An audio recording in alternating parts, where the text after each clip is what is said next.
Why you heavy-hearted? Cut the silence talk to me. Release your mind, get what you need.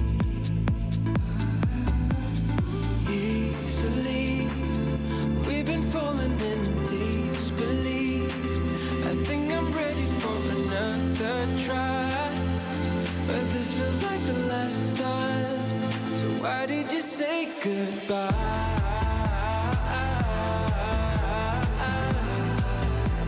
It's better to say goodbye.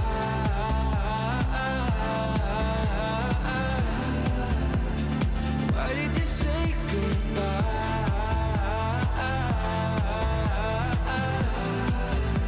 It's better to say goodbye.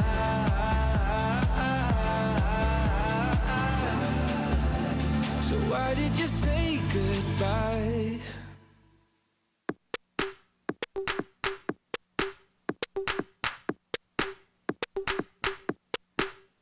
Deep minds, we were forced to be alone.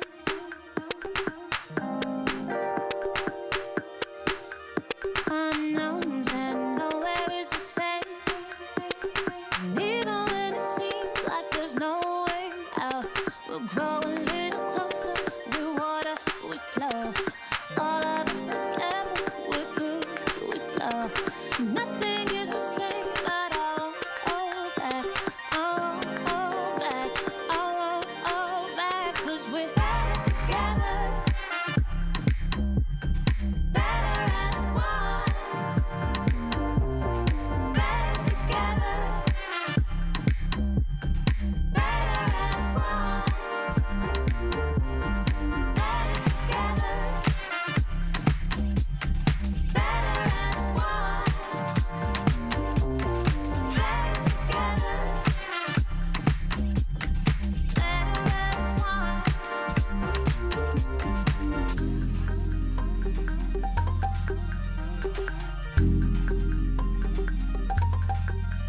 Deep minds, we were forced to be alone.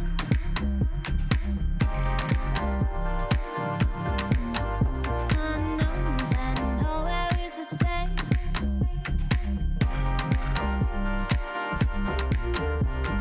Grow a little closer, through water we flow. All of us together, we're good, we flow. Nothing is the same, but I won't hold back. I won't hold back. I won't hold back.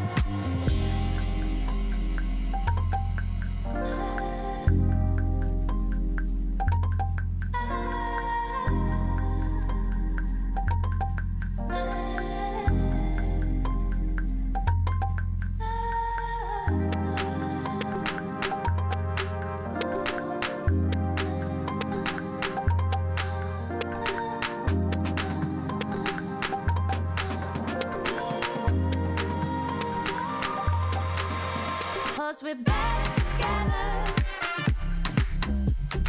Better as one. Better together.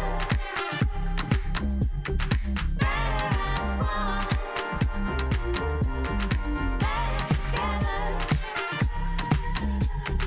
Better as one. Better together. Better as one.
there for you whenever you need me. But you've been holding back. Maybe you're just not ready. Baby, do you feel the same? Or do you feel the pressure? I promise I can take your pain and turn it into pleasure. As time goes by, my love grows stronger. Can you feel it the same way I do? As time goes by, I can't wait any longer. Just say that you'll be with me too. As time goes by, my love grows stronger. Can you feel it the same way I do? As time goes by, I can't wait any longer. Just say that you'll be with me too. Keep running, we coming. Ain't nothing stopping us now. Keep running, we coming. We got nothing stopping us now. Keep running, we coming. Ain't nothing stopping us now. Keep running, we coming. We got nothing stopping us now.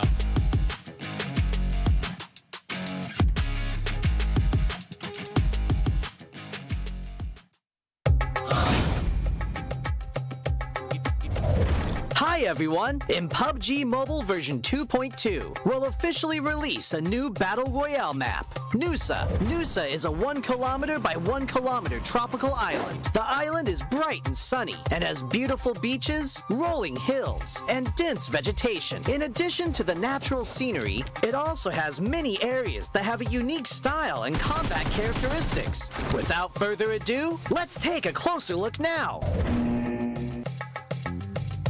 As a whole, being a 1 kilometer by 1 kilometer map, Nusa is the smallest map PUBG Mobile has released to date. It also has the most compact structure among all the Battle Royale maps. We can make some comparisons by looking at the data. Erangel is 8 kilometers by 8 kilometers in size, and 100 players participate in each match. This means there is an average of 1.56 players per square kilometer. In Nusa, an average of 32 players fight in a 1 square kilometer area. Conflicts are intense, and players will start shooting right after landing. In the southern part of the map is a heart-shaped island. 2 paths connect this island with the gorgeous Pink Beach. The Ferris wheel and hot air balloon are both located on Pink Beach, which highlight the romantic atmosphere of the beach. But keep in mind that the terrain of Pink Beach is rather open and has little cover within a certain area. If players want to move around Pink Beach, they can do so with the help of smoke grenades to obscure enemies' vision, or push the beach balls on the beach and use them as moving cover. But if you do so, remember to keep an eye on their durability. In short, Pink Beach is beautiful and romantic, but you must take care if you plan to spend some time there. Bulan Bay is located in the northwest part of the island, and the coast is quite low there. The cliffs on both sides have a large height difference, and players can move between them with a zip line, utilizing the advantages of high ground. Players at the top can observe where enemies are moving in the bay. Meanwhile, players in the bay need to move around covertly. There is also a cavern connected to the sea in the northern part of Bulan Bay. Players can jump there directly. The cavern extends in all directions, and players can explore this area. In addition to the natural scenery, Nusa also has many urban areas, of which the largest is Telepak Town, which is located in the southeastern part of the map. Buildings are scattered everywhere in the urban area, and close-range street fights can break out at any time. There are premium apartment buildings in Telepak Town. These buildings have elevators that can be used, which adds another dynamic to searching, attacking, and defending in the building. For example, players can set up an ambush in the elevator. By getting in and not selecting a floor, they can then give enemies a surprise when they enter to use the elevator. The rooftops of buildings in Telepak Town are also connected by zip lines, which gives players more flexibility in urban battles. If the zip line is destroyed, it can be repaired with a tactical crossbow. I believe Telepak Town will give players a unique 3D alley combat experience. If like fast-paced battles and enjoy thrilling shootouts right after landing, you can land at the Science Center at the heart of the map. The design of the modern orbital satellite roof feels really high-tech. The Science Center has 3 floors. Each floor is spacious and contains lots of supplies, which attracts many players to loot this area. As you can imagine, very intense battles will break out between these floors. At the top of the Science Center is a rooftop with a multi-layer structure. Players can look far into the distance from here for a great visual advantage. However, they'll also be exposed as there's nowhere to hide. If you want to land directly on the rooftop, you must check if there are enemies nearby to ensure your own safety. In short, if you're confident in your close-range shooting skills, you're welcome to land at the Science Center. Like the Science Center, Flame Village is also located at the center of the map. The terrain is quite low there, and the village is surrounded by mountain slopes. There are many huts in the village, and there are many places where you can stand on the beams of the huts. Players can climb or jump onto the beams to ambush other players. But there's one thing you mustn't forget. A tactical crossbow used with firebolts can set the huts on fire. This will expose the players hiding in them. Of course, firebolts will burn and deal damage to enemies when they are hit. In addition to huts, there are also brick buildings that cannot be set on fire in Flame Village.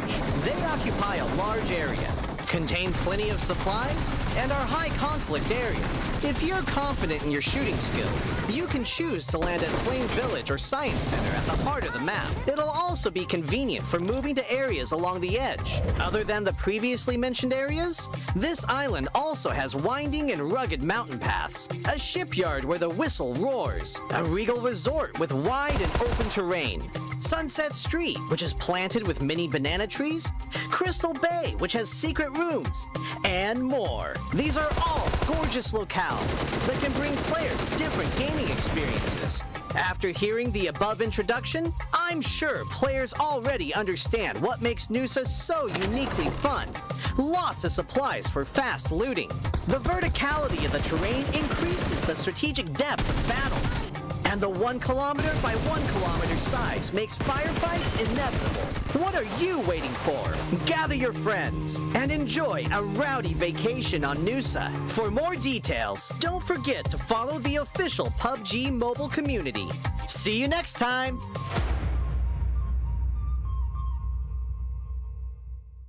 Hey there, fellow PUBG mobile players! Along with the version 2.2 update, we have made a series of improvements on the game's basic controls. Let's take a look at the improvements. First, improvements to the controls and display. We have increased the display priority of the wheel when the throwing wheel is activated. Now it'll be easier for players to select the items they wish to throw. In this update, a countdown will be displayed whenever the play zone is going to shrink. This way, it will be made more aware of the next play zone, and players can plan their routes more effectively. We've improved the feedback effect of marked items. Whenever you tap and hold to mark an item successfully, the feedback will be more obvious. When the player is aiming down sights, the markings within the scope have been optimized, so the sight is less obscured. When a player jumps, after respawning or deploying an emergency pickup, it's now possible to mark the battleground with light columns. After a team wins, the buttons for MVP likes and summon statue will be combined. Now players can send a like automatically whenever they summon a statue. On the results screen, we have added teammate numbers, so now players can use the number to identify each other and give likes to their favorite teammates. To make spectating more convenient for players, we have tweaked the button size on the spectating screen. This reduces the chance of tapping the button by mistake. I'm sure firearm balancing is a concerning issue for many players. In this update, we have significantly improved the burst shot of both the SKS and Mini 14 by greatly improving their handling. This will increase their stability fired consecutively and increase the damage dealt to enemies. Perhaps these two firearms will become your weapon of choice after the enhancements. For airdrop weapons, we have made some adjustments to the controls and damage dealt to better balance the airdrop weapons. In the new version, there are lots of new features worth checking out. When you acquire a firearm finish of your liking, you'll definitely want to admire it from time to time. In this update, we've added a firearm inspection feature. Players can now use this to admire their favorite firearm. During combat, players can tap the emote to enter first-person perspective to inspect the current active weapon. A friendly reminder, never inspect your firearm during combat, or you might overlook the enemies before you. Do keep in mind that this feature is currently only available for certain firearms, but it will be gradually rolled out to other firearms in later versions. The recommended layout feature is one of the many new features. When players customize the controls, it's now easier to apply a custom layout recommended by the system with one tap. We've also added a trunk system. Players can now make exchanges while riding vehicles. Use this feature to exchange supplies with teammates. But remember, the size of the trunk depends on the vehicle type. The visual presentation of profile cards have been improved. Players can now set their gender on their profile cards. On the results screen, we have streamlined the results process and improved on the layout, as well as the MVP results emote. On the new results screen, assists will be included in the stats. In future matches, you can try cooperating with your teammates. Even if you don't make the final strike, assists will help boost your results. We have added stationary targets to the training grounds. After firing, the damage dealt and bullet trajectory will be displayed. This helps to more closely recreate situations that players may face in matches. To make it easier for players to practice shooting, the most recently used firearms configuration will be applied by default when entering the training grounds the next time. These are the major improvements for the basic experience in version 2.2. If you want to learn more about this update's content, don't forget to follow the official PUBG mobile community. Winner, winner, chicken dinner. See you next time.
What's going on, everyone? Welcome back here to the PUBG Mobile Pro League Western Europe Fall 2022 season. As Kalaris is ready to go, we're all ready to go because it's finally the time for the finals. We have 3 days of action, which will determine which 8 teams will head over to the regionals. Actually, not 8 teams, it's 6 teams if I'm not mistaken, right, Max? There's 8.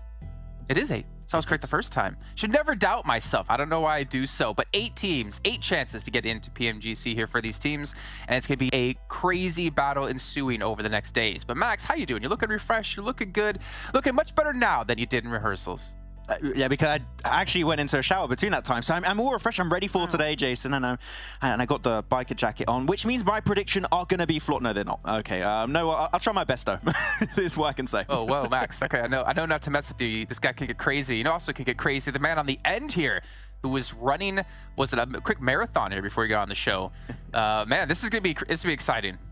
It's a rough time. I ran all the way from Krakow to Istanbul. It was tough. It was tough. I'm excited to not only be in the finals, but also be alongside the pseudo-villain / moonlighting as a pizza chef in Jason Kaplan. I'm very excited for this one. What does that even mean? I mean, you know, my girlfriend likes the mustache. She told me to keep it. I don't know how I feel about now. it. Look at that. Yeah, and in 4K, so it looks even worse than it would have looked on my old camera. But gentlemen, I'm also excited to find out how Maxman, at the end of our 3 days, is going to drink his Monster. Because Monster Energy, our official energy drink partner here at PMPL. And Max, can you give us maybe a hint, maybe a little bit of a tip of what you're going to do? My tip is going to be, who said anything about drinking? Uh-oh. Yeah. If needles are involved, I'm concerned. All right. Yeah, whoa. I know I've got the biker jacket, but come on, okay? I'm not cosplaying that hardcore. Okay. No. Okay, that was one way you could go with it, Clarence. I have another way, which I will talk about when we're off air, so people at home can't hear about it. You guys at home, though, you're going to be able to see, I hope, the recap of how Max is going to be drinking his Monster, or maybe not drinking. He didn't say anything about drinking. Or maybe you want to give your suggestions or maybe your ideas of what you think he's going to be doing. You head over to the official social media channels and you guys can post there and we'll check them out as well. But gentlemen, as we do get closer to kicking off the day, let's just kind of jump into our, well, I guess it's so to say, our bonus points when it came to overalls, right? It's going to determine where the teams currently stand going into the finals, and these are points accumulated across 3 different phases, plus a total of all 3 phases as well. And we can see out of 80 points in total, as you pointed out last show day, Max, MADBULLS have 75. I mean, talk about consistency, right? That's what MADBULLS have been able to embody the entire tournament. And also, being MVP of first phase and also third phase, it is also effect Zeresh always close behind. Like, the entire team is an absolute powerhouse when it comes to this tournament. We didn't know what to expect from MADBULLS heading into this tournament, but we knew CIS was going to do relatively well, and MADBULLS completely outdone a lot of our expectations in this tournament. And of course, you got your VPs, your HVVPs behind them, but man, if they do anything remotely close to their performance in the league stage in the finals, give them the trophy right now. Like, yeah, it's done. They are the championship caliber team that we have to watch and keep our eyes on. Ultra consistent. There is no more that needs to be said about them. And every single day almost, Effect was the MVP when it came to the overalls. So it's going to be a hard task for a lot of these teams to live up to the MADBULLS consistency. However, in a short sprint of a format, maybe haphazardly, they might get caught up to. We'll see. We'll see. Yeah, I mean, at the end of the day, right, obviously first place would be fantastic, but every team should be focusing on this front page, because if you're on the front page, you're getting through to the regional championship to play against the Turkish teams, where you have a chance to get into PMGC, the biggest event of the year. And currently, Eastern Stars, well, they failed to do so in PMGC points, as Gamer was the team to qualify for that. However, they are still in 8th place when it comes to overall points. So for them, holding on to top 8 is going to be ultra important. But also right now, I mean, for some teams, Pioneer was a little bit lackluster when it came to phase 3. They've kind of been on a downwards trend. And some teams have been, well, on an upwards trend in the form of TJB. I think a lot of the teams on a downward trend when it comes to entering phase 3, because MADBULLS got, what was that, 5 chicken dinners out of 6 games? Like, they were not given even a chance to perform in some way. But we did see some improvements a little bit, like, you know, Pioneer and MUERTE being able to actually close off games, which is a good thing to work on heading into the finals. But the thing is, right, as you said, it is a little bit scary seeing how phase 3 went for them. So at least we know what they can do at their peak, but when you have MADBULLS in the lobby, it's going to be hard to reach that peak because MADBULLS are not going to do any kind of like, you know, outlandish plays. They're just going to go by the book, go for the win, and hopefully aim for that first place. Yeah. And all importantly, though, come Phase 3, it was nice to see some of our original West Europe teams really fighting back. I mean, teams like Game Lord and Eastern Stars found themselves in a place where I think I didn't really expect to see them after seeing how they were performing in Phase 1 and Phase 2. So it gives me hope that this finals is going to be quite competitive across the board, not just the top 3 or 4, etc. Well, I hope so as well, Color. So I'd love to see some other teams step up and really give it to, you know, potentially MADBULLS, make them work for it, though they've been already working for it quite hard and have been able to show those results. But as we talk about, you maybe the top dogs, let's focus in on our top 3 teams. Take a look at MADBULLS up against VIRTUS.PRO, up against HVVP, and get an idea of how the kind of stats have worked out between all 3 of these teams, because it's important to kind of note all 3 of these teams coming from CIS, coming to Western Europe for the first time here, put up some decent results, and also their stats obviously are going to prove that as well, right? This is over the entire tournament, right? These averages over the course of an entire event, there's been, like, how many days was that too? Like, you had 18 league stage days, right? Every single time. Consistency, able to get 5, like almost 6 eliminations per game over such a long period of time. I don't think I've seen anything remotely close to this in the past. I think this is potentially a record set by an individual team over the course of an entire league stage. That is how dominant MADBULLS have been, but still got to give a lot of respect to HVVP and also VIRTUS.PRO, because those are also some good stats approaching the 5 elimination per game over a long period of time. That really stacks up and always making it to the 20-minute mark. I mean, Kalara is talking about consistency, right? Always being able to make it to the late game, and very often they are as a 3 or 4-man team. That's why they can close off games so efficiently, because they make it so often there. Yeah, they're your main 3 contenders here to try and take away the championship, or at least here for Western Europe. And that being said, though, it's really eye-opening to see that even HVVP, as well as VP, still has quite a gap to then catch up with MADBULLS in terms of the consistency they've been able to show. The fact that they are 1 average elim almost ahead of HVVP is actually ridiculous, considering that the average elims for HVVP is very respectable, yet somehow MADBULLS then kind of is able to trump that once again. Well, let's not forget, though, for HVVP, they had a very rough Phase 1. Like, they were a shadow of themselves right now. So I kind of wonder, I mean, obviously, I was talking about consistency between MADBULLS and them. If they had a better Phase 1, would their stats rival MADBULLS even better? Would they actually kind of be more on par than they already are, which is extremely close anyways to them? Yeah, they could. As you say, that first phase really felt like a feeling out phase for HVVP. And I think ultimately they didn't mind too much, because that seems like their style, where they're going to go in and assimilate a lot of information about the lobby and stuff like that. So yeah, leave them a little bit behind in that regard, but I think their eyes are completely focused on this next 3 days.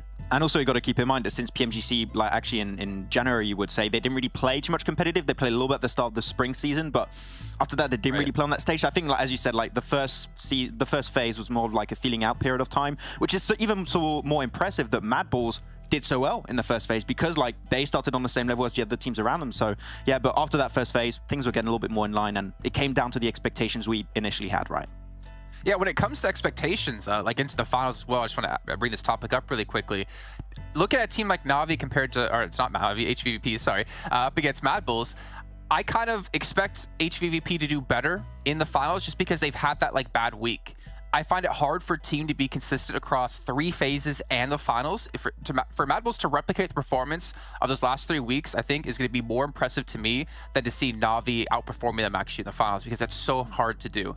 Just like saying HVVP. that's the most complicated part. Can't wait to see how John and Blanco are going to tackle that one. I said like 3 times in like one little segment there. Let's move past that and actually take a look at our top 5 teams really quickly and see how they kind of got here and how everything worked out for them, because I want to get off camera and I want to stop saying that team name.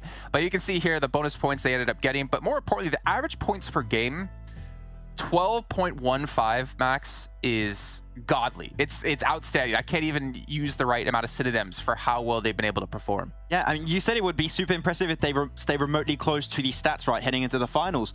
And I'm going to go on the limb here and say I would not be that impressed, because I expect this from MADBULLS now. It did not seem forced. Every single day of the league stage, they would get some really good performances, and it was not outlandish. It didn't seem like they were just playing out of their comfort zone. It just seemed normal. And if a team can make this their new normal and just play like this every single game, I'm telling you, I clearly hope that they're going for first place here, and I don't think any team can remotely be close unless MADBULLS has a really, really, really bad finals, which could happen, don't get me wrong. But with how they've been consistent so far, I think the odds are like MADBULLS are going to take it, right? I will say beyond that, though, looking at Pioneer and Unicorns of Love, these are two teams that I think for Pioneer, they were definitely in the conversation for quite a while, up until they've had this little stumble in Phase 3. And then for Unicorns of Love, they have been the one Western Europe team, in inverted commas, that has been able to try and rival them at some of these top spots as well. And I'm really hoping that, you know, they've kind of gone away back to the lab a little bit, kind of mixed up some concoctions, and are going to approach these games a little bit differently, because if they do get themselves to the late game, Unicorns of Love is a team that I think can rival a lot of these CIS teams. So let's see how it goes. Interesting. Unicorns of Love or Crypto can rival these teams? I mean, the fact is Crypto has been performing exceptional within Unicorns of Love, and unlike other teams, it's kind of been the one player on the team for them, whereas other teams we see 2, 3 people stepping up at a given time. Yeah. But either way, as we're talking about Crypto, we've been talking about MADBULLS, we talked about HVVP, let's take a look at our road to the MVP. And remember, at the end of the finals, the MVP of the whole event will be getting an extra $1,000 for themselves to do whatever they want with it, preferably give it to some of us. But you can see here, Effect is just miles ahead of everyone. Look at the limbs. Like that, I don't even look at anything else. Obviously, the damage is ridiculous as well, but 172 limbs, Max. The next closest, Crypto at 128. What the hell? How does he have almost 50 more limbs than any other player? Yeah, I mean, talk about beating records. Is this a record of eliminations over the course of an entire league stage? Might just be, actually. I wouldn't be too surprised, but... And also on top of that, the fact that first and second place are Effect and Zeresh, once again, highlights how good the entire team is. It's not just the Effect show, it's the entire MADBULLS show, and we saw skill step up from time to time. Like, the entire team has been there when needed. But yeah, Crypto's been able to, you know, slowly step up behind them from time to time. But yeah, the elimination, the damage lead, the average survival time almost reaching 20 minutes on his lonesome. The entire team has been over 20 minutes, but him at 1948. Yeah, I think it would clearly have to be impossible for any other player to take it away from him. And yeah, it's Effect on top here. Yeah, I find it really hard as well for another player to catch up. I think the only one in my eyes is maybe a teammate, or maybe Crypto could be the one. But to close that gap, you have to imagine where are they going to make up for those points. It has to be either in survival time or damage. And well, damage and limbs kind of go hand in hand. So survival time, and that means you have to get to the late game, and then for you to be doing that, that means you're probably winning matches, which means you're probably in the top 8, and you're going to be getting into the regionals. So it kind of all goes hand in hand here for any other MVP to catch up and close that distance. But maybe we could get a closer look between Effect and Crypto in a head-to-head to get an idea of how really far between these two players are. I don't know what it is about Effect, but he has just been unleashed, unhinged. I don't know what it is. And to be fair, Crypto, considering how Unicorns of Love have done in some of the phases where they've had some lackluster performances, I feel like he's been putting up some serious numbers as well. Yeah, I mean, Crypto has looked, let's do a YouTube tier rankings.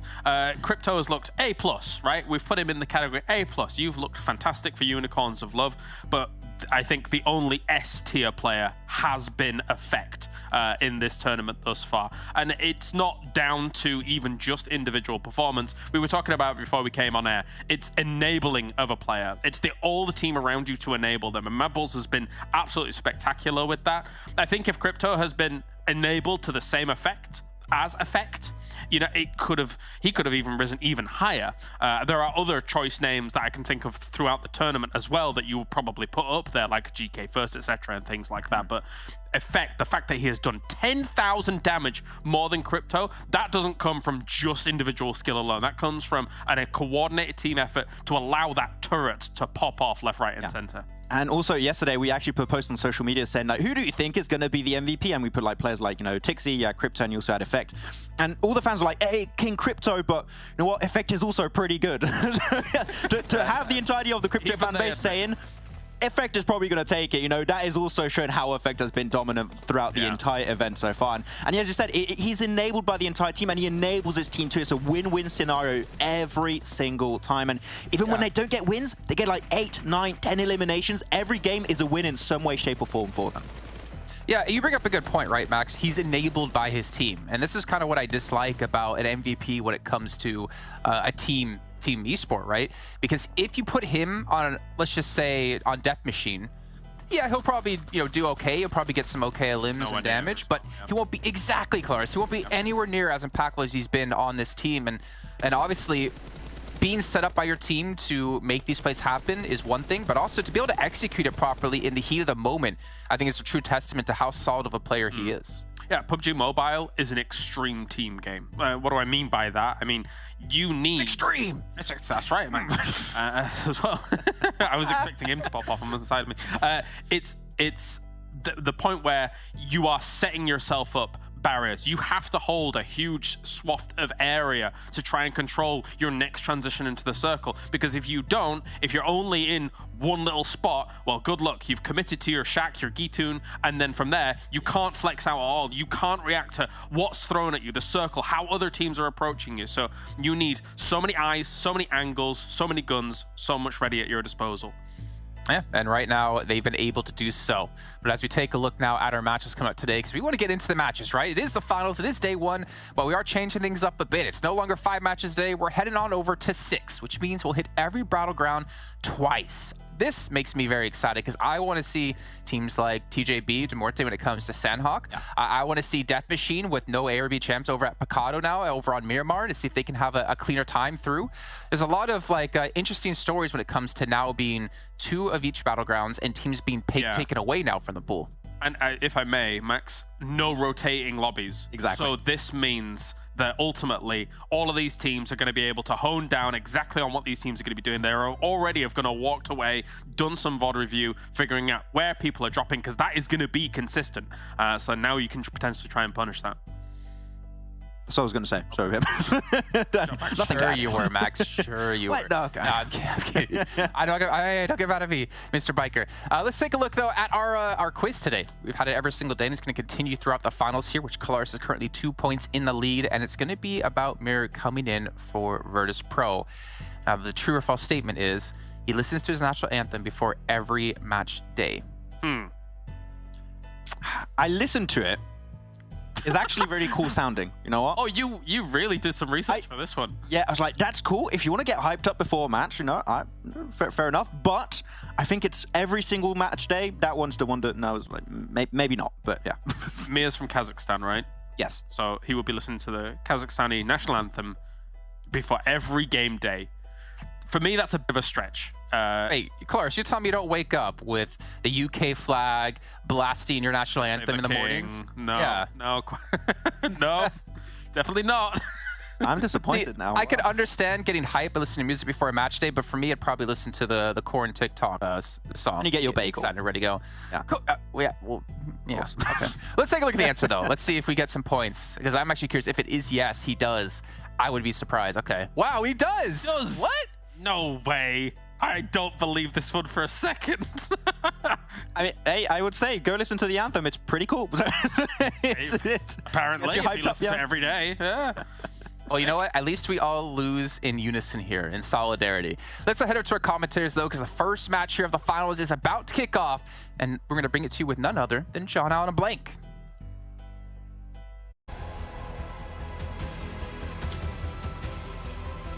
Thank you very much, Jason. We're ready for the first match of the day, Blank.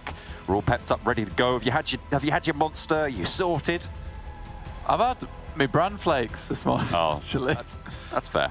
I like to start my day off strong with some, a meal that really requires industrial nasher action to get down. Luckily for me, I do have those industrial nashers, so don't worry about it. We can sink our teeth instead now into the first game of the day. Playing path coming out from the west to the northeast, so kind of pretty kind to most areas of the map. Absolutely. I mean, this is going to get most teams into position quite quickly. We'll see where everyone does want to drop. We were not sure just yet. Obviously, coming right off the back of phase 3 into this one, there's a lot of unknown areas. Claris was mentioning on the desk there that, there is a lot of positions on this map which will now just be set in stone. There might be some areas where some of these teams might want to challenge one another later on in the finals, when things get a little bit more dicey. But right now, most teams will be heading to where they usually drop. You can see MADBULLS already heading their way up towards El Pozo. This is one of their basically only drop spots over on Miramar, so this is fine for them. And HVVP, on the other hand, formerly Na'Vi, now under a different name, will be heading up towards La Cobreria. Circle drops fairly centrally with Picado just a little bit west of that central area. It's a difficult part of that map. You know, we talk about that area between Picado and Graveyard, and it's very foreboding to players who want to try and move through it. It's difficult rotation paths if you have to try and pass that terrain. But if the circle shifts further down south, it can kind of be alleviated because you can flow around those edges as well. There's a lot of positions to play, especially on Miramar, and I think the main problem you're going to have a lot of times is those roads, right? Like you were saying, John, because you can set up roadblocks. Teams will be often holding out those rotations. And at this point in time, where you have a long tournament format like this, where you have 6 weeks of action, right? In terms of all phases, I think we had a slight change of pace in terms of, I think it was phase 2, where we had phase 2 into phase 3 back to back, but that was purely because of a patch that came through the game, but still technically 6 weeks of gameplay. You really do get to know these teams, and analysts behind the scenes, coaches behind the scenes will be doing as much homework as possible. You come into the finals, it's now all prep for this singular moment. A lot of these teams were happy in terms of where they were placing in the actual phases. Some of these teams less so than others, not able to get all the bonus points they were wanting, but now you've done the majority of the work you needed to do.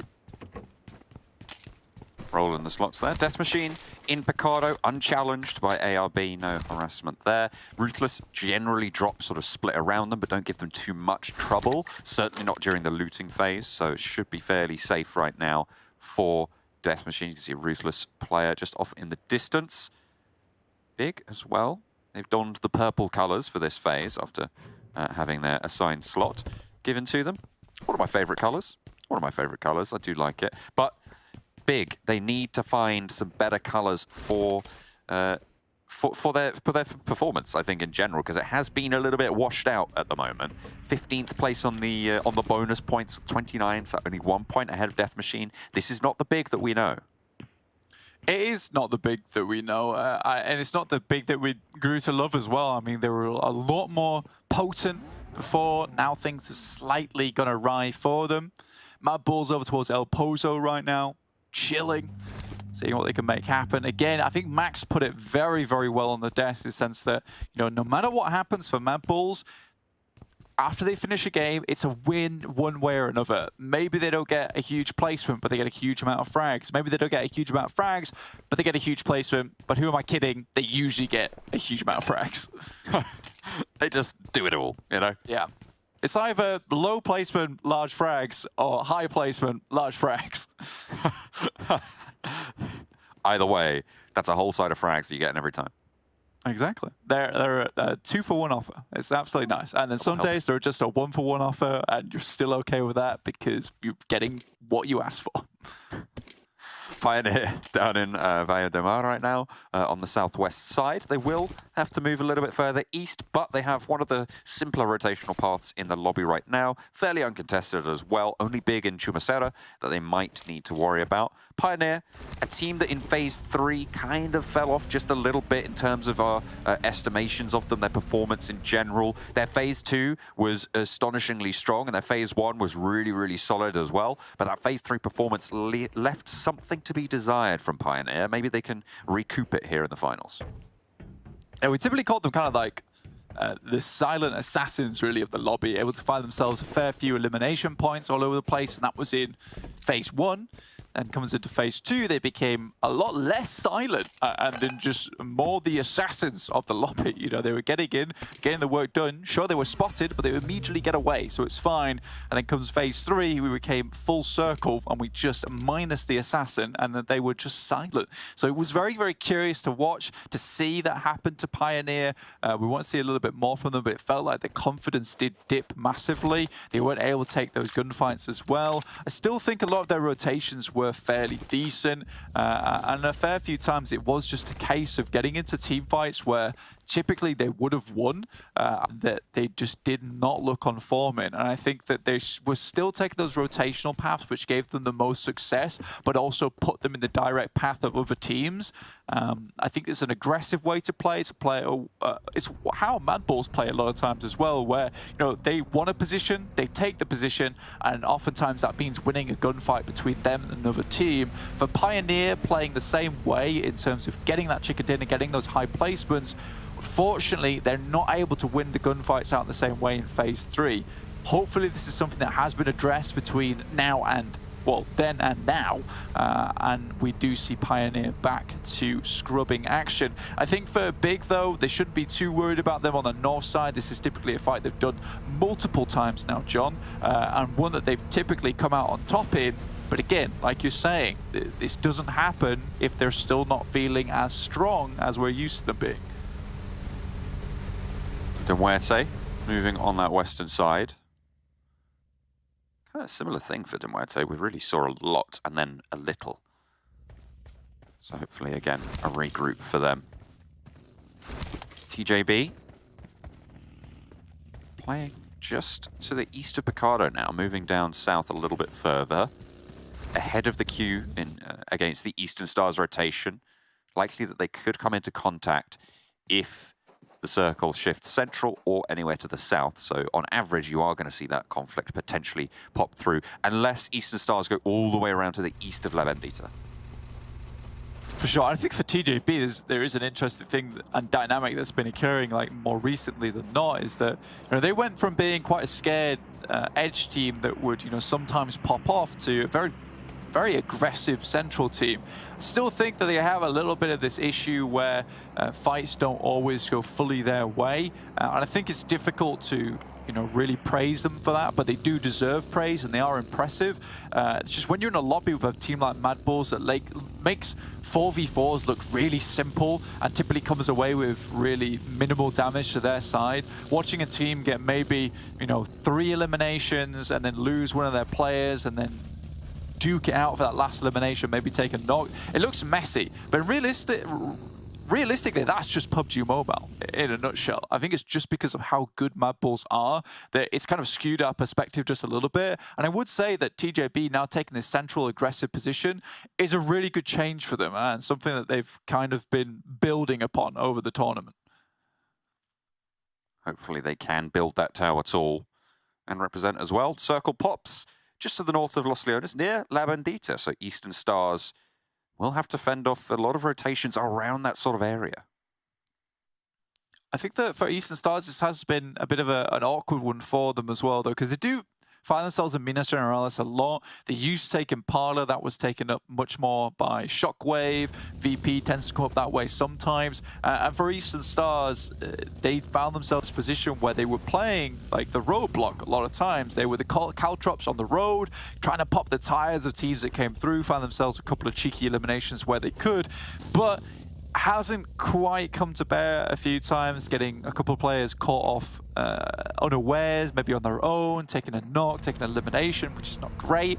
And I think for Eastern Stars now, it has to be a case of much more caution on this side if they want to find themselves a lot of points. Remember, we're playing 6 games a day. You can't really let up now. It's a lot of matches to play, and you're playing in every single one of them, so no longer going from 4 matches a day now to 6. Really is a test of endurance now, this finals. 18 matches in total, right? Which is about, well, it's well under a third of the matches you've played over the league stage.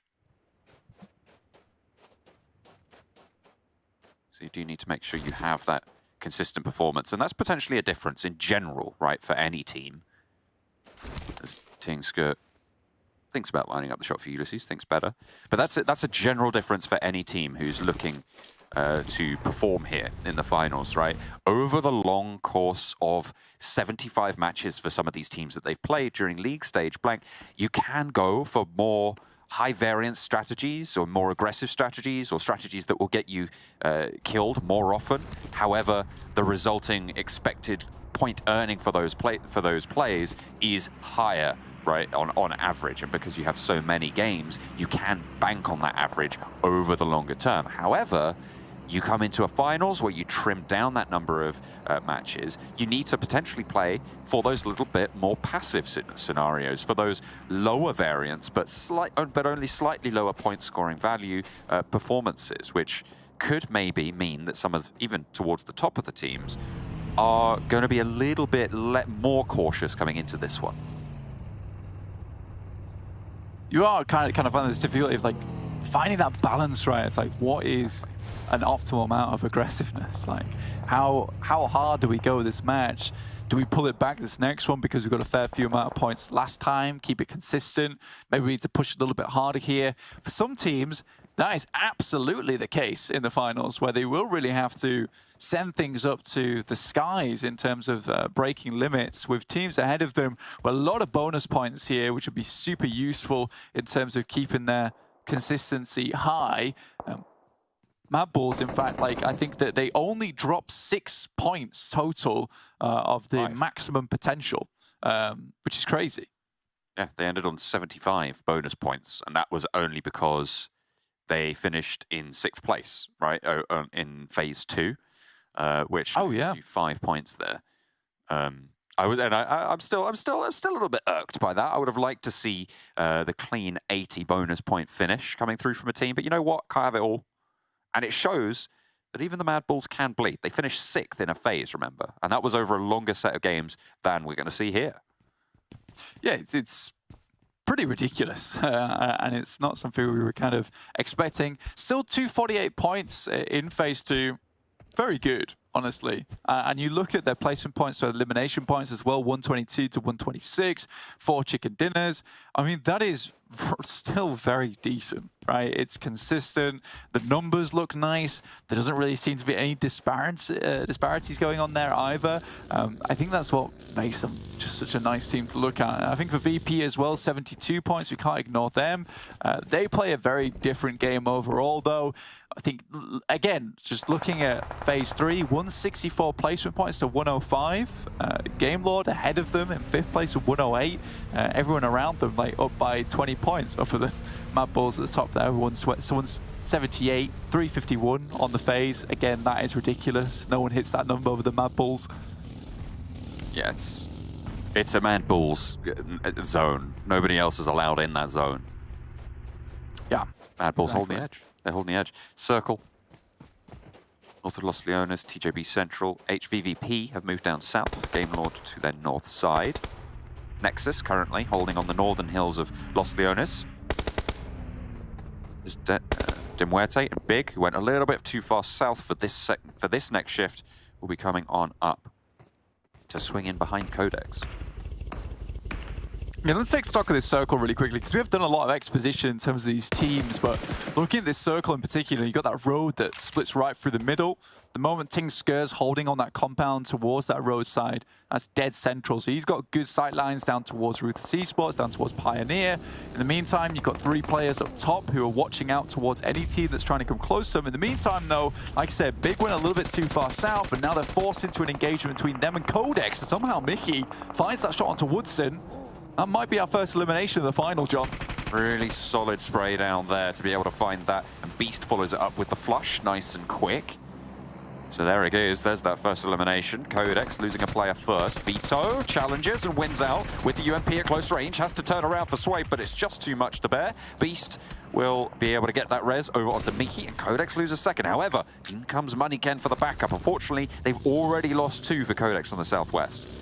Yeah, QODEX is a really nasty team to fight against, because they are kind of like bees a lot of times. So they sting once and they really do cause a problem. Yes, they go down in the process, but a lot of times they will take down a player, get an elimination. Luckily for Big, they did take over that compound rather quickly, which means that they did have some cover, in which case the 2 players from QODEX will just have to move away now.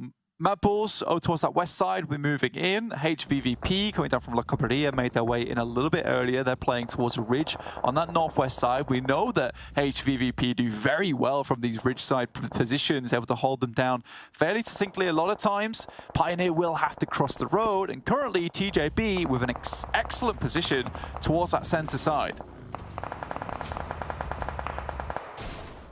PIONER getting across that road to the north side, duking it out right now with TJB.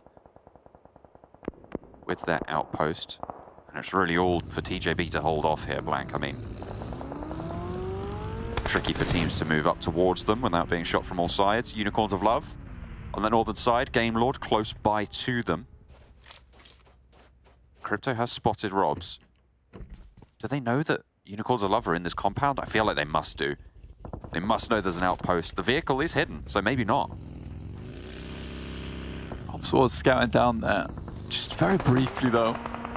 Oh. VP, Pioneer. Going in. Black-White already down on the flush. There is a trade coming through there.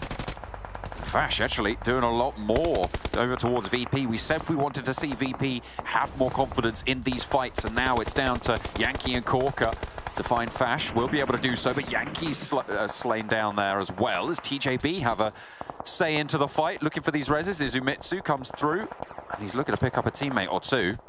In come the predictions as well for the first time in the finals. MADBULLS, HVVP, and TJB on the cards. I mean, fair play to Jason. Honestly, you go with what's worked before. Claris or TJB, again, I think that we'll take a look at that later, but Izumitsu, I think he knew what was going on there.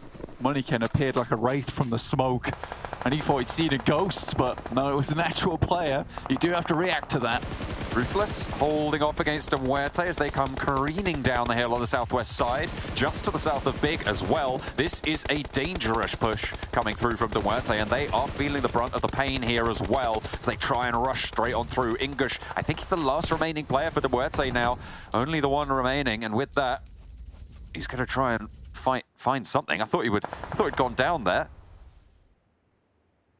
It looks like he will be finished out by Nano Baby in the end. MUERTE eliminated. Out. Game Lord down to just one player, too. Big looking towards Ruthless Esports. Effect finds Mickey. That's MADBULLS down on the bottom side. Unfortunately for Mozero, can't quite finish off Skills, who's on the barest amount of HP. Crazy that he gets back into cover, too.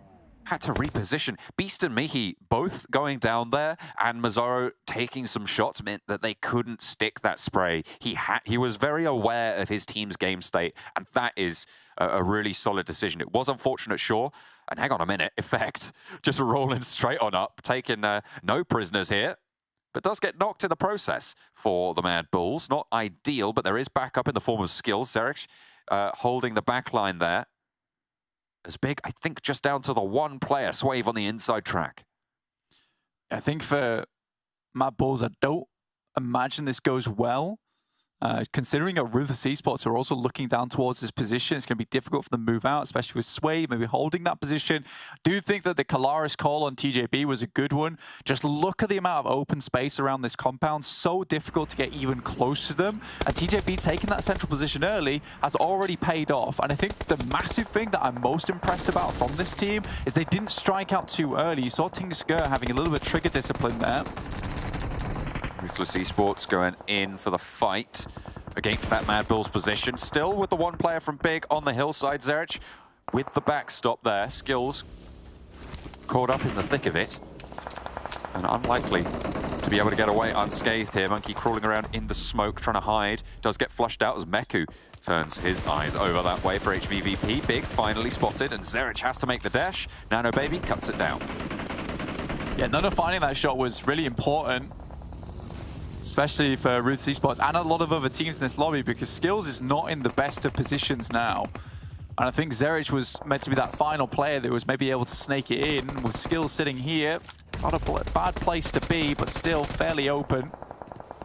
Take-Aim Gaming, Eastern Stars. Eastern Stars have been holding this La Bendita crater for a long, long time, and finally they have been dethroned here. Mind not in a resable position unless they can do something dramatic here.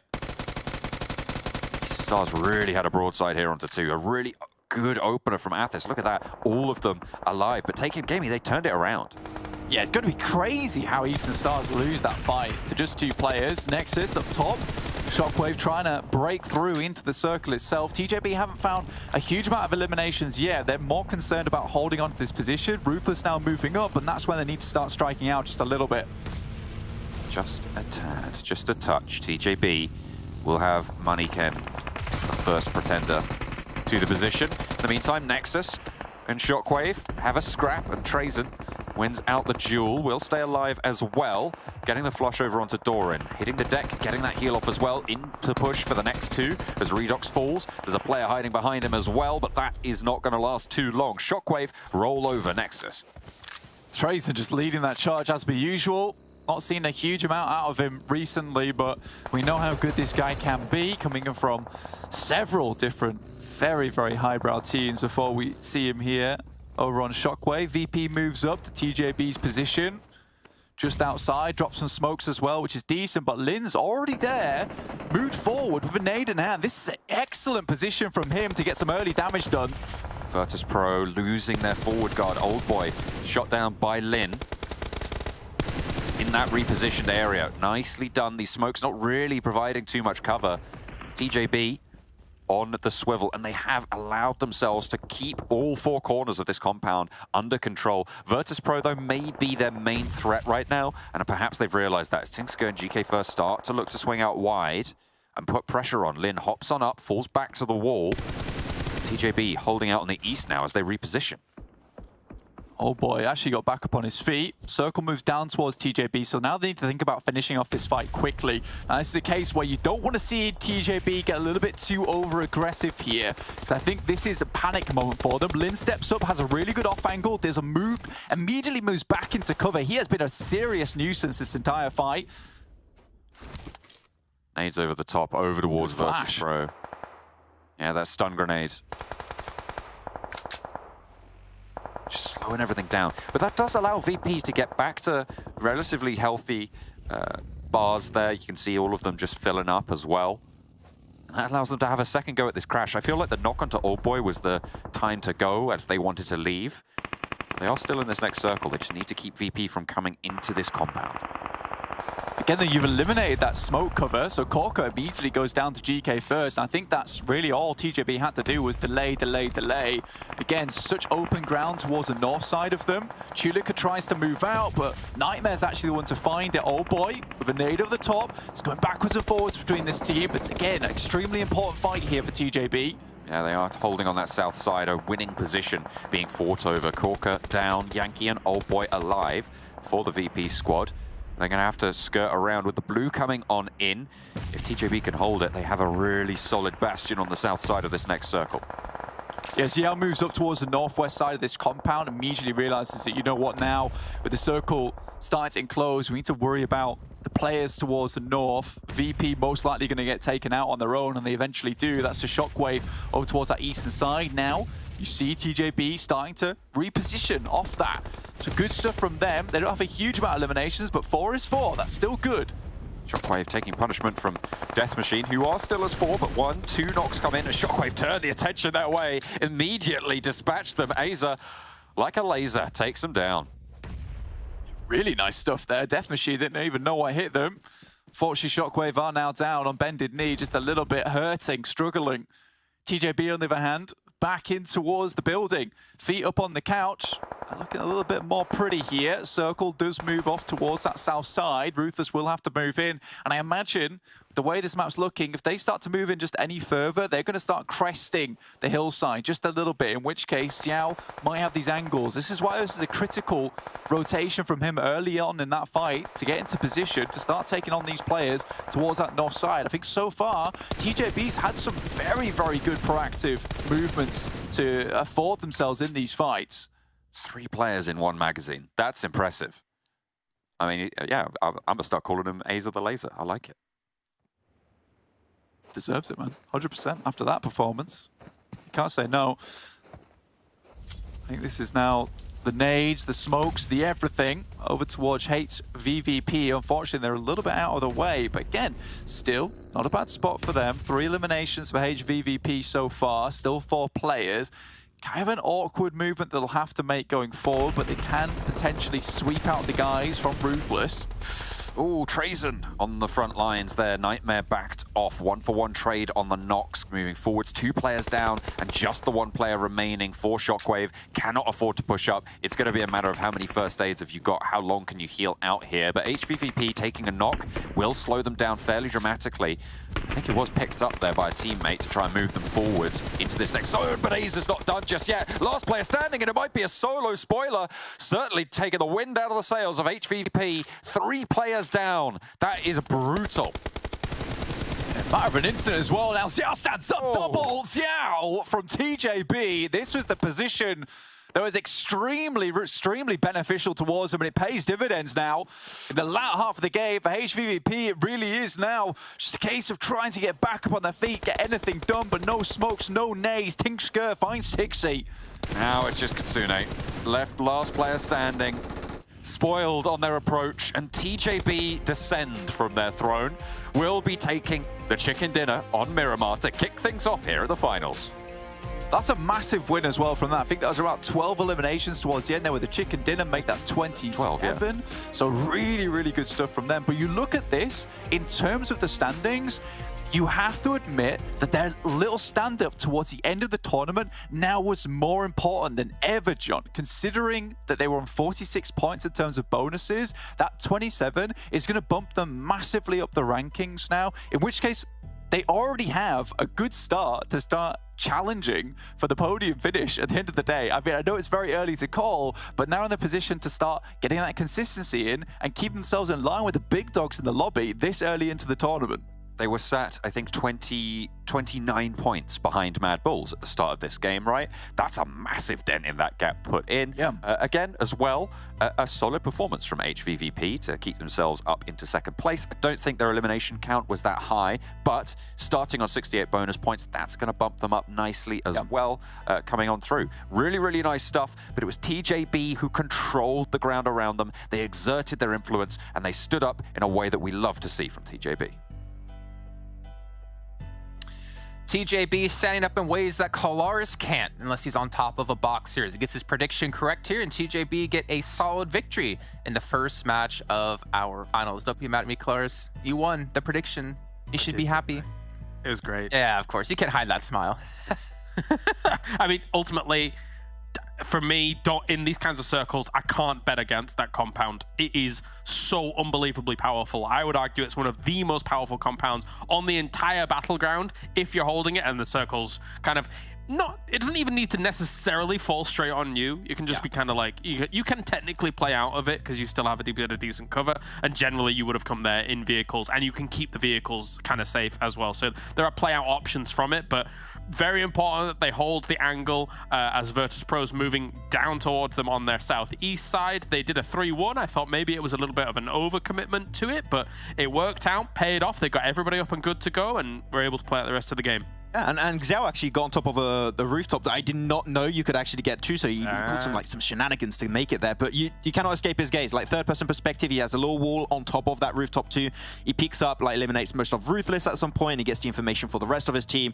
It's so hard to escape his gaze, and this is a big fight, I would say, Kalaris. The moment they clear VP, they're going to 100% flex out and put the 100% focus on the northern side of the compound, and I think that was the game playing, like, the game-winning move. The moment you clear VP, you've got so much more space and focus you can put on other teams that it's just almost impossible to beat that compound, as you already stated. But as you watch this fight as well, you can see how truly oppressive this compound is, right? You're seeing as VIRTUS.PRO move their way up to a position where they could potentially try and assault the compound, but never mind, they all have to be prone completely whilst all that fight's going on, because there's just no wiggle room for them, whereas TJB has all the wiggle room on their side. So it's a fortress. We've seen in West Europe, we've seen Eastern Stars get themselves victories from this compound when the circle is navigated that way as well. Any team that is proficient, that can hold down this compound, will win games if it comes this way. Now, the only caveat I would kind of give here is that Azure from Shockwave did punish HVVP quite heavily there to allow TJB to just kind of capitalize on the position. And Azure alone was doing some serious work. As we're actually going to take a look here really quickly, though, before we hop into Azure in particular, to TJB's player stats. Again, this team has had a struggle when it's come to our first 2 weeks of play, but they seem to hit their groove when it came to our third phase. And we can see here, it's not just the GK first show anymore.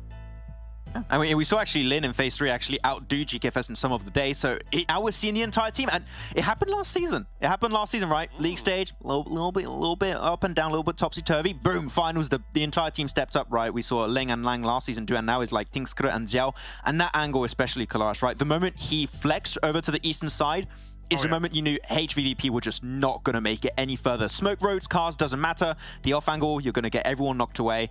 Yeah, so I like it. That was confidence from the entire team, not just GK First. And for the first game of the finals, that's really good confidence to have. And hopefully we can see more of that TJB moving forward. As you said, the angle that you took, ultra important, because you need to keep the pressure on a team like HPPV. Like, you can't let them kind of go by the wayside, because they will recover. And in a 4 versus 4, then even though there's a terrain advantage for TJB, I don't start favoring TJB, even though they have an advantage in terms of the terrain. So yeah, good that they kept the pressure on. Yeah, it was a victory for TJB, but again, we saw a couple of teams actually step it up massively. Let's take a look at SHOCKWAVE, a team who's been exceptionally quiet, I feel like, the entire event so far. But we saw Az in particular just punish teams. He got Death Machine knocked, he got HVVP knocked. Only 714 damage, but he made every single point of that damage count. I've been saying it since the first of the season. Azza is underrated as a player, okay? Not just saying it because he's a French homie, okay? He's a bro, but he is severely underrated, and I every single time that he does well, like that SHOCKWAVE does well, it tends to be Azza doing really well for the team. So yeah, he just cleared out, as you said, Death Machine, and if he's not there, maybe HVVP have a chance to make it a little bit further in that game. I still don't think you can defeat TJB's position and Xiao's flex out, but I mean, yeah, seeing a step up from Azza is always good to see, and then SHOCKWAVE can close off games we saw in the past, but you know, the competition in the finals here is pretty tough. Is Hey currently playing a PUBG mobile tournament, or is he auditioning for the next Marvel film? Because what is going on? Has that guy been in the gym 24/7? Anyway, jeez. Well, it doesn't look like any of us go to the gym. Come on, let's be honest. So none of us would know. But another team who did step up besides SHOCKWAVE was RUTHLESS. Now, Claris, you want to take a look at their stats in particular, because again, this is another team who has been relatively quiet the entire time, but they did have a nice step up here in the first match. Yeah, the reason I wanted to is because traditionally on a circle exactly like this, they always come from the west side, and they're really well versed at being able to play that west side. There's a few dips and divots there that they've been able to play in past games. I'm thinking back to West Europe tournaments where we've seen them play this location, and the area as a whole acts like a reverse bowl. So as everyone's kind of coming over the crest of this, you can get some nice cheeky little angles on teams as time goes on. And RUTHLESS on this west side, once again, showing that they are very well versed in this terrain, getting themselves into the later stages of the game with a lot of eliminations on the board for a start of a final like this. So really, really good to see.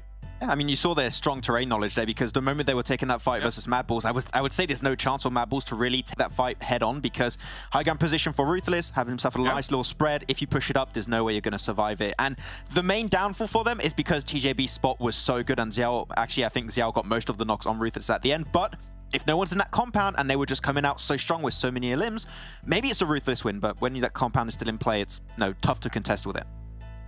But the thing is, for a team like RUTHLESS as well, they didn't have the greatest performance when it came to like our bonus points going into the finals. So one result like this, it helps them catch up to quite a few different teams. There should be major shifts actually happening in the standings off of just one match alone. And obviously, as the matches go on throughout the day, we'll get some sort of consistency and some sort of normality to our overall standings. But this is huge for them, huge for TJB, huge for SHOCKWAVE as well. MADBULLS, who were in first place, 2 points. Is it going to be enough to maintain your first place position? However, we still have 5 more matches to come, and Sanhok's coming up right here, right now. So let's bring it back to our casters with John and Blake. Sanhok, our first dose of the beast, Blank, as we're getting into match number 2 of the finals. We are going to see potentially a little bit more chaos, a little bit more close range engagements, maybe a little bit earlier than we did in the Miramar. Max is getting the dose of the old monster. We're getting the dose of the old Sanhok. Yes, this is going to be an interesting one for sure. I think for HVVP, I think this is a team that we need to watch out for, though, because after that last game, they're actually on top right now. 84 points total. Yes, they didn't get a huge amount of elimination points. I think it was 4, but getting that second place to 12 placement points, still very, very decent, and that will send you up top side. So good start for HVVP. Bad start for MADBULLS. 2 eliminations, 0 placement points there. Didn't really get too much, but those bonus points will see them through pretty. Third place at the moment. VIRTUS.PRO just behind in second place of HVVP. But again, Sanhok is a map where recently HVVP has struggled, not been able to quite get themselves off that Northern Island. A lot of times that has been because of NEXUS and PIONER, who do crunch them rather heavily on that side of the map. And these are 2 teams that are in our finals. So this is where we do need to see maybe a change up potentially. Maybe they don't drop on the Northwest Island. Maybe they have a different route of exit from the Northwest Island. I'm not sure just yet, John, but I'd be excited to see if there's any changes that they're making coming into this one. Looking for those changes. Early doors, but TJB occupy the top of the tables right now for the top players of the finals after their performance over on Miramar, playing as a team, which is really good to see. It's what we want to see more of from the squad, from that roster. Playing path on Sanhok, Northern, but should be read. Yeah, it should be all right for most teams. So HVVP do drop over towards that northwest side. Take Aim Gaming heads down towards Ruins as per usual. Biggs dropped in docks though. Decide not to head towards Camp Alpha, give a little bit more breathing room for themselves. Think this was 4 Romanian men. 4 Romanian men. Yeah, you are correct. So this is 4 Romanian men spots, so they'll pick up that one. We do lose a player early on in Shockwave. That's the TJB, and I think this is usually where we saw Arabian champions drop, in fact. It's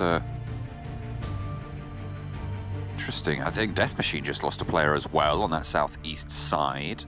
So a lot more early contact here on Sanhok. Maybe a little bit more malleable as a map.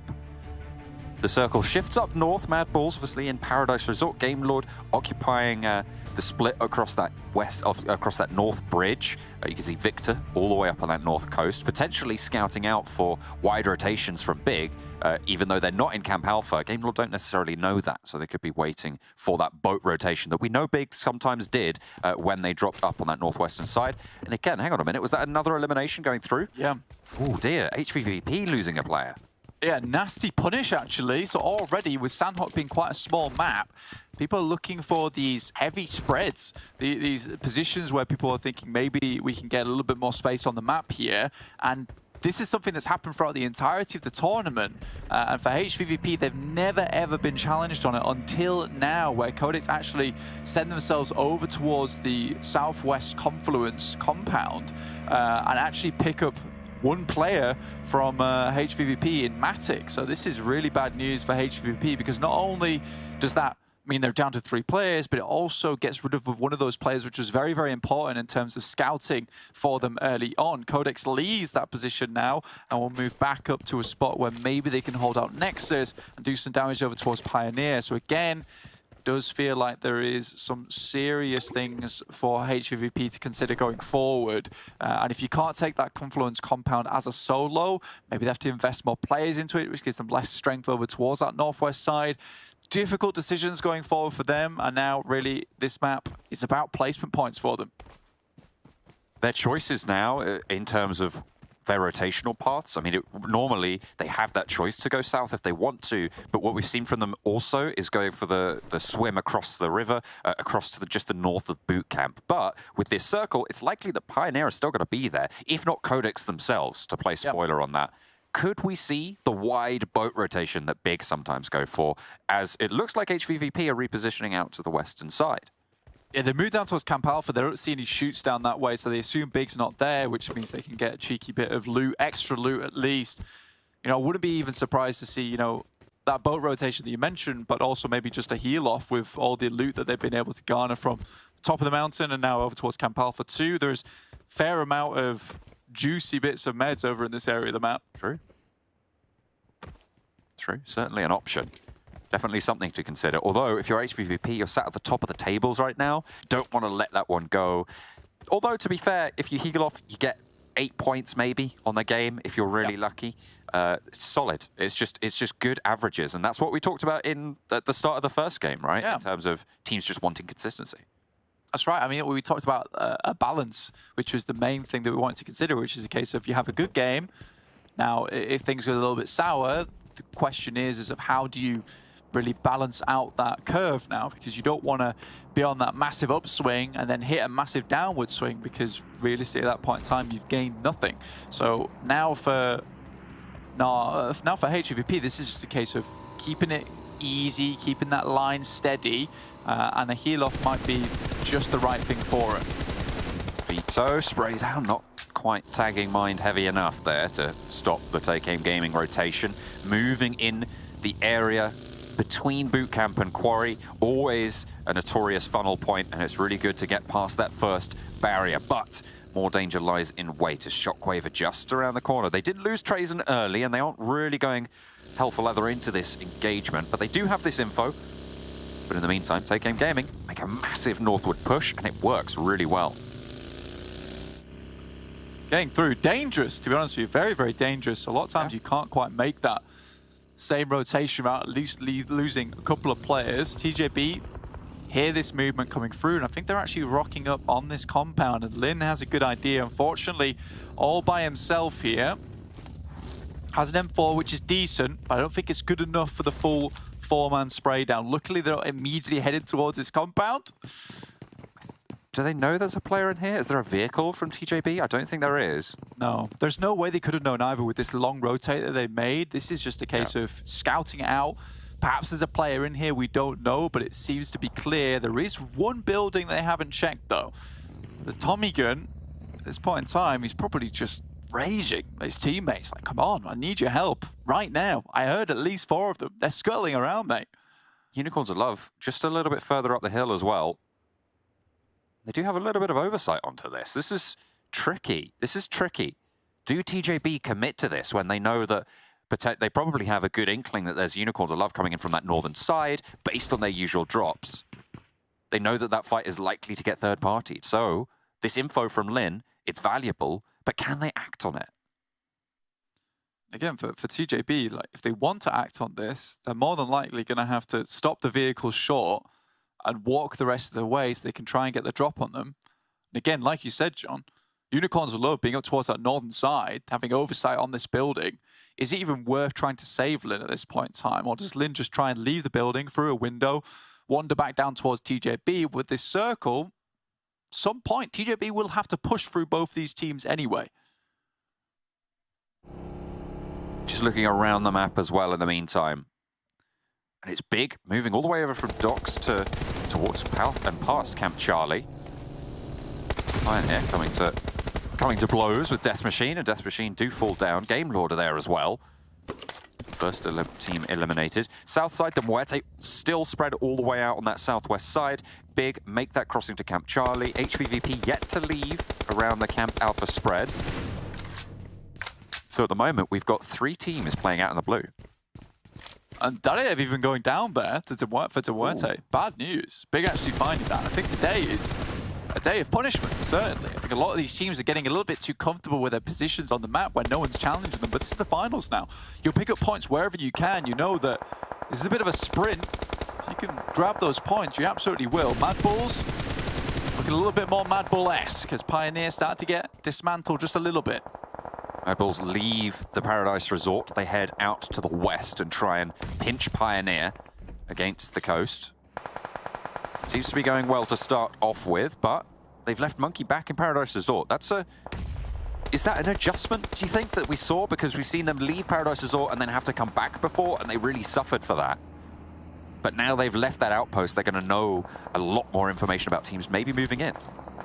I think we've seen a few times when they leave Paradise Resort, it's usually been all the way down towards that southeast side. I think with this, where Paradise Resort is still quite a prominent position in terms of rotational paths for a lot of these teams, it's a good idea to leave Monkey behind. Take Aim Gaming sent away from that compound that Lin was in up towards Unicorns of Love's position, and Lin just stayed extremely still. Didn't let anything on there, in which case TJB might be that unknown factor for both these teams. As Unicorns Love won't have spotted them as they came through. Take Aim Gaming, Zerich finds Hadge as well. Unfortunately, these rapid and kind of reckless rotations coming through from Take Aim Gaming now are starting to kind of come back to bite them just a little bit, John. Monkey, the outpost near Paradise Resort for MADBULLS. Taking a couple of shots over to the Unicorns of Love, who only have 2 players active right now, Raucus and Icy. Up and going, Crypto flushed out, VIRTUS.PRO. Unicorns of Love had a really, really tough time. VIRTUS.PRO have backfilled them up into Cow, and they've kind of been pushed into this fight in a really unfavorable hillside position. Yeah, for VP, it was fairly simple movement for them as well, because they just swang past Camp Bravo on the outside of the circle up towards Cow. And again, like you said, because Unicorns of Love moved down from here early, and they do a lot of times, VP takes advantage of this straight away and just sends straight into Cow, knowing that no one's going to be in that position. Unicorns of Love won't be there early. They won't be rotating back. They most likely will have moved down towards the south. So very smart rotation there from VP to get themselves into a fairly decent spot going forward. Unfortunately, Old Boy's just not able to hit too many shots. Happy J, though, is there on the receive. Gonzo backs the player on the hold off the window. Last player for Take Aim Gaming. Nade out and pretty well placed there. Gonzo was very, very low. Happy, low HP and needs to find a good, well, something. And there's a shot coming through. Game Lord might prove to be the savior. For now, maybe. Is that going to spread? Is that going to tag? Might just find the corner, but no, it seems to have burnt out. Nade in through the window from Raucus. And in comes the Vault. Will be on the broadside, though. Doesn't quite catch it. Unfortunately, not quite ready for that one. Raucus gets the Vault. I mean, that should have absolutely been a squad wipe there. Well, at least an elimination for Happy J. I don't know how he let that player vault in through the window when he had full sight lines of it, didn't have a vehicle in hand. Maybe a nade held there. It's one of those plays that you don't certainly expect someone to do. It's so crazy, so out of your mind, that Happy J was probably as surprised as we were as he, slid his way into the window like a snake. But fortunately, Happy J will suffer for it. Take Aim Gaming out of the match now. TJB have spotted a fair few teams, but haven't done too much about it. Again, they're being a little bit slower on their plays, less aggressive, less putting themselves in these dangerous scenarios where there really is no exit and they're already found out. They're playing these games slowly and knowing that on the edge side, they want to stay as hidden as possible before they start to move in. Really like this new TJB that we're seeing. Good adjustments, potentially giving them a really solid chance here in the finals to make their mark. Even if it is quite late in the tournament, it's a really good time to start now. Eastern Stars losing a player on their crash, but Athis in a fairly resible position here for Eastern Stars. If they can make that push up towards the northern side, no one really controlling that right now, as they have backed off Pioneer fairly effectively. Third zone at the moment, and just as we hit that, you see HVVP towards that northwest side start to move out. They're leaving that blue zone, heading towards the western side, well, the eastern side of the northwest island, looking out towards a lot of these teams who are clustered up very central towards that south side of Tap Mock now. So they haven't taken too much damage from the blue, which is good for them. And with most teams already leaving, they have a lot of time to play with. Yes, they're more than likely going to get caught out on the road crossing, but I think for them, it's more hope that a lot of these teams are preoccupied with one another, that they won't even spot a team coming over the crossing this late into the game. Always have to keep your eyes out on Sanhok. Unicorns of Love fighting back against VIRTUS.PRO. They got pushed down and backfilled there, but they're not going down without a fight, not just yet. That's on the northern side of the circle. Just to the south of Cow, north of Paradise Resort. TJB moving into the east side now of Paradise Resort. Ruthless potentially looking to try and push up there as well. The MADBULLS did, of course, leave that earlier. Monkey has regrouped with the team since. And since that has happened, NEXUS and TJB now have moved in. NEXUS on the northwest. We've seen TJB take up this spot a few times, particularly versus VP on the game in Phase 3. If you're watching with us those last 3 days before we head into the finals, we saw TJB take this position alongside VP. Unfortunately, both were facing the MADBULLS, who were on an absolute tear at the end of Phase 3. Unfortunately, were taken out. But this seems to be a fairly typical rotation for TJB. This time around, though, they have been extremely hidden. haven't let the game away too much at all. And for them, they might be able to get the drop on a team like Ruthless, who is almost certain, I'll say 90%, that there's no one on this side of Paris Resort. Might just drop the ball a little bit, in which case TJB will be ready to catch up and snatch it up in terms of a few eliminations over towards Ruthless. Circle shrinks and it's right onto that junction, right over towards Pioneer. MADBULLS still holding solid position in this next circle. The Paradise Resort teams will have to leave.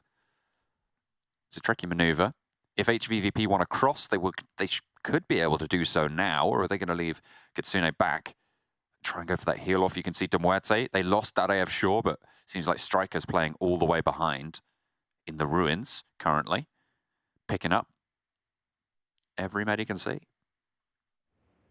TJB, not a great circle for them, honestly. Moving all the way up towards that western side, but something like this was bound to happen at some point. Yep. So I think that they were fairly ready for this, assuming that they'd be not the greatest of steads. MADBULLS predictions across the board here. This is a position on the map where they have won several times. I think the analysts would be remiss not to predict them here. Even if you don't have all the information, this is a spot that they're super comfortable with over towards Paris Resort. Tixi, though, finds both players from MUERTE as they rotate up. Not suspecting this player whatsoever. And even if HVVP do go for a heal-off now, those two eliminations would be absolutely excellent in terms of getting themselves a couple more points and evening that curve out, as we said earlier. Yeah, look at that. A whole bunch of utility there, slurped on up by Tixi as well. No first aids, so that implies to me that they weren't carrying any first aids and therefore leaving Striker back, definitely going for that heal strat. TJB now potentially in combat with NEXUS. Doran certainly seems to think they are. Nade over the top, looked well placed. Not really finding too much damage there. Nice scatter from TJB to get away from that one. MADBULLS condense into a compound. Nasty. Oh, that is nasty. Lin puts it right in the sides there. On the flanks of Exo. And will fall. Redux having already gone down leaves NEXUS at 2. A rebound Doran nade off the wall, potentially looking to slow TJB down, and it's really nicely placed there as well. I think that came off the window as well. Tingskirt falls first, but crawls back in and should be safe for now. That was Speedy coming through from TJB. Unfortunately, they've been spotted once again. That's from Octavian. Afar. TJB tries to get down towards the bottom floor. Again, there's a lot of angles all over the place. Octavian up high. Lin's going to try and toss one up that way. Looks pretty decent. It is. Across the top, TJB, Lin. That's 2 for Lin on the nade so far with no vision. Really well played, well placed. The Molotov was out and not quite going to be able to get the gun back in hand in time to handle the rest of TJB. But they lose a player. Tingsker falling down leaves them at 3 on the east side. Slick movements too. A little bit of parkour to finish off that one. Nice stuff. Ruthless Esports taking down Shockwave in the meantime. MADBULLS keeping it real tight, though, playing it close to the chest. Roll kiss, 600 damage done, but will be finally eliminated there by Game Lord. Cody sat back down from a nade coming through from Pocus. Teams are falling fast now. Ruthless on the broadside. Lin just dominating these circles recently. You saw him move out of their compound last time around, taking position against VIRTUS.PRO and doing a lot of work there. This time around, similarly powerful. 4 eliminations already for TJB. 5 total, 4 for Lin alone. Seems like we might have a new contender for top dog of TJB. It's funny, actually, because Lin was one of these players that is very impressive in terms of just gun skill alone. The difference being is that, you know, when we used to see Lin play, one of our major gripes with him as he hits 5 eliminations on the cards here was that his push-outs or his rotations, his expanding of his position on the map was always a little bit too much, a little bit too aggressive, but he's being a little bit more measured with it here in the finals, just slightly pushing out into position, getting these little cheeky off angles that maybe players don't expect him to be in, instead of being completely away from the rest of the team. And it seems to be working out nicely. Salazar here, 13 first aid kits, so he's going to weather the storm regardless of not whether TJB push down onto them. These are some nice long nades though, does have quite a bit of damage over towards Lin. Still quite far forwards for Lin. Hits the deck, wants the challenge with Nano. Doesn't take the damage from the nade. Salazar maybe looking to put another one in. Nano gets the heal off in the meantime. However, Xiao is putting a nade behind the rock. That's well placed, and Nano falls. One more from Salazar. Will this one find? Well, they're looking forward to double. Oh, Salazar ruins the push for TJB. And remember, they're only on 3, which leaves them just at 1. It's GK first, though. And now is the time for him to stand back up for the squad. Can he get his teammates back up? Because they have a long road ahead of them after the next shift. Yeah, it's going to be incredibly hard to get either of these players back up in action. It would just be a case of trying to carry them through. MADBULLS, in the meantime, as 4 will be completely decimating the opposition over towards that western side. 4 eliminations, but they're looking to take it a little bit further. But Pioneer actually fighting back towards them. Okay, all right. See if TJB can get back on their feet. Salazar, I think, just disengaging from this fight right now. Is that time? HVVP, solo heal. MADBULLS, control the circle. QODEX, what can you do? 10 seconds to get these reses off, and Salazar's moving up, doesn't want to let these reses go through. This is bold play from him. Might be able to spray straight for the smoke, but has to hit that first aid kit nice and early here to make sure he can still keep going. That will allow at least one to get up, but the circle moving in extremely fast. At least one first aid kit goes through, but MoneyKen is watching this. Ooh. That is not fun. Lin does go down to the zone, and TJB somehow weather the bullet storm here. But unfortunately, Salazar is still there. GK first goes down, and Salazar finds them both. TJB is disaster from Ruthless Esports. Just the one player. That was a 1v3 from Salazar, aided by MoneyKen on the suppression there. But now it's QODEX versus MADBULLS. Still, TJB pretty happy with this game. Decent point score, but yeah, Salazar massively ruined the day with the nades coming over the top side. Again, Lin's still using those stun grenades to its great effect, so the nade comes over the top and the player's too stunned to even do anything about it. 7 eliminations so far for MADBULLS, but QODEX with 4. Again, this would still be a win regardless of what happens for MADBULLS. They might get a 3rd or a 2nd place, depending how they play this one out. Start to dominate once again in terms of the leaderboards. Salazar is allowed to push up towards those TJB players as well. That's a load more first aids he can get, but MoneyKen spots it, and outside of the player zone, Salazar will fall. Not a threat anymore. Kitsune and Striker, the 2 healers out in the zone. It's a 4v3 on the inside. Woodson reluctant to push up at the moment. Monkey, Skills, both with UMPs. MoneyKen's here with the AKM, looking to shut down a player almost immediately with the added damage. That nade goes long. Oh. A little bit too far, though. I thought that was right on target, but just bounced and went a little bit too far. The arc looked good. Skills repositions away from this. Right now, QODEX have the lion's share of the circle. An opening needing to be found. And Monkey wants to do it with the nade. It's a little bit long on the cook there, just isolating positions close by, though. Still with a little bit more ordnance in the back. MoneyKen. Was that a nade from Monkey? I think it was.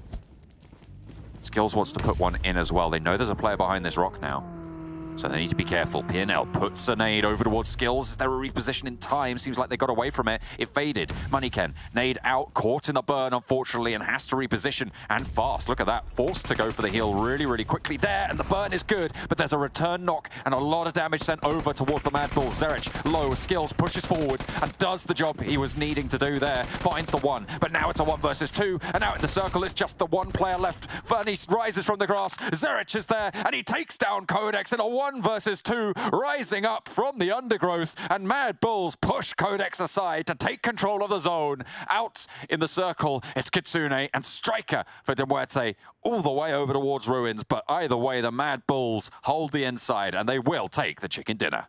It's kind of unbelievable that QODEX let that happen as well, but I think that you look at that Molotov sent through from, I think it was Monkey right at the end, well, actually Zerich, to stop MoneyKen from getting that side angle with the grenade was absolutely the thing they needed, because they kind of just switched that whole thing on its head into a 3v3 whilst MoneyKen tried to get back into the fight, in which case they were able to isolate some 1v1s, and then he's able to stand up from the backside and find a couple more. So QODEX just being completely outplayed by the guys at MADBULLS. The circle is really encroaching now, though. Kitsune only with 2 left. You wonder how many Strikers got left in the back pocket. A couple more. He had 8 when we checked in, so he should be down to about 6 or maybe down to 5 now. But that's the last one for Kitsune. So that should go down. Striker will outlast. The MADBULLS with 11 eliminations, playing from Paradise Resort. MUERTE take that second place with no eliminations and essentially no participation in this game as well. Big took down one of their players early, but they didn't let that bother them. They did lose a couple of their other players, I think, to Tixi from HVVP on that coast side, but really not having an impact other than just staying alive for as long as possible. And with it, you get 12 points. Yeah, and I think for MUERTE, yeah, they may have won out in terms of the duel, but for HVVP, with the 10 points on the game, including the 6 eliminations they're able to kind of find here and there, that's 16 points on the game for them. So very, very nice stuff from HVVP. MADBULLS, though, taking the chicken dinner. They looked great from this position. The entirety of the desk predicted them. They've won so many times from that spot in the circle. Again, it didn't look like it would go any other way, John, than that. Again, TJB, though, still looking pretty damn good. Unfortunately, Salazar had an arc on that grenade almost as good as some of One Piece's. Unfortunately, it was not meant to be for TJB. Yeah, unfortunately, theirs was not looking the best, unfortunately, towards the end there, but they still had an impact. I mean, you can see Lin is still going. The guy was on fire. He was actually, I guess, second on most eliminations, unless someone else was getting 6, and Zerich just eked them out in terms of the tiebreakers. But Lin got 5 eliminations for the squad.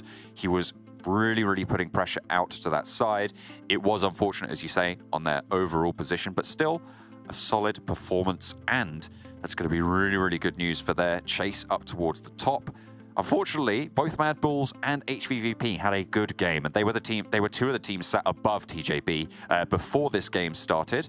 VIRTUS.PRO, though, on the other side, will be catchable for TJB. We'll see if they manage to do it, Blake. Yeah, I mean, for looking at TJB, though, in this way, though, John, is that you look at them and you think that, you know, how much grief we gave them in Phase 1 and Phase 2. They're now in a spot at the moment where, yeah, they might not get the first place finish at the end of this.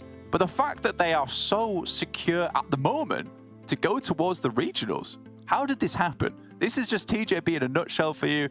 You think they're not doing great. They slowly turn up the heat more and more and more. We come to the finals. They're a completely different beast. You know, they're definitely those people that perform way better on tests than over on coursework. That pressure really does do good things for them. Other teams kind of break underneath it, but TJB, they see it as an absolute blessing to keep them hungry for those big numbers. And those 9 graders in those exams. Hopefully, TJB can keep on going, but MADBULLS reprove their dominance once again with a chicken dinner on Sanhok. Yeah, proven dominance yet again. Well done by MADBULLS. Another time here, able to help us all get our predictions correctly, which of course is what we really care about. But well done by them. I mean, Claris, as we saw the zone shift, not shift, but like zone kind of settle around that 16-minute mark, I think you and Max both said instantly, like, MADBULLS are winning. Yeah, difficult to bet against the position that they had in the circle. Once again, they've already shown that they are strong. I think the last time they got themselves a victory here was northeast of this position, northeast of that road. But regardless of the fact, it shows that from the spot that they know exactly how they're going to be playing things out. And even as 3, they were still able to do it. And they're one of the only teams that can do that. Wah!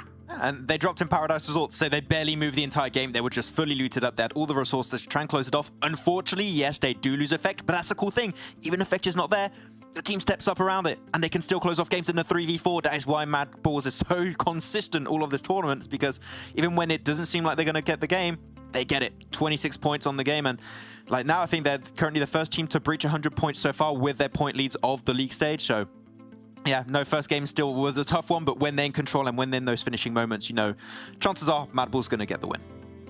Yeah, well, MADBULLS get the win, but we still have to focus heavily on the fact that RUTHLESS, another decent game out of them with 11 points. TJB, another 11 points for them as well. Unicorns of Love as well, getting 7. You remember, obviously it's a battle for first place, but it's still a major battle for getting top 8 to make it into regionals, and we've seen some teams finally be able to step up just like that, which obviously makes MUERTE's heal strat even more impactful when it comes to the Sioux Sanhoks that we have every single day. It's the heal strat here for them, they're not going to abandon that anytime soon. There's no reason for them to. They're not being rivaled on the Sami drop across the whole split, where they're staying in the blue for the entirety of the game. They're going to get themselves, if they continue on that trend and don't somehow haphazardly get eliminated on entry or towards the even middle state of circles or towards them, they are going to get over 10 points every single game. Now, how do you remedy that as the other teams? Just be better on the other battlegrounds. Yeah. And it's going to allow them to make it really far, right? Because you've got 2 Sanhoks every single day, no rotating group, so they're playing every single one of those Sanhoks, and they were in 7th position entering in this tournament when it comes to the bonus points from the league stage, right? So if they just get decent points every single time and not too many big movements happen in the overall leaderboards, they should make in top 8 without too much of an effort. But yeah, I mean, Same heal strat, it just keeps on working. Other teams tried to do it, tried to make it happen, like HVVP Kitsune tried to go for the heal strat, but you can't build the healing amount you can pull off from that spot. It's too good. It's even, sorry, as we watch this final moments as well, this is ridiculous. It's even more important that you actually do it on a Sanhok compared to any other battleground because it's so volatile is Sanhok. But focusing on this, Max, did you see exactly how that went out? Well, don't spoil it. Oh, We're going to see it in a second anyways. Oh, we're going to see the it replay anyway? of it, don't worry. Okay. Max. I saw, yes. Well, you know what, actually, let's just go straight to it then so we can talk about it. Because while we were watching it happen, we were unsure of how MADBULLS was able to finish off QODEX. Zerich in particular, we saw him trying to res a teammate, and we were like, what's happening? Why is he doing that when there's another player left alive? But as we saw there at the very end, and we'll see here in a second, it was close, but really showing really a testament to how good Zerich and MADBULLS are. Yeah. I mean, if you blink, you might miss it, because I definitely did. But looking back onto it, you actually see Zerich on his angle. He goes a little bit further. So, like, you got the initial fight. Really good molly onto Moneyken, by the way, just forcing him to go for the first aid and actually burns up. And then you're going to see Zerich hides down while Skills is pushing up. Unfortunately, doesn't win the fight. Does get knocked, though, which is great. Puts it down to a 1v2. But the moment Zerich pushes up, you're going to wait. PNL pushes up, instantly gets him, and then he jumps down from the rock and gets 2. They just align almost perfectly. And when you're jumping down, your bloom is even bigger, so you're suffering to hit the shots. He was shooting, but every one of those bullets actually missed, and Zerich just got too easy in one scope. That is a bit of an oversight by QODEX, I think, given that they're a little bit too much overconfidence there. I feel like that they should have been able to round that out. They did get a little bit unlucky, I think, with the molly going slightly right of his position as he was lying down, because if that hits him, it's over. There's no recovering from that. But yeah, a little bit overzealous for QODEX, because they could have had the win. Yeah, maybe like Zerich was like semi-baiting his team there in particular just to kind of force them to come in to go for the finish. But well done by him again. Like, clutch situation, wins it out for them. And at the end of the day, at the end of the whole event, you never know. That play might have actually got them first place overall if it is actually close at the very end. But speaking about being close here, we haven't been able to check in with our overalls in the finals, but we have a little bit of time. So I want to do that right now because I want to get an idea of where the teams currently stand. MADBULLS, they're in first place, but by 3 points. HVVP haven't given the run for their money, but then again, TJB in third place is huge. RUTHLESS as well, breaching top 8 is another massive team. TJB's move, considering they were in 9th place with 46 points, that's a big leap for TJB to start things off. So they are definitely now able to contend with those top dogs or top bulls, however you want to categorize it. And likewise, you know, I think MUERTE, obviously, it's one step up, but you know, in the first game they really didn't have much to their name. So now that this is a nice, good amount of points for them to continue on this trend. And also really like it because this is the first season where we have these bonus points after your performance in the league stage heading into the finals, right? And it is sure, a decent amount of points, especially when you got your MADBULLS getting 75 points before getting to the finals. That's a big advantage compared to other teams. But if you ever step up, like we saw with TJB right now, with those 19 eliminations in these first 2 games and a chicken dinner, that lead can be reduced in like a matter of 1 to 2 games. Now they are currently not just in the race for top 8, they're in the race potentially for that first place. And the TJB finals buff is real. It's happening in the second season right now. I'm curious to see what they can do if they do make it, obviously, top 8 and they hold on to that. If they potentially even make first place, would be even more amazing. But for me, I'm still not sold until they can get to regionals and perform, because they have yet to do so across the multiple seasons they've been there and across the multiple international events. And I know people out there might be saying, well, Jason, why are you hating on TJB so much? I'm not trying to hate on them. It's just the fact that they haven't been able to perform to that level that we see them be able to do here in Western Europe when it comes to these bigger events. And let's be honest, all 3 of us want to see a Western European team win PMGC. Someone's got to knock Nova off that pedestal, and we'll obviously find out who it's going to be later on in the year. But gentlemen, we're going to be moving into Erangel for the first time today, and this is where things get a little bit interesting to see if we'll have any change in applications. Actually, I don't think we've seen too many, though Sanhok was a little bit different. But I'm curious to see how teams are going to play this out, because again, we're going to be ending things out completely at the end of the finals on this map. But for now, we're only the halfway point here of the first day. So let's go back to John and Blank to bring you the action. still with a lot of legwork to do for these teams. They are going through their first of each of these maps and making sure that they stake their claim to their drop spots, to their rotational paths, making sure teams know where they are. So I imagine if we're going to see adjustments, it might be in the second half of today. Yeah, absolutely. I think you look at this map in particular, John, Erangel, as Jason said, bringing up that great point that we are going to finish on this map. You know, it'd be good to see who is performing the best here. And although TJP have done very well on Miramar, and then over towards Sanhok didn't do too badly either, I think it was Erangel where we started to see a lot of their turn-ups in terms of performance in Phase 3, taking a lot of these central positions. That's where they kind of got that idea from. That's where they started to develop a lot of that central spot from, that aggressiveness. So I think here is another good chance for TJP, surprisingly. And it's not where I thought we'd see TJP taking a lot of these points home over Miramar and Sanhok, considering Sanhok was completely butchered in terms of their game plan where MUERTE took Sami away from them. They've had to change things up massively over there. But now on Erangel, this is where I expect maybe a good game from them. And I could be surprised here and see TJP go out very early. And instead, we're having another switch up from TJP in terms of what maps they perform well on. They performed very well so far over the start of today, as has been highlighted numerous times. They closed that gap against the MADBULLS. They're now sat at 19 points behind Blank. That's not very far at all. That's one good performance to try and swing that in their favor. And if MADBULLS take an early dip, or if they lose two of their players early, there definitely is that potential to eat into that gap, and fast. Not only that, we're not seeing a MADBULLS player on the most eliminations just yet. Lin still right at the top with 7. Tixi taking 12.93 as well after Alaska and Sanhok, where he was able to do a lot of work in terms of a few elimination points, which sent them up the ladder slightly. Currently, HVVP sat on 22 points total. Very, very good stuff in terms of placement points, 22 placement points, sorry, and 100 points total, 3 points behind MADBULLS. So HVVP definitely not letting the chase up just yet. Yes, they kind of dropped the ball slightly over towards that final game on Livik with the old heel-off, which didn't work out. I think that's kind of a Hail Mary play, whereas it works out or it doesn't. VP can't get any more points than us. They need to go down early. They don't, and they're not able to jump up in the general rankings to get themselves a few more bonus points. Hasn't mattered too much, though, because so far, HVVP do look fairly decent. Heavy shift down towards the southeast, though, John, down towards MUERTE Power, and with a northern playing path, a lot of these teams will have their work cut out for them going forward in terms of rotations. But Game Lord are going to get themselves nicer situated up towards Yasnaya. And do you know what else is interesting, John? What's interesting? These are the circles where TJP tend to do very well. Oh, well, we'll be on the lookout, certainly. Doran, plenty of bullets in the mag, and Rollkiss finds out just how fast they could pelt down range, trying to hold out for Crypto with pump action. Mules with it. Octavian not quite speedy enough into the fray, but Exo and Redox push into the ground floor. Icy down on the outside, and Exo wastes no time in taking down Crypto.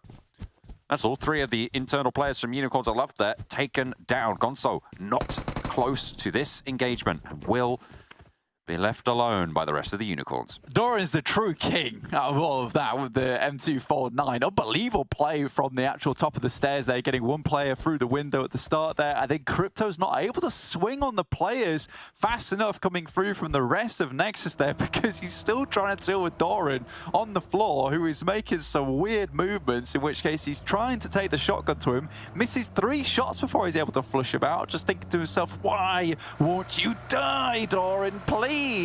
I need to get resituated with the rest of my team. So unfortunate. Unicorns of Love, like that, down to 1 and 3 eliminations there go through for Nexus. Unicorns of Love, though, precarious position. This is really not those games where you can be going out early. They have a total of 67 points, tied with MUERTE over in 6th and 7th place at the moment, but it's that 1st to 8th place is so important at the moment, John. Getting into those regional finals. And already, we're seeing Game Lord in 9th place. We're seeing Eastern Stars in 12th place. We're seeing Big in 16th place. Our familiar faces right now are not making it into those regionals. And Unicorns of Love are kind of our final hope for the OGs. I mean, it's Western European Stormtrooper energy, seemingly, in this... in these games, and maybe there is that Skywalker over on TJP. We're going to have to wait. That is correct, absolutely. They are a new hope, but there's still a long way to go. We've only had 2 games from them, and sure, those 2 have been good, and they have shown marked improvement in their decision-making. But can they stand the test that MADBULLS will undoubtedly lay down before them, that HVVP will completely be willing to give them in a heartbeat? I do love that we've got this kind of now idea that MADBULLS are Darth Vader and TJB currently Luke Skywalker. In which case, you know, it makes sense. Darth Vader's always been very, very strong, and Luke Skywalker's has his test to go through. And maybe this is the finals where we see TJB in the dark, and then suddenly a blue saber appears and they're ready to perform. Ooh, I like it. I like where this is going. We'll have to see the strength of the Empire, see how that one's going to go over. But NEXUS moving along that south side after losing just Doran, the stalwart holder, against that push from the Unicorns, who did fall for his troubles, past the split from QODEX, and unlikely that QODEX are going to take this full engagement. As NEXUS just send on around, figuring out where they can go. Teams starting to migrate out to the east. I think a lot of teams already making their way into MUERTE, playing towards MUERTE, nice and early. For MADBULLS, you know, without X team even being in the game here, their rotation from Primosk is even easier. They'll have to pass through Ruthless. Ruthless, however, in Pachinki haven't been too reactive to a lot of these circles. They remain in this position for a long, long time. Again, I'll bring it up. I bring it up every single season, but this is one of the things that I do find a little bit strange from them, in which case they have this central spot on the map, so easy to get to a lot of the circles, but far too often I see them as one of the last players to actually move out and rotate into the circle, which does make things a little bit more difficult for them than it maybe necessarily needs be. You see MADBULLS over towards Paradise Resort, you'll see them flex out nice and early a lot of times. Won't just be looting in Paradise Resort all the time. It is a central spot, it's a great spot to be in. You'll see them move down towards the south on Sanhok. For Pachinki, Ruthless play a completely different game, in which case they'll just sit there and sit there and sit there until they're kind of forced to move out of it, by which time it is just too late. Potentially. Timekeeping, all important, Blank. You know that all too well. Teams moving in. No more argy-bargy. I was looking at who was dropping where, Blank. Nobody dropped on the military island, and to be fair, the playing path didn't really play well for it. Gonzo has since rotated down to that C block on the north of the military base for the Unicorns of Love. And they normally do drop out towards Novo, but you know, ARB not being in the lobby anymore, that is an open drop spot, but without the opportunity really to go there, we didn't see anyone fill it. Pioneer, South George, HVVP now playing North George. I mean, I say now, still playing North George. They will be leaving fairly late on this circle. A lot of teams crunched into this area now, though. TJB find themselves very much caught up in the action. Just outside of Lumber Hill. Again, this is a position where mostly you're just listening for rotates coming around the side. It's difficult always to get the bead on these teams, so again, it's one more of an informational play. You don't want to play directly inside Lumber Hill. A lot of times this is just isolating a single side of it, hearing the rotations coming through and then playing off the back of it. At this point of the game, though, with first zone coming through, we're about 8 minutes in at the moment.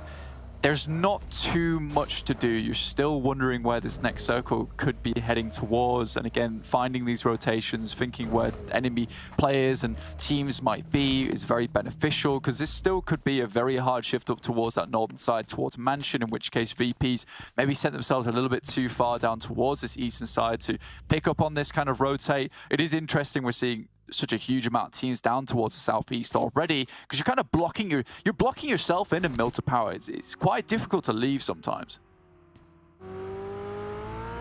Not the easiest. MUERTE skirting on the southeast coast right now. A couple of shots over towards the rear guard, but not too much found, and cover should be fairly accessible as they make their way up into MUERTE for MUERTE.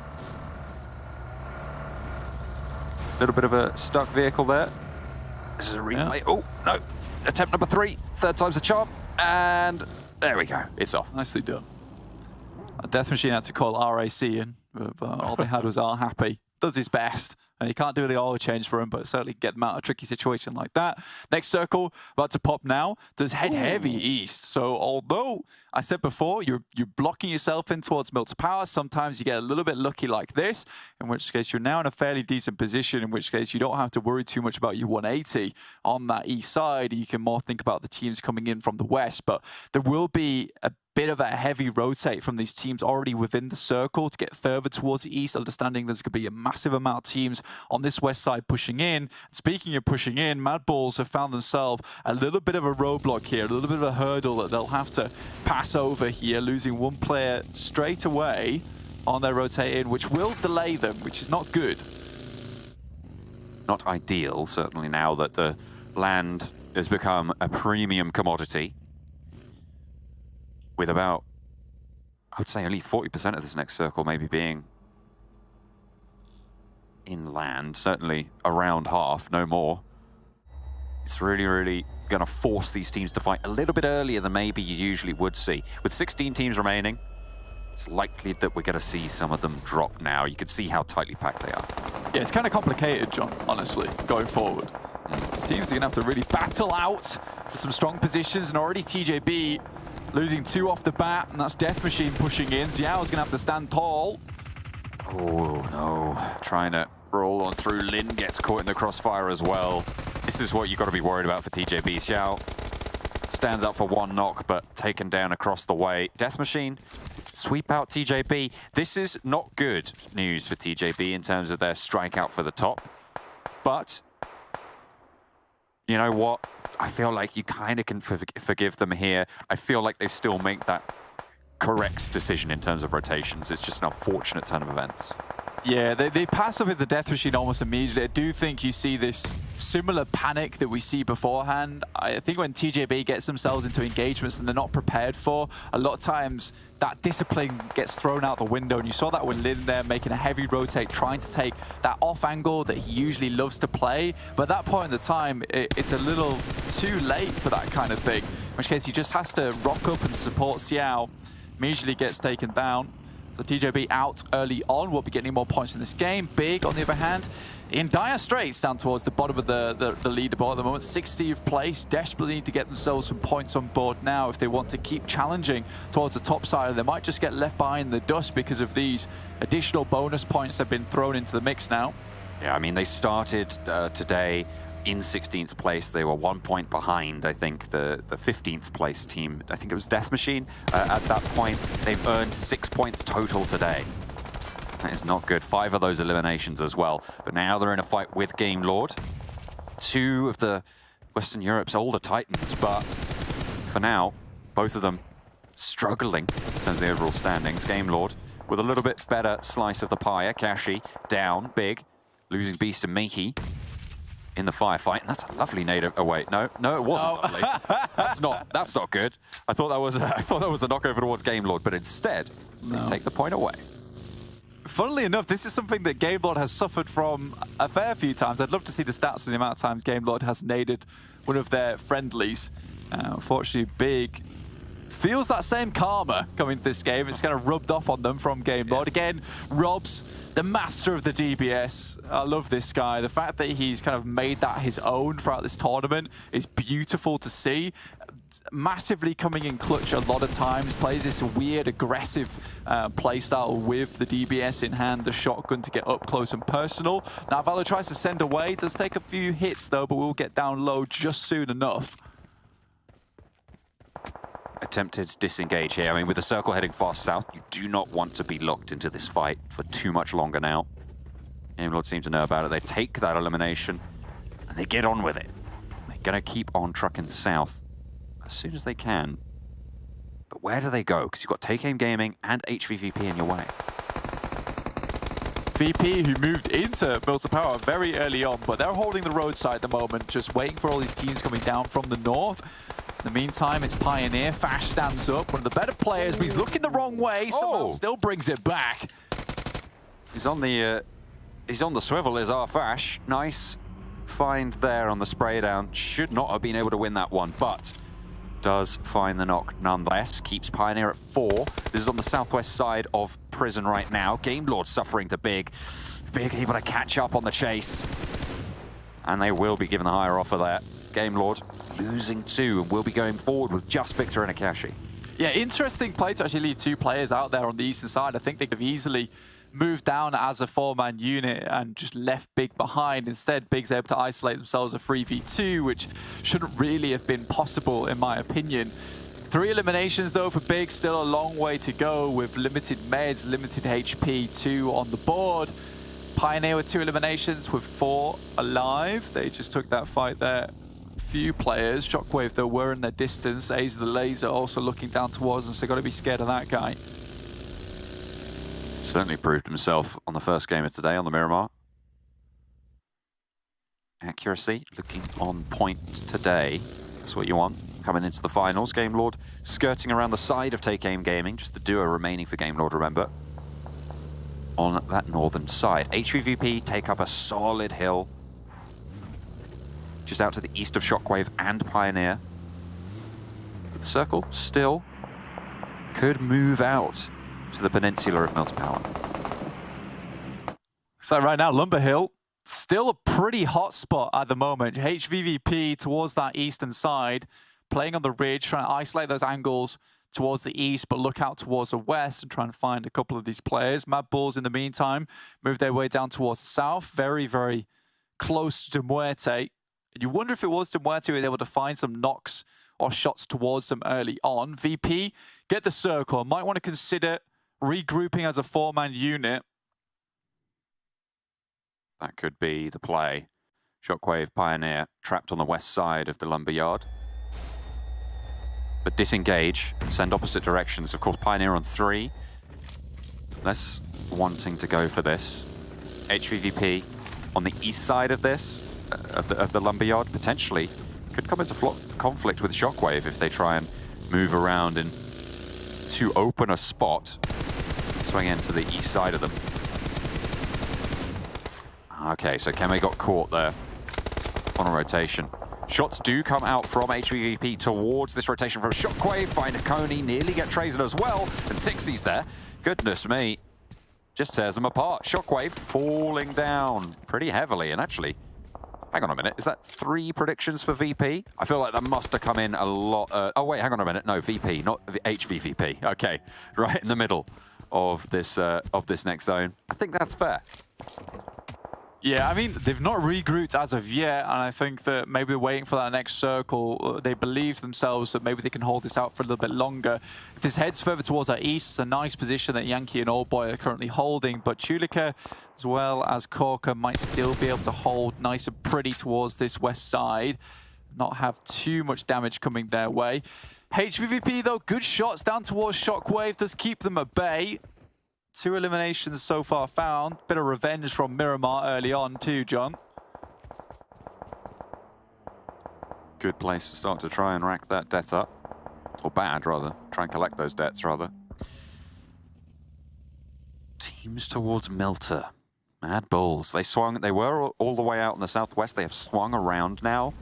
And looking pretty good to try and sweep through this southeast area. Potential for them to have a lot of control here, but leaving that Melter Power position, you said it before, Blank, can prove to be tricky.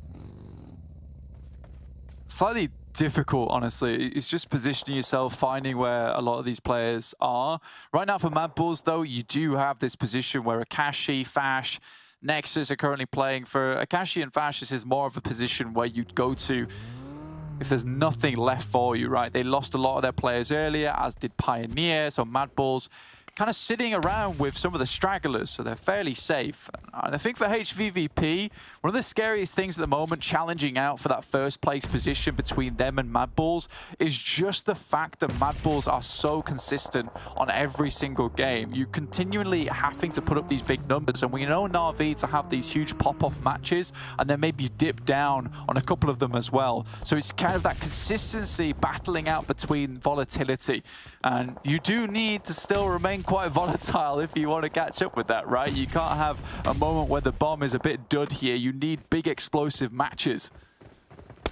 Need to try try and keep that pressure up. Dadaev putting the pressure onto Ruthless right now. DBS dispatched, close range, nicely found there with a nade. Over the top onto Pocus. Dadaev not taken down, but the second one is good. Salazar on point with the nades today, but does go down, unfortunately, to the spray down. Just nano remaining, and Ruthless swept aside on the northern cliffs.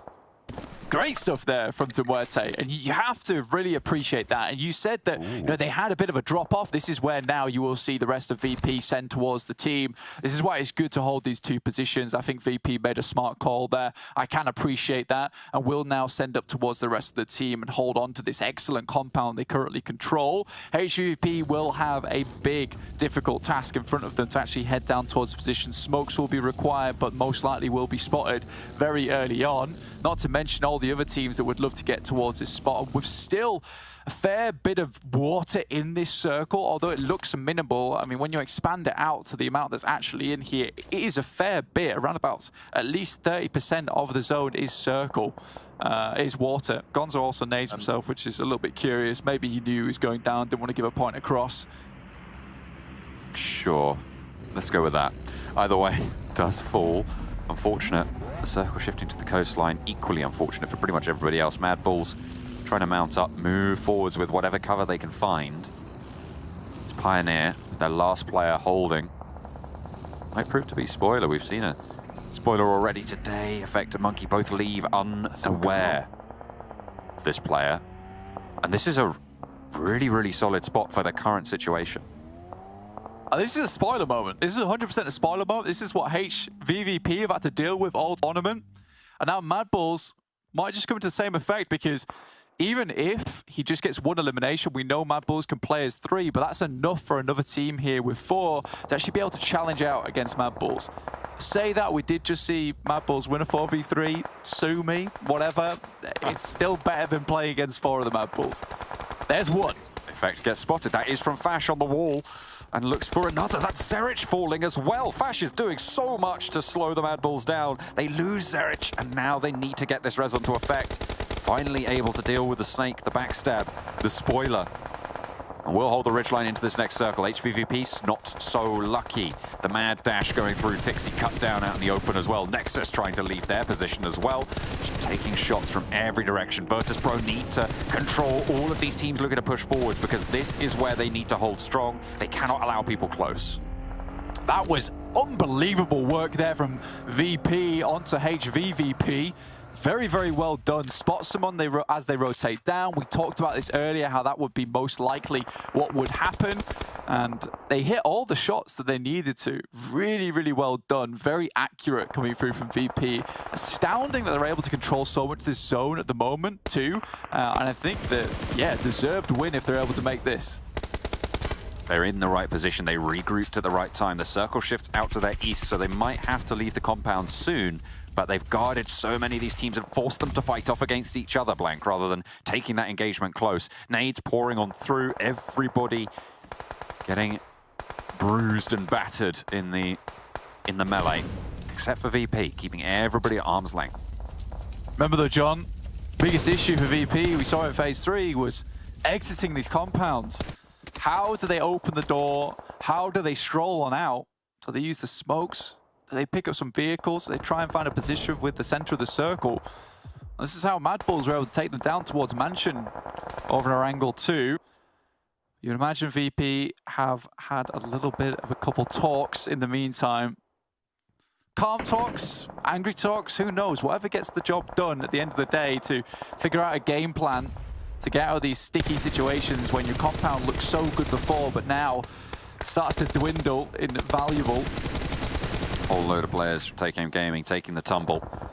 Just the one left standing. We'll be able to get a res, so potentially 2, but they'll have to swim right under the cliffs of MUERTE and Trazen as well. Death Machine taking shots in the open field from VIRTUS.PRO. You've got a feel for them. No way they're making it across there. Will get flushed on out. Put that nade away. Not going to be needed. NEXUS still going with Redox and getting a flush as well. Take Aim Gaming spotted yet again. Firing squad from MUERTE on that northern shore. I mean, for Redox, he has been absolutely critical for NEXUS at the moment in terms of getting in towards that 8th place within that bracket to get towards the regionals. Remember, he's a solo. Right now, NEXUS Gaming, 10 eliminations. Ooh. 7 clear of the second highest in the lobby from MUERTE with 7.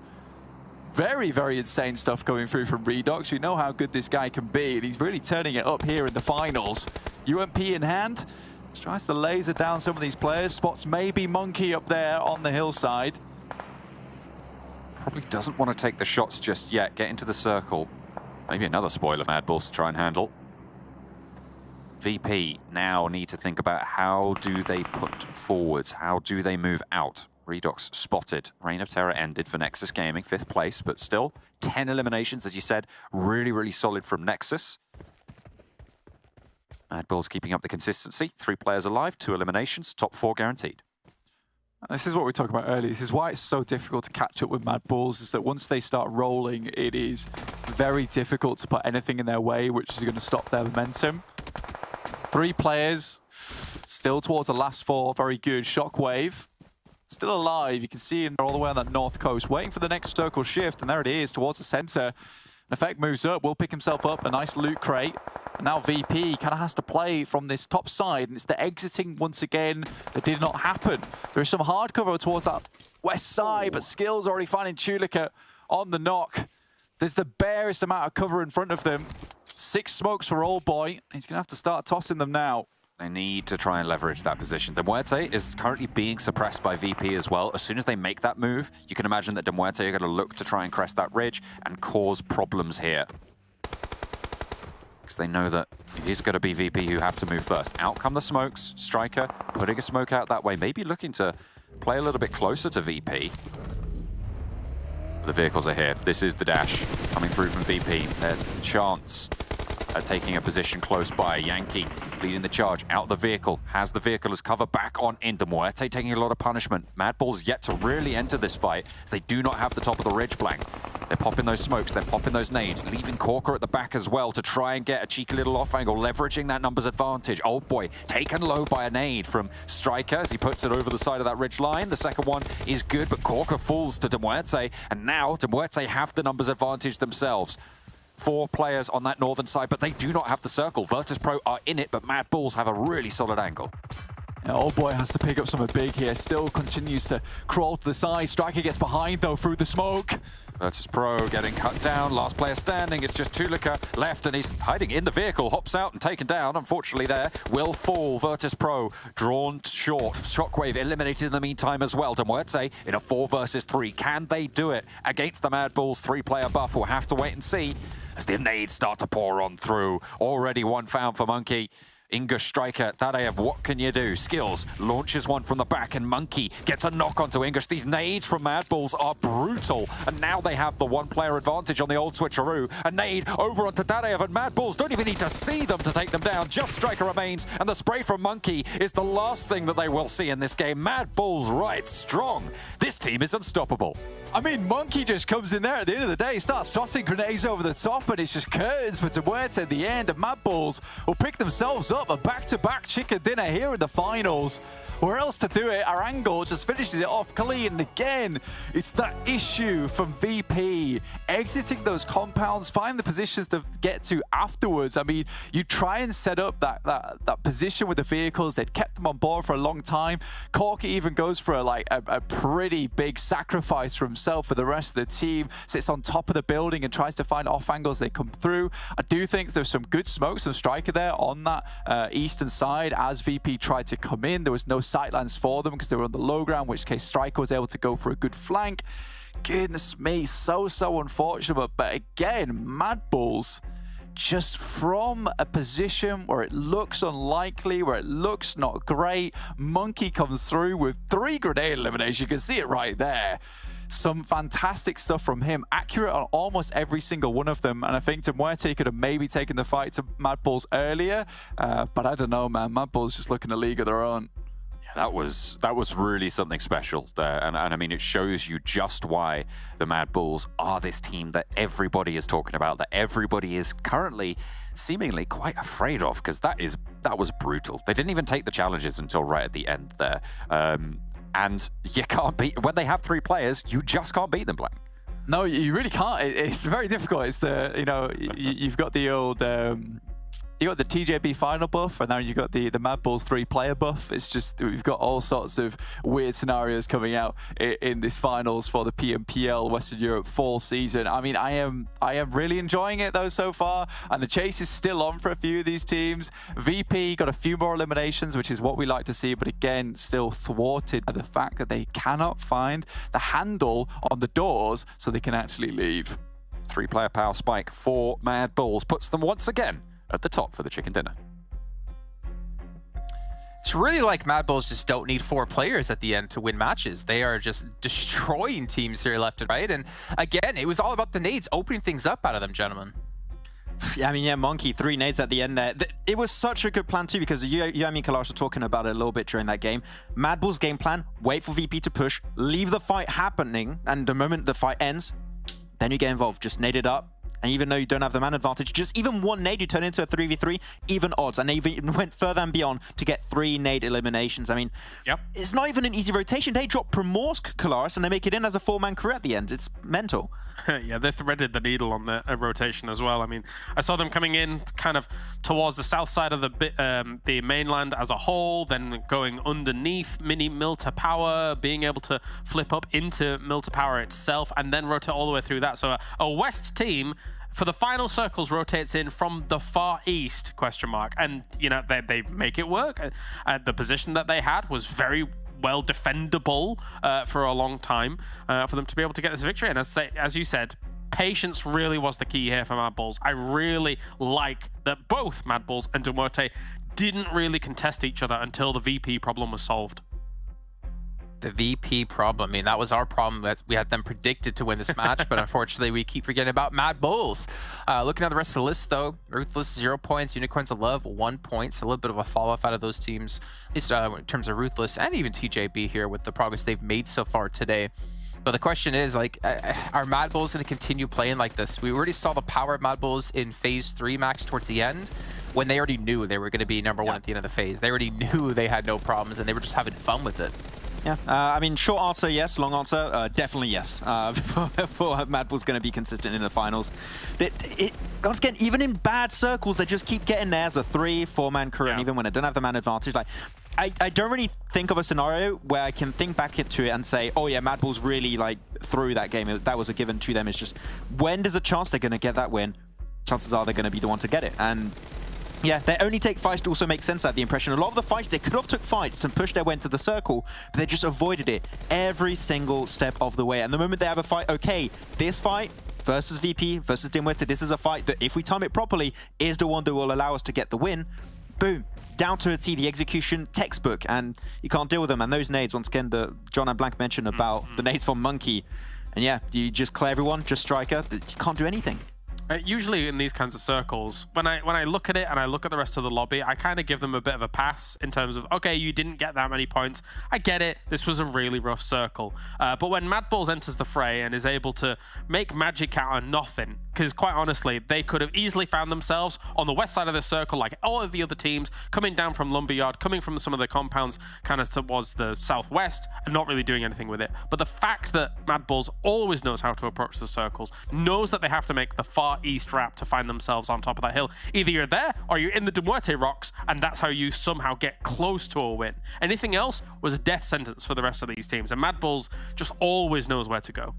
I mean, that's one thing that makes them a CCT that we've been talking about so often, is that they can turn a bad situation into an okay and eventually a good situation for themselves. So taking pretty much no points and turning them into, well, almost a win. Yeah, well, I'm looking at win that one. Yeah, I'm looking at the circle shift exactly. You know, the moment it went north and it was a hard shift north away from MADBULLS, 6 teams were there. In the next 2 to 3 minutes, every single team dead except for one. And it is, you know, of course, MADBULLS that is just a sole survivor. I was actually MUERTE, I'm saying, like, MUERTE also went for the wrap, but they're one of the sole survivors of the hardest shift of that circle because they just react accordingly to everything. We can see here the player stats coming in for MADBULLS. Not a ton of eliminations, but they don't need a ton of eliminations to close out the game here. Monkey actually in the charge, and it's nice to see, again, other people stepping up around Effect, around Zerich as well. I still feel like a broken record and say it's not just one player, it's a team effort. Okay, we said, I think that, I'm not sure how many times you said it by now. But yeah, they just avoided all the fights in the south. That's why they took such little damage to and such little like overall damage dealt also to the enemies, because the fights in the south just doesn't make sense to take. You want to avoid as much as possible and get involved at the end, which is why they were able to actually close off that game, because they just didn't suffer casualties too early in that match. Okay, well, let's actually look into their stats so far today from MADBULLS. I want to see their averages, because at the start of the day, we obviously have to take a look at their average points per game and everything around them and how they've been throughout this entire event. But what about today? Are they meeting their averages? Well, considering they've won 2 out of 3 matches, they should be exceeding those averages and maybe creating a new one for themselves. I don't know what it is about this team, but I really expect them to fall off a bit here in the finals, if I'm perfectly honest with you, just because I feel like it's so hard for a team to be that consistent this many weeks in a row. Yeah. But they're proving me wrong, and I don't know what it is, but this is insane. I would agree. Again, all you need to do is look at the track record of all of our teams that we kind of cover, be it even up to the top, at the very top, at like PMGC level, right? When do you see a team blast out in the group stage in the group stages or the earlier stages and then continue to do it in the final stage? That's very rare in itself, even at a PMGC. But here, MADBULLS somehow, some way keeps doing it. Yeah. They are just a phenom. They're an absolute phenom. And we talked about the fact that now you don't have the rotating lobbies anymore, right? And they still found a strategy to be hyper consistent with the rotating lobbies every single game. You don't have that now. We played 1 map of each. They've already won 2 out of the 3 maps that we've already played. Why would it not continue this way into the entirety of the finals? Right now, I don't have an answer to that. Like, they're just going to remain on top, and there's no team that's willing to stop that from right now. Well, I guess the question then becomes, you know, beyond PMPL, can they do it in European regionals? Can they do it in PMGC after that? Can they compete at this same level against teams who are even better than what we're seeing in these lobbies? Teams who are more experienced, who will make the right rotations and will potentially do it quicker than them as well. So obviously questions that we need to be asked and hopefully answered within this year, because we obviously have PMGC coming up in November. But for now, you guys at home who are watching the show, we want to hear some feedback from you guys. You can head over into the YouTube chat and see a link here for a survey and give us some feedback about the show, everything involved in it. Please do that, because it'll make Max a very happy man and maybe no longer a part of a biker gang. Wait, what's wrong about that? I'm happy with my biker gang. Like, it's the boys. What do you? I'm glad you've embraced the biker gang. Yeah. Yes, yes. I mean, are you and John in the same biker gang? Is it like the denim biker gang? No, actually, we're in the math club with John, so it's not at all. That makes more sense. How are you in the math club? No, definitely not. I stayed 1 day, not even a full day, and they just like, no, just no. The standard deviation of your time in the math club was 0. I don't know. I shouldn't be in the math club either. Excellent. I shouldn't be in the math club either. Yeah. Well, maybe John himself could do the math for us here, as we're going to go on over to them to go to Miramar here for the second and final time of the day. Hey, listen here, Slick. Let me tell you about my derivatives. That's what we're going for. That's the maths club. That's the tagline. Let me tell you about my derivatives. Nice. Okay, so is that like where you come in and you try and get the new recruit? You're like, look, dude, this is good. We're really cool here, honestly. Look, we've got accents and stuff. We've got outfits. Sometimes we cosplay as Einstein. True. It's really cool. It's really cool, I promise. And that's about the time when everyone walks out the door as well, including Maxman apparently. Oh. But we are heading into now Miramar. Math is cool, by the way. You should get into it. Wow. But like in your own time and make it cool, you know. Use like colored markers and stuff. That's right. You can do if you like. I mean, I have a long-term fondness for maths. I think you have a relatively newfound fondness for maths. It's what we rely a lot on, actually, to be fair, looking at these statistics. And sometimes it is the only way to really give you proper context to just how strong teams like MADBULLS are, how dominant they are over this lobby. You look at averages and it's easy to sort of think, oh, 12 points average per game, that doesn't sound like a lot. Let me tell you, that is insane over the length of series that we've seen from this team. To be able to put up that sort of a number is absolutely incredible. I think it's unparalleled in pretty much any region in the world right now. Yeah, it's ridiculous. It is quite ridiculous. I mean, if you do look, though, I think it was PMPL Fall for America. right? That was kind of nutty. I think Nova as well as Knights were absolutely battling it out to the bitter end over there. And I think they were like 700 points apiece ahead of everyone else. I think the third place team was at 500 points. That would have been an interesting one to look at. We do have some ridiculous teams throughout the world at the moment, but I do think one of those ridiculous teams is MADBULLS at the moment. You look at that 12-point margin, and just in the perspective of PUBG Mobile and of itself, a second place is 12 points, right? So what you're looking at is a team here that is essentially ending the game 12 at second place every single time without any eliminations. Which is, if I saw that throughout an entire tournament, I wouldn't care they weren't getting any eliminations anyway. I'd be like, this is, something's wrong, but also it's working, and I don't like that it's working. That's fair. I think a while ago, I can't remember the exact numbers, but I did the calculations on the average value of or like the top score of each game, and you're looking at probably somewhere around 28 to 32 points as sort of that, if you're first place in the game in terms of the most points scored on average, and it sort of goes down from there. To get to that 12 points, it's actually fairly quick to drop down that far. So the average value of, I think, about a 4th place puts you around that sort of margin. So if you're averaging 5th place every single game, that's nuts. Yeah, it's stupid, in fact. It shouldn't be something that's happening, yet we are seeing it here over in the finals and this tournament, just for MADBULLS themselves, who, although it looked a little bit shaky at the start of the day, they quickly rectified that for us and let us know their presence within the finals itself. And, you know, taking a quick look at our overall standings now, which I will tell you in just 2 shakes of a lamb's tail. You'll have to wait though, bear with me. That's all right. In the meantime, this circle up towards Torre Armada with its southern playing path does make it a little bit more difficult for these teams to get into position. Remember, this is a large map at the end of the day, but looking at the overall rankings, HVVP only able to get 4 points after that last match, taken up to 104. In the meantime, MADBULLS have extended their lead by 20 there, so 124 points total for them. And VIRTUS.PRO to MUERTE, 3rd and 4th place, with TJB dropping all the way down to 5th after their unfortunate quick and early squad wipe over on Erangel. GK first, looking to pop some shots over towards Akashi with the pistol. Not quite as accurate. Was that a weapon picked up by Akashi? I think it might have been. Either way, not really too much to do here. So dropping close by TJB and Game Lord. This is out to the north side of Los Leones to try and grab some vehicles, head north. Speaking of grabbing vehicles heading north, Unicorns of Love managed to drop on the western side around where HVVP were dropping, grab 3 or 4 of those vehicles and have sent all the way up towards La Cobraria. They might swing to Torre Hamada, but why go there when you can stop at La Cobraria? HVVP won't have those vehicles in their vicinity as well to make that rotation. You know, it's actually really not a terrible idea whatsoever. It could be something that comes into play. For Unicorns of Love, though, I'm not sure. There could be just a situation where, you know, they pass through, they pick up some loot. Understand that HVVP might be a little bit slow on that rotate, in which case they can ninja a couple of things from those buildings, leaving HVVP maybe feeling a little bit high and dry there without too much to play around with and coming to their usual drop spot and have being robbed, which is not fun at all. Bad for business, really.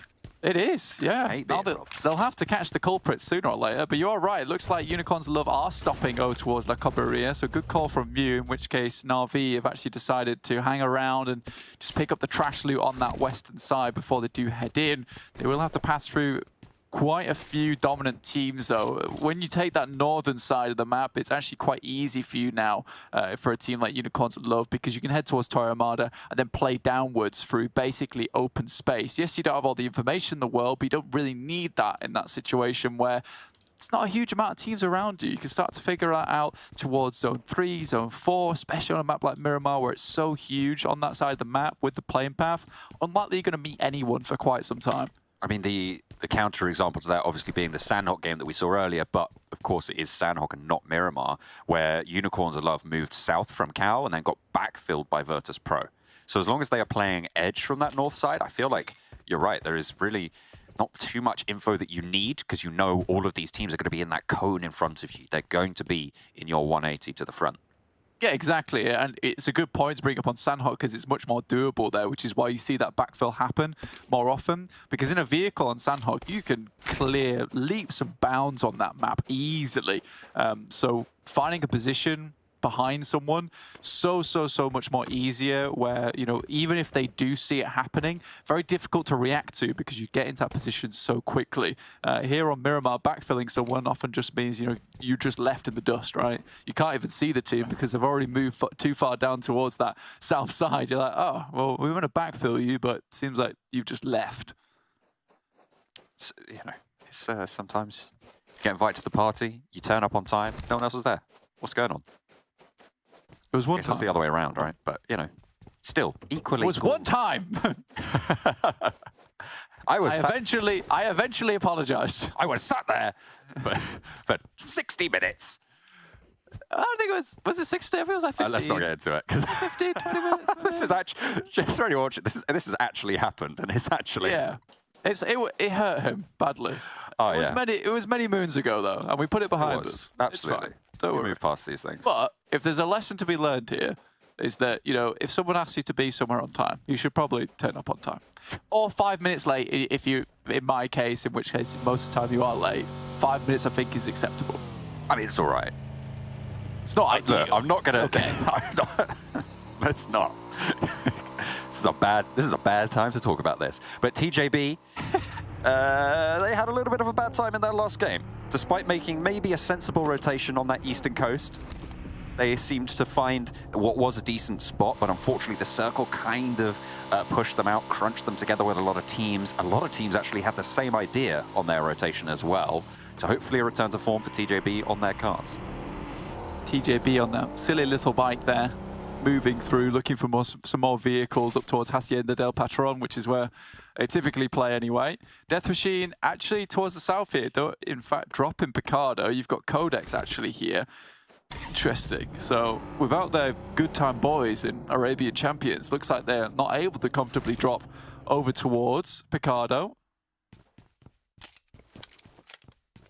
Trying to alleviate it, but it seems like they will be men of sorrow for now. Mourning. They're mourning their drop spot, but a lot of space still here. Teams yet to really clash. Only Death Machine losing a player to Ruthless. Could be exacerbated now as Big spot Ruthless's rotation as well on that southwestern side. Potentially looking to pop a shot or two. Yeah, it's a lot of teams down towards here. You got Nexus, like you say, Ruthless, Big, Pioneer also moving through and heading towards this north side. You know, you either take a pit stop and move up towards the west, towards La Triera and try and move through Picardo, or you're all just kind of clumping your way through Los Leones, in which case Nexus has some good sightlines down towards you. So already a bit of an awkward rotation, and I think for Ruthless, they kind of jump the gun here a little bit and actually works in their favor by rotating nice and early up towards Picardo, towards that Death Valley. Most teams now found their way into position. HVVP looting pretty poorly for themselves down towards that west side, but now find their way into Crater Fields. We'll try and see what they can pick up there. They do leave some players towards that high ground just on a ridge before it does dip down, try and get some information gained here in this match. MADBULLS also in their vicinity. And for HVVP, again, this needs to be a good map because for MADBULLS, we know that once they start rolling, and I'll say it again, they don't stop on these types of days. So for HVVP, they want to remain in striking distance because too many times we have seen MADBULLS get so far ahead so early on, and with the bonus points that they were bringing and rocking into this finals, it's very easy for them to become kind of uncatchable. I mean, they are already 20 points ahead now after the back-to-back. Nexus, Pioneer, in combat. Fash, EXO both going down. And Pioneer have the backup on the position, which means they're likely to be able to stay alive. Doran may be looking to push on in for EXO with Octavian on the overlook. Could slow down this push. Could put a nade over the top as well, and I imagine that's what Pioneer are going to be looking to do. Octavian wants to suppress this angle. Look at the movements from Nexus. They are surrounding this position. They're trying to corral Pioneer into the situation they want. Doran moves forwards. They want to keep this res. They want to keep this one going. Suzumitsu swings around the lowland here. Octavian spots Fash. I think that was a re-knock coming through very, very quickly. And Doran potentially looking for this res. It's close by and should be possible. Zenitsu did have himself a nade in hand, so he's maybe just waiting for the right moment. I think that's Black-White up on high, taking shots down towards Redox, who has a good position there, gives him sight lines over towards side. Might have even spotted his Zenitsu here. Exo does go down. There's some nice shots. That's what you need. Oh, finds two. Redox, absolutely. Redox! Right now, the back line looks for more as well. Black-White falls, and it's only Havlik, who is the off-angle player, to try and challenge him out. Needs to have a similar performance here, but Redox absolutely rips them a new one there for Pioneer. They are going to suffer the consequences there. Unfortunate, bad scenario for Pioneer. They're going to have to escape with just the one. Very good setup as well. I mean, that little bit of a rock, I mean, that's just map knowledge overall. VP, on the other hand, Chulika is taken down by one player from TKM Gaming. Immediately, the rest of the players come in, try and support their teammates, knowing that, you know, 3 players isn't great, but it's better than 2. TJB, you can see them off in the distance, not likely to get in on this fight too soon, but it is out in the open, so there might be some free sight lines from afar. Double flush coming through from Old Boy, picking up the pieces there. TKM Gaming also down to 1. No teams out just yet. Pioneer and TKM Gaming both on those single players moving forwards, but no one out just yet. That glory has yet to be claimed. Saint Martin, center circle. Haj still moves through. A quick replay here. This is from Bazzi. Gets Corker on the bat. So they don't even go down to TKM Gaming. It's actually Bazzi who's able to pick up that elimination for VP on there, rotate through. We know that, you know, Eastern Stars have tried to hold this side for a long, long while, and finally it pays off. First team to go out, TKM Gaming, suffer that final knock to Game Lord. They will suffer that indignity. First eliminated of the Miramar number 2 today. Match number 4. Circle soon to pop. Nobody pushing into center San Martin right now. QODEX on the south side should be fairly healthy in terms of their rotational options. HVVP, nice wide split over on the northwestern edge. Unicorns holding that water treatment. In they go for the circle. It's not a fun circle. It's not a fun circle at all. You got that valley down towards the south side. Teams really playing there when they absolutely have to. You look up towards the northeast. That is just open fielded area. You saw TJB looking towards Haj, who was rotating through, immediately got spotted. VP's currently in the center of that in the warehouses. So a bit awkward for them to play. You can see VP actually rotating out of the way of that. In the meantime, you got towards that west side with Death Machine playing a little bit of higher ground there. And then up towards San Martin, where you're going to be isolating a lot of these fights on the western side. Overall, it's a very interesting circle. A lot of different mechanics going on, but still tough to play in, and really you are quite uncertain which bit of the circle do you want to be in. Even if you play center, it doesn't matter for a team like Death Machine, because at some point they might have to crest the hills up towards that west side, heading towards Hacienda del Patron, or even heading towards open ground towards northeast side. It's a very difficult circle to take position in, and I think this is more of a look-based one. When we head to Zone 4, a team will find themselves in a good position, John, and they'll have to play from it. Unicorns of Love move a little bit further east and try and go along the road to enter this next circle. Dodging through. Potential re-up on the vehicle there. No, just rolls to the other side of the road. They want an outpost on that side, and that's fair enough. You do want your options open here, because there are a lot of possibilities for this next circle. This is a very difficult one to predict as well, Blank, for the analysts. 100%. The prediction should be coming in about 2 minutes, around about 16 minutes. We see those on the pop of Zone 4. And I mean, again, yeah, I would not want to be in the position of the analysts here. I think we're going to see a spread across the board of whoever thinks which team's going in. But we will certainly need that Zone 4 to really get a good eye on who has some good positions here. MADBULLS currently taking 2-2 split over towards San Martin across the road. Currently holding the teams that are trying to cross the ridge side down towards that southwest, and also holding teams that are playing in Hacienda. We know these teams can play as 2 units very successfully.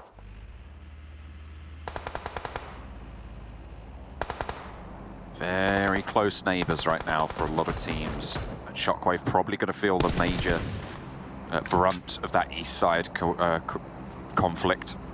VP ahead of them. Unicorns of Love swinging in the back. Eastern Stars potentially ahead of them as well. Big want to hold out the southwest side, but then MUERTE have sight lines over towards them. say the big don't have them in return, but QODEX have shots over to Beast as well. Not ideal from the north side of their engagement. Beast does take a tumble. MUERTE given some respite there. MUERTE after that last game were able to pump up some numbers, getting that second place. Unfortunately, did just fall flat on their face versus MADBULLS. Nasty spot here up towards Hacienda del Patron. A very interesting end towards this game on Miramar, and it's fantastic it comes out here in the old finals. TJB might be looking to even pick up this spot, understanding this is one of their actual drop spots in the first place. Death Machine looking to get on high very quickly. Again, difficult spot to play around with. I mean, there's so many angles that you could play, even as a team on the outskirts of Hacienda, where there's these little divots and ditches that you can play in. It's interesting for sure. Skills actually takes a tumble here as they try and rotate up. This is HVVP taking shots. Unfortunately, Matic's already down and have not found themselves a second knock as of yet, but there it is. And a lot of damage. That's going to force the rotations to come through. Skills does go down. Bled out there. Tixi putting lead down range. Monkey kind of trapped in this scenario. With the off angles there. Double MADBULLS prediction and a TJB wildcard from Colaris. I mean, he has faith in them. Moving in on that north side, and why not? They seem to be on form today. They've made some solid decisions. See if they can hold out for a little bit longer. MUERTE losing one. PNL puts the nade in, or is certainly cooking it. Not sure about that. Was that a smoke? Was that a nade? I think that was a nade, but he dropped it behind him. Didn't put it in instead. Striker close to the window. PNL makes it very close. In with the UMP, and he catches them completely unguarded. PNL in for one, in for two. He's tearing them apart. MUERTE are crumbling under the pressure that PNL is exerting. Down to the floor, but jump on over, and finally Engush slows things down. But Dadaev and Engush now left with a low backup moving on through, and Woodson's in for the fight as well. Engush around the side of the wall. Not down just yet, but finally Woodson puts that final bullet in. Off angle for MUERTE, and Dadaev cannot control it. QODEX, 2 players, but what a push from PNL. PNL made that look very, very nice for the team. Unfortunately, not able to find that final player. Maybe could have even backed off there, wait for his team to come in, but I think he felt the music and was looking for the crescendo. Couldn't quite find it. I don't mind the TJB prediction there, because they've got the northern side of the circle, and a lot of these teams are battling out on this south edge. HVVP, in the meantime, have moved up close towards Hacienda del Patron, but it will be MADBULLS who won't be able to find those rotations, find those pickoffs as they move, considering they're still rezzing a player in the meantime. So great stuff from HVVP to get into position. It's not ideal by any stretch of the word, but unfortunately for MADBULLS, they are kind of left behind. NEXUS, in the meantime, taking heavy punishment from Eastern Stars on the south edge. We always knew it would start to pop off around about Zone 4 as a lot of these teams were crunched into one another. South side NEXUS suffering. Eastern Stars, they're torturers right now. Locking them in the pit. Having to move further north, not easy, but the roadside for Eastern Stars not pleasant either. So crossing will be necessary in the near future. HVVP, Death Machine, central, near Hacienda already. Death Machine really haven't posed too much of a threat. I think a lot of teams will be looking their way. Ruthless, on the other hand, spot a threat in the side of Eastern Stars. Bazzi tries to get to cover, but NEXUS can't quite make the second peek out. They have been battling from the blue for a long time. Circle heads down towards the southeast as well. So Eastern Stars, this would be a really good chance for them, but first they have to battle off and hold off the guys from NEXUS. Redox is suppressing Eastern Stars really quite effectively here, but unfortunately Exo spotted by Kapahala, taken down. There's the players on the back going down as well. Finally, Eastern Stars do contain the threat and sweep it aside. Big further out, actually engaged with QODEX, spotted by Eastern Stars. And the crossing now necessary as the circle pops. VP on the eastern side with Shockwave close by could prove to be an important engagement. Yeah, there's a fair few compounds here. The one down towards the southwest really isn't of too much interest to a lot of teams, but it can be a place to hide and remain safe for a while before you want to start making your moves. So Eastern Stars could easily pick that one up nice and early, and as they say that, they do. Death Machine still in Hacienda del Patron. Realize they will have to move soon. HVVP with their 3 players might want to make a little bit of a slick rotation. Mozaro down to Keme. Caught out in the open from the building as well. Eastern Stars make that crossing. They make it to the buildings, and on the south side, no one really there to challenge them.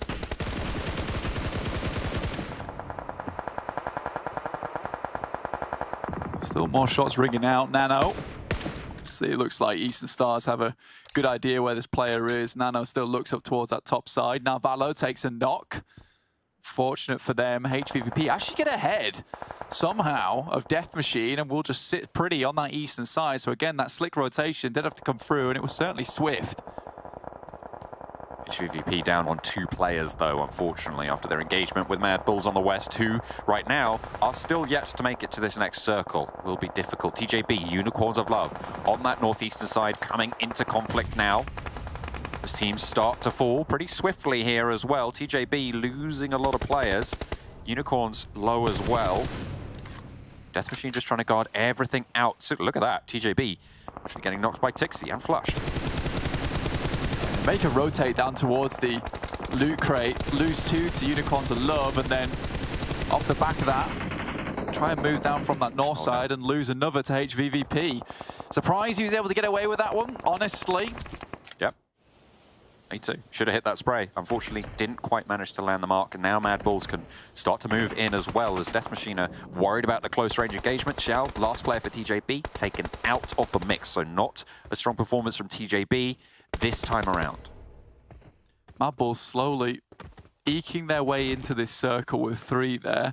Game Lord should have a good idea of where they're playing. Unicorns of Love, Gonzo behind the loot crate. Tixi just continues to pressure down towards him. Death Machine just really don't want anything to do with this fight. Don't think to look out the side of the building. Now start to creep out just a little bit, see what they can find. Tixi starts to move around, realizes that now there's threats coming from Hacienda. Meku and Tixi on those ridge lines. You said about these foothills of Hacienda, right? There's so many ridges, there's so many little divots that you can play around. And there's a lot of cover to be utilized, and HVVP going to be leveraging that, using Death Machine as their top scout turret. With Game Lord as well flanking on that southwest side of it. Everybody else left out in the cold right now as they have to move forwards. Robs has a grenade, might be decent as well. Does a fair bit of damage to Zerich. There's another one through the window, and that's one down. Effect tries to make something happen, but Narvalo's there.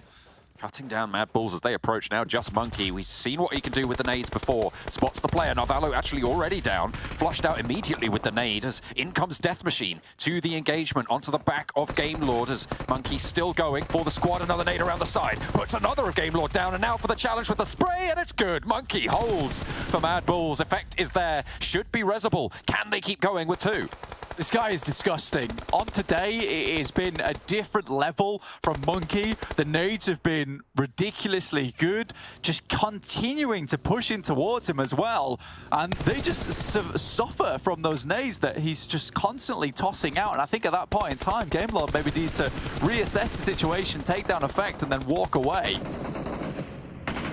Goodness me, that's unfortunate. MADBULLS do end up going down, but Eastern Stars now on the south side. They've been controlling a lot of the players around. Tixi now last standing for HVVP on the north end of things, but there's third parties coming through and it's just too much. Unicorns of Love take their toll on HVVP. Now, VP on the south, Eastern Stars there as well. Death Machine yet to leave Hacienda. Not a lot of eliminations found, though, for HVVP, so not a huge game from them.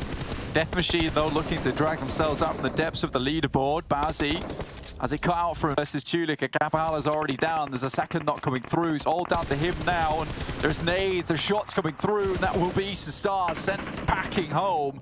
And Death Machine taking this high ground and use it to their advantage. Very, very good play from them. Trazen spots Unicorns of Love, and Gonzo will be out too, so huge amounts of action occurring around the map, but now it's down to VP and Death Machine. Who stands victorious here? VP don't have themselves a compound, they don't have their usual troubles. Eastern Stars, I mean, speaking of digging yourself out of the tables, Eastern Stars put up a 16-pointer that game. They had 10 eliminations blank. That was really, really solid on the south side. Yeah, good stuff. I think a lot of that comes down to Bazzi, who's a very unlikely member from the team. Next circle will head up towards Death Machine. This is Death Machine, death sentence for VP. Very difficult to push into that. Getting rid of the last player from Shockwave, Trazen, around the ridgeline.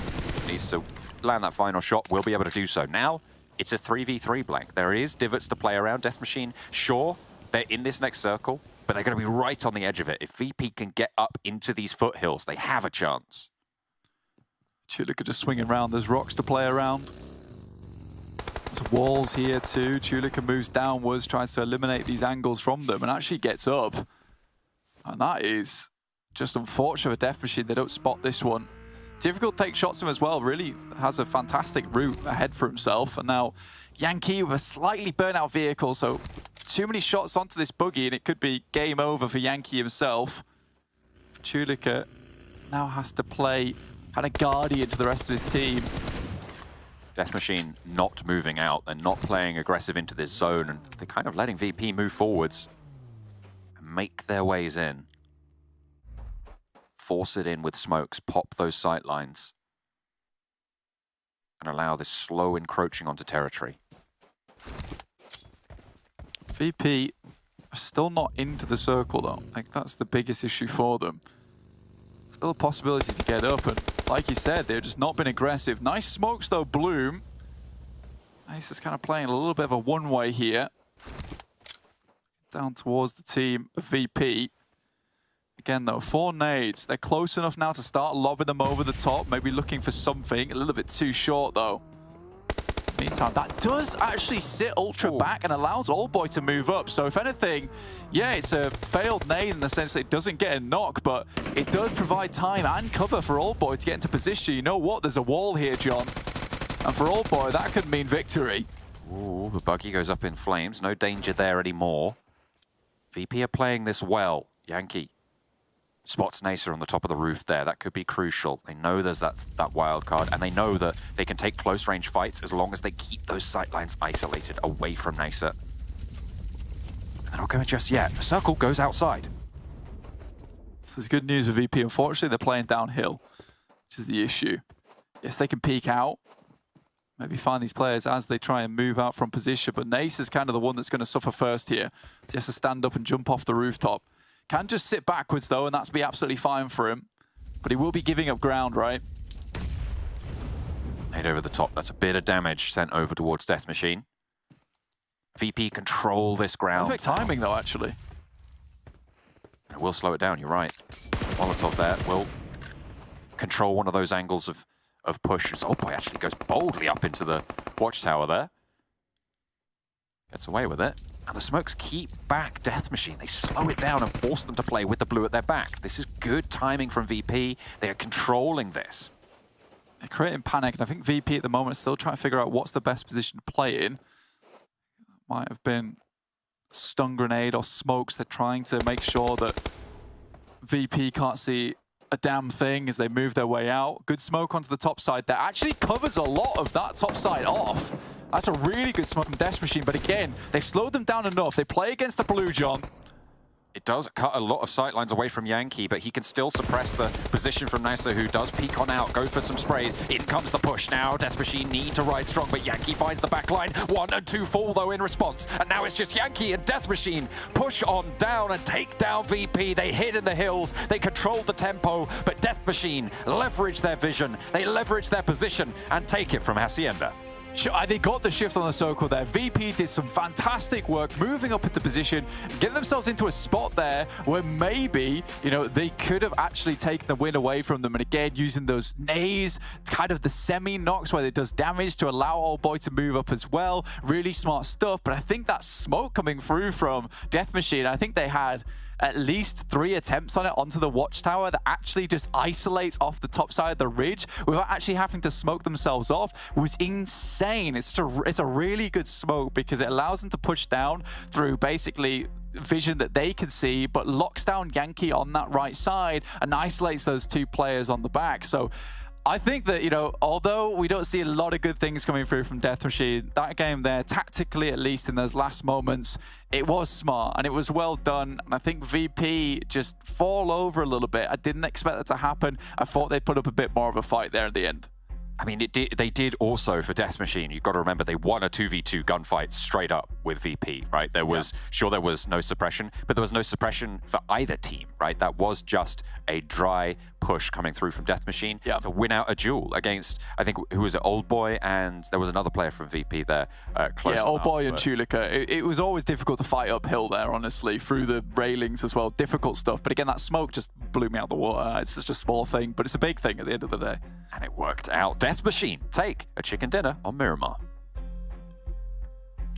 Feels like it's always been forever since we've been able to talk positively about Death Machine, and since they won their last chicken dinner, but they've done it here and a perfect time to do so. The team who showed up in Phase 1 in 4th place and thereafter disappeared off the face of the planet have been able to at least shoot themselves up the leaderboards quite a bit with that victory. Gentlemen, there's not like a ton to break down because the zone just kept going their way. They didn't have to move. They didn't have to really do much. Yeah. But still, Death Machine were at least able to close it out when they had everything going their way, which is extremely important. I don't know if you guys are aware of that meme, you know, like humanity without this thing, and then you see like flying cars and everything, like super high-tech buildings. Like Death Machine when ARB champions are not in the Miramar lobby. Boom, chicken dinner. There you go. That's what you get for them. Death Machine had a really quick rotation, dropped in that Picardo position, instantly went towards the central spot, and then when they saw, okay, the circle is actually centering up on top of Hacienda del Patron, boom, full send it over there. So it was good execution. Of course, that rooftop position was really good, but Kalashi saw at the end, one main issue with that spot is if you eliminate a team around you, you can't go loot it out. So they were out of utility. Utility there would have been key to close off the game. Of course, they still get it because of that high ground advantage, but that utility would have been key for them to win it off easily. Yeah, holding Yankee on the box was very, very important, and then being able to come down as a duo and spray out the remaining members of VIRTUS.PRO, important likewise. You don't want to give them any 1v1s in that situation. The only 1v1 that could potentially happen is Nusa over kind of covering the Yankee position, but even Yankee is very constricted as to what he can do from that box. So nicely done by Death Machine overall. The reason I went for TJB is because I thought that they were going to come in from the north side and take this spot quickly, but Death Machine beat them to it. TJB was very slow on their attempt, so that was my reasoning. Yeah, I mean, we've seen teams take advantage of teams being, well, slow to rotate, slow to make plays. I mean, MADBULLS is the perfect example of being one of the quickest teams when it comes to these lobbies, of sending it, knowing the right angles to go in. But for TJB's case, yeah, unfortunate, I guess, but either way, at the end of the day, that's how it's going to work out for them here. They still at least will have another Sanhok today to bank some points on going their way.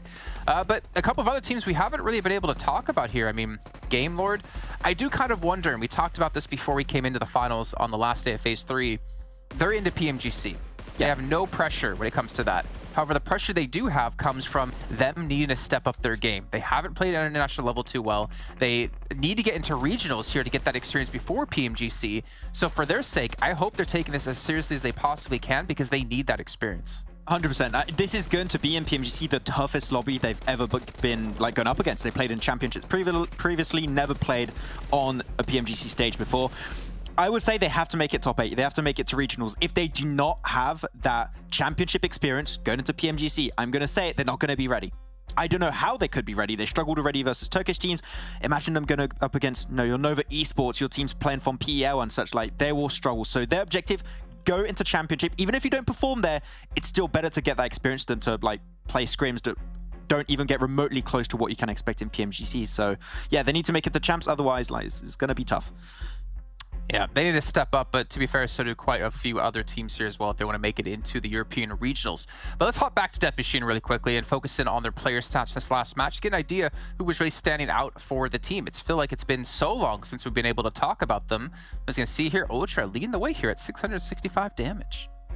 Yeah, this comes back to the notion that they are a decent team on Miramar if they can avoid the early fight of, the Picardo scenario. And they've won out all of that, and now they're here, and now they're playing now they're playing Miramar the way that they have done in the past. Their success in the past came from being able to take a compound and play from there, and this is exactly what they did here, and they won the things out. So not too surprised that Death Machine's able to convert on a game like this. Yeah, converting again, so key, is so crucial for them. Let's take a look at it overalls though and see where people do stand at the moment here. Because again, top 8 at the end of this whole event gets into the European regionals, and they still have obviously 2 days of play yet to come. But MADBULLS will still be in first place, but SHOCKWAVE 7th place here on the front page. Really well done by them to step up here in the finals. Yeah, had a big pop-off from Ada I'm sorry, Azza, not Ada. Azza, that's another player I was thinking about.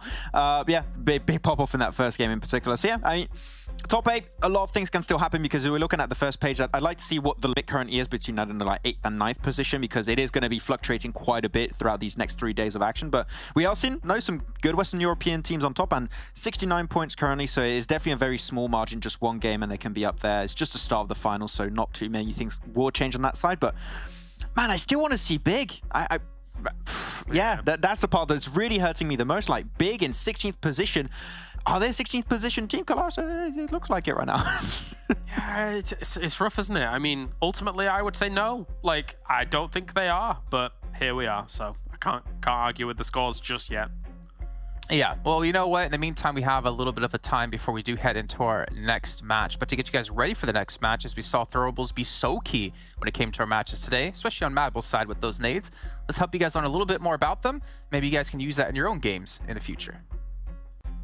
Maybe you have a relentless frag power, or you're a gifted sniper. But in Battle Royale, enemies are often hiding behind cover where your bullets can't reach. This is where throwables come into play.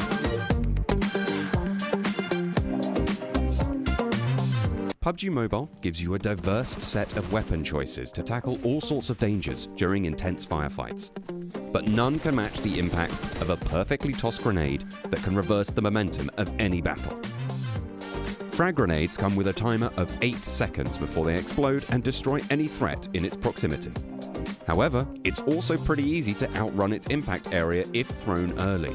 Utilizing nades perfectly is all about timing. By tapping and holding the throw button, you can cook the nade as long as you need, as long as you don't blow yourself up. Cook the nade depending on your distance from the target and time your throw perfectly so that it detonates right after impact. Or you can also throw multiple grenades in the same vicinity to shower your opponents with rapid damage. Consider using the peek or prone button to keep yourself in cover while throwing nades. This will allow you to take out knocks without receiving any damage in return. Molotovs are also used to deal damage to opponents as it bursts into flames right after impact. Molotovs have a huge damage radius and, unlike nades, it deals continuous damage to its targets. If an enemy is caught inside it for more than 2 seconds, nothing can save them from getting knocked. And in worst case scenarios, if the person gets knocked before they manage to escape it, they'll keep burning until there's nothing left but a crate. Molotovs can break through doors and windows. You can also slow down your enemies by using them on stairs or narrow paths. Then there is a stun grenade, which is a rarely used item in the game. If your enemy is backed into a corner, use this to blindside them as you make your push. However, don't rush solely depending on it, as it often leaves little to no impact on enemies. Last but not least, smoke grenades are one of the most demanded items in the competitive meta. Smoke comes with a timer of 7 seconds and, once deployed, creates a smoke screen that no one can see through. While stuck in a rough spot, use these smartly to create cover for yourself and your teammates. Throw them on your knocked teammates to help them reach cover, or go inside the smoke to revive them safely. You can also throw smokes at specific directions or your back from third parties. Using multiple smokes also allows you to have a broader area to move around undetected. Just don't throw all of them in one place.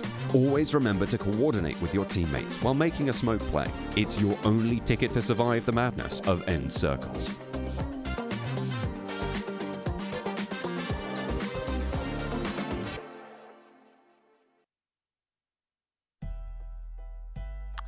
Well, there you go. That's how you use those throwables. I mean, to be fair, we've seen quite a diversity of throwables being used. I mean, especially over these last couple of days. I think the stun grenade is maybe a little bit more prevalent now, Blank, coming through into having actually an impact in some of these fights. Yeah, absolutely, man. I think that you're looking at these stun grenades as being kind of that distraction play whilst the other member of your team tosses a grenade over the top, and it's working out fantastically well recently, and I think a lot of teams are starting to realize the strength of it. It's nice to see. I think that we're having a weird resurgence in PUBG Mobile, and then things that teams are able to do and things that they're able to take advantage of. It's weird to say the least, and I think this is because we're getting a lot of fantastic coaches, fantastic analysts that are coming into the scene now. It's weird that it's happening quite late into the scene, but it's great to see. And I think that we've not really seen a lot of these things being used. A lot of people have just thought that they had the meta completely figured out for a long time in terms of, you know, you have your M4, maybe you have a sniper, maybe you're using another AR as well in terms of an AKM maybe. Now we're seeing UMPs used, we're seeing DBSs used, situationally we're seeing DMRs used. It's really, really nice to see Molotovs becoming more prevalent, as well as being able to keep teams at bay whilst you are repositioning. overall, I think the skill level in Western Europe alone, as well as the skill level on a global scale, is just having a massive surge recently, and it's making PUBG Mobile so much more fun to watch. But again, we got to come back to this because this is the finals for Western Europe. This is our penultimate match of the day. After this, we have an Erangel, in which case we will finish off day one. We'll see where the teams lie in terms of points.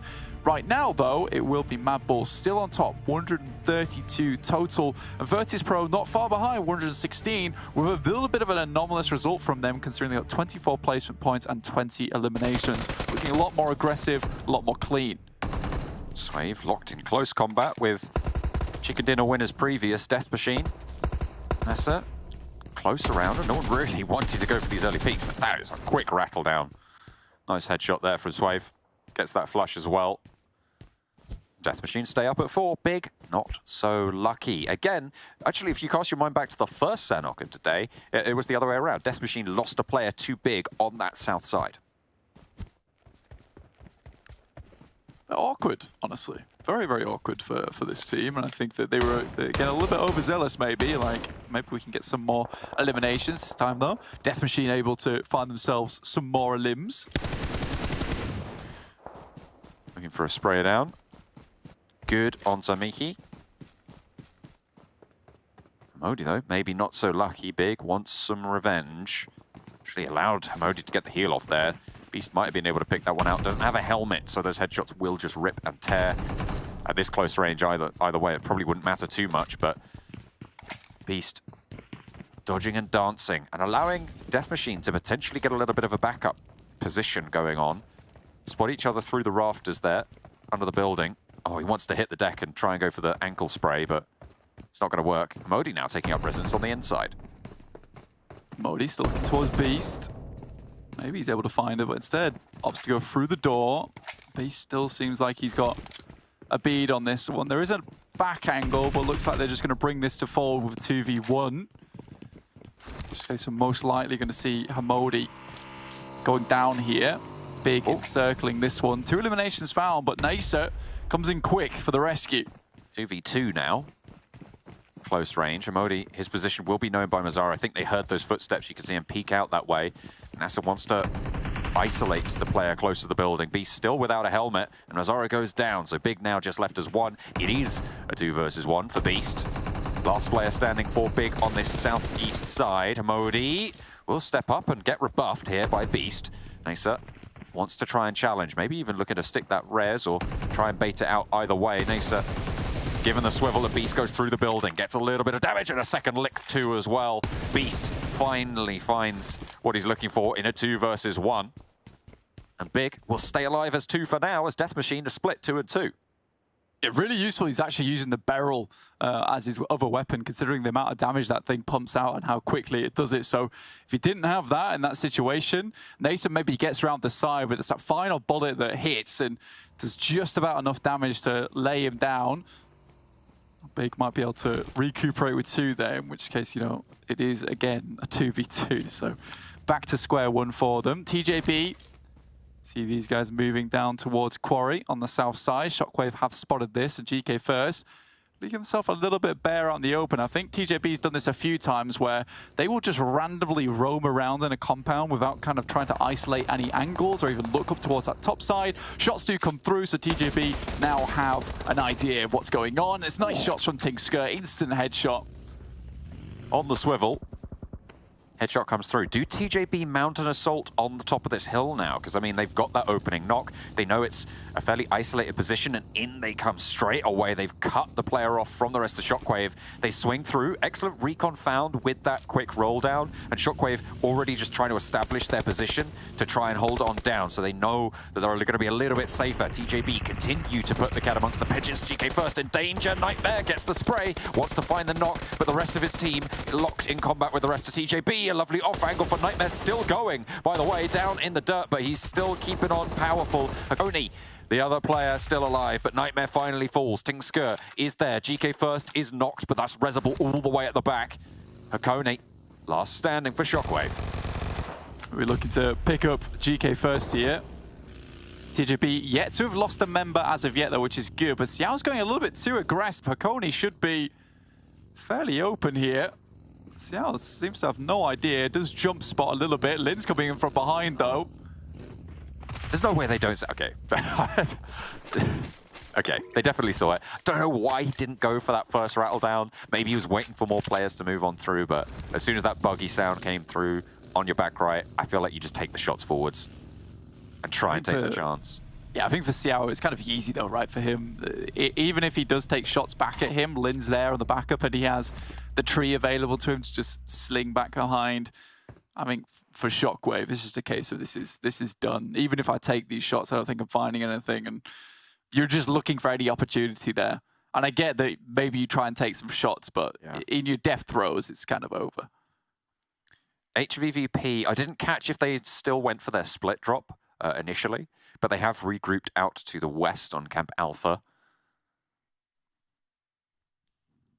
Because Big has moved down to the southeast side on their drop spot, they have got a lot of position there. That is a pretty dangerous circle for everyone involved. High priority on those compound crossing spots. We've not seen one of these circles in a long time as well, John, actually, considering this is one of our most hated circles. At least I would imagine the players don't like this one, just because it doesn't really have... It's difficult, right? There's not really a lot of... You don't have any information of where it's going to end. And wherever it ends, you are crossing water to get to it. You just have to hedge your bets somewhere. So for teams like Pioneer, MADBULLS, TJB, most likely going to try and stick around here. I think maybe even for TJB, it might be a good idea to head down towards Painan, maybe. You got an easy crossing. They will have to face off against NEXUS, though, are currently all huddled in those buildings. This eastern side is going to get a little bit busy, so might just want to take your chances with that. 4 eliminations so far for them. Again, it would be kind of TJB era if they do head down towards Painan and immediately get wiped out. That would be a very TJB thing to do. Unicorns of Love, Game Lord, they have spotted each other. They know of each other's presence, but they're not really in a position to take this fight just yet. Unicorns, however, will have to move south, past Game Lord most likely. So opening a gap here would be all important. But Game Lord not wanting to give any inches. Oh yeah, Unicorns of Love still have to make their way into the circle, though. Blue's pushing them slightly. MADBULLS do find a player from Pioneer. It's not immediately knocked and flushed, though. So there's still a chance for Pioneer to get back up on their feet and maybe hold out MADBULLS. Again, difficult fight between that team. I think Pioneers may be one of the teams that could stand up towards them. They've had a good track record in general, but they have been hardly lackluster. 8th place right now on the overalls after their general performance and today's performance. Although, to be fair, today's performance from Pioneer has been worse than Big's, Blank. I mean, they have 3 placement points and 9 elimination points. Big on 3 and 12 right now. So 4 points behind that. I'm just looking around and I feel like they have actually had the worst day of any team today. Only being propped up by those bonus points. They're able to accrue phase 1 and 2 and in general on that overall ranking as well. They have really been given a lot of buffer to play with there, but they started on 66 points, and they're at 78 right now after 4 games today. It's not ideal, John. Eastern Stars, though, currently locked in combat between them and HVVP. Tixie got nice and close early on, which has allowed a few more of these players from HVVP to get up in towards position. Playing downhill, you can see Athis, though, on the top side. Matic jumping around, trying to see if there's any players down below that he might be able to spot out and take a quick knock over towards the weapons he has on hand. Kapahala, only 1 first aid kit, though, so really kind of lacking on that side of things. I imagine they will have some nades, though, will be really important for them to manage to send those out. In the meantime, MADBULLS still staying pretty tight on that east side, just sitting, not looking to make too many movements early on after they gave away their presence. Nade goes down, won't be far enough though. Kapahala read that one. Really heads up to be able to get out of the way of that. But it looks like they did spot each other's position. No nades finding any damage just yet, but Kapahala did take a bit.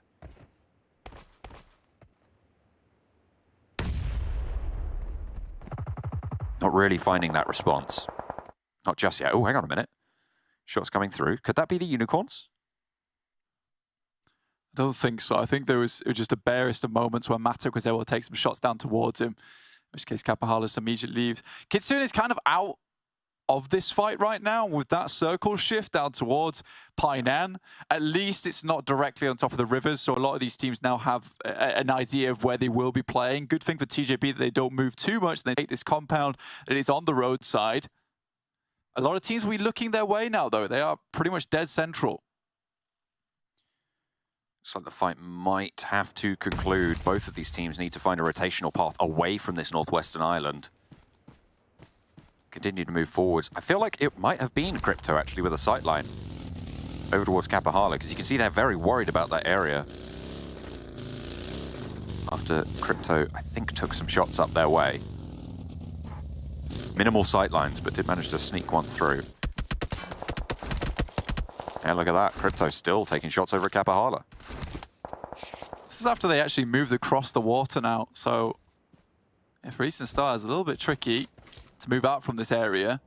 In the meantime, HVVP moved down towards the south, take this opportunity to put themselves ahead of the game, ahead of the pack, into a position where they can maybe move over the bridge towards the southwest confluence compounds. This is pretty decent for them.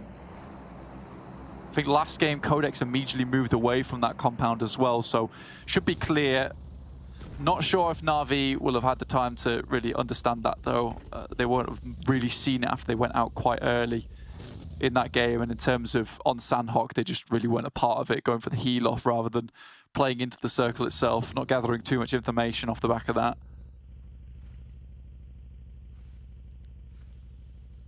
Everyone's slowing down now. The Eastern Stars are backed off from HVVP.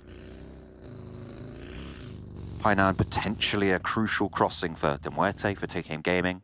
Death Machine going to be overlooking that as well from the south side. QODEX potentially going to have to figure out how to move out to the east, because the majority of this next circle is on the mainland, just south of boot camp.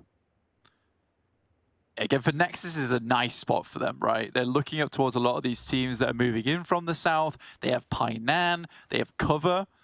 For RUTHLESS, they're holding that compound towards the eastern side. PIONER holding on the hillsides outside of boot camp.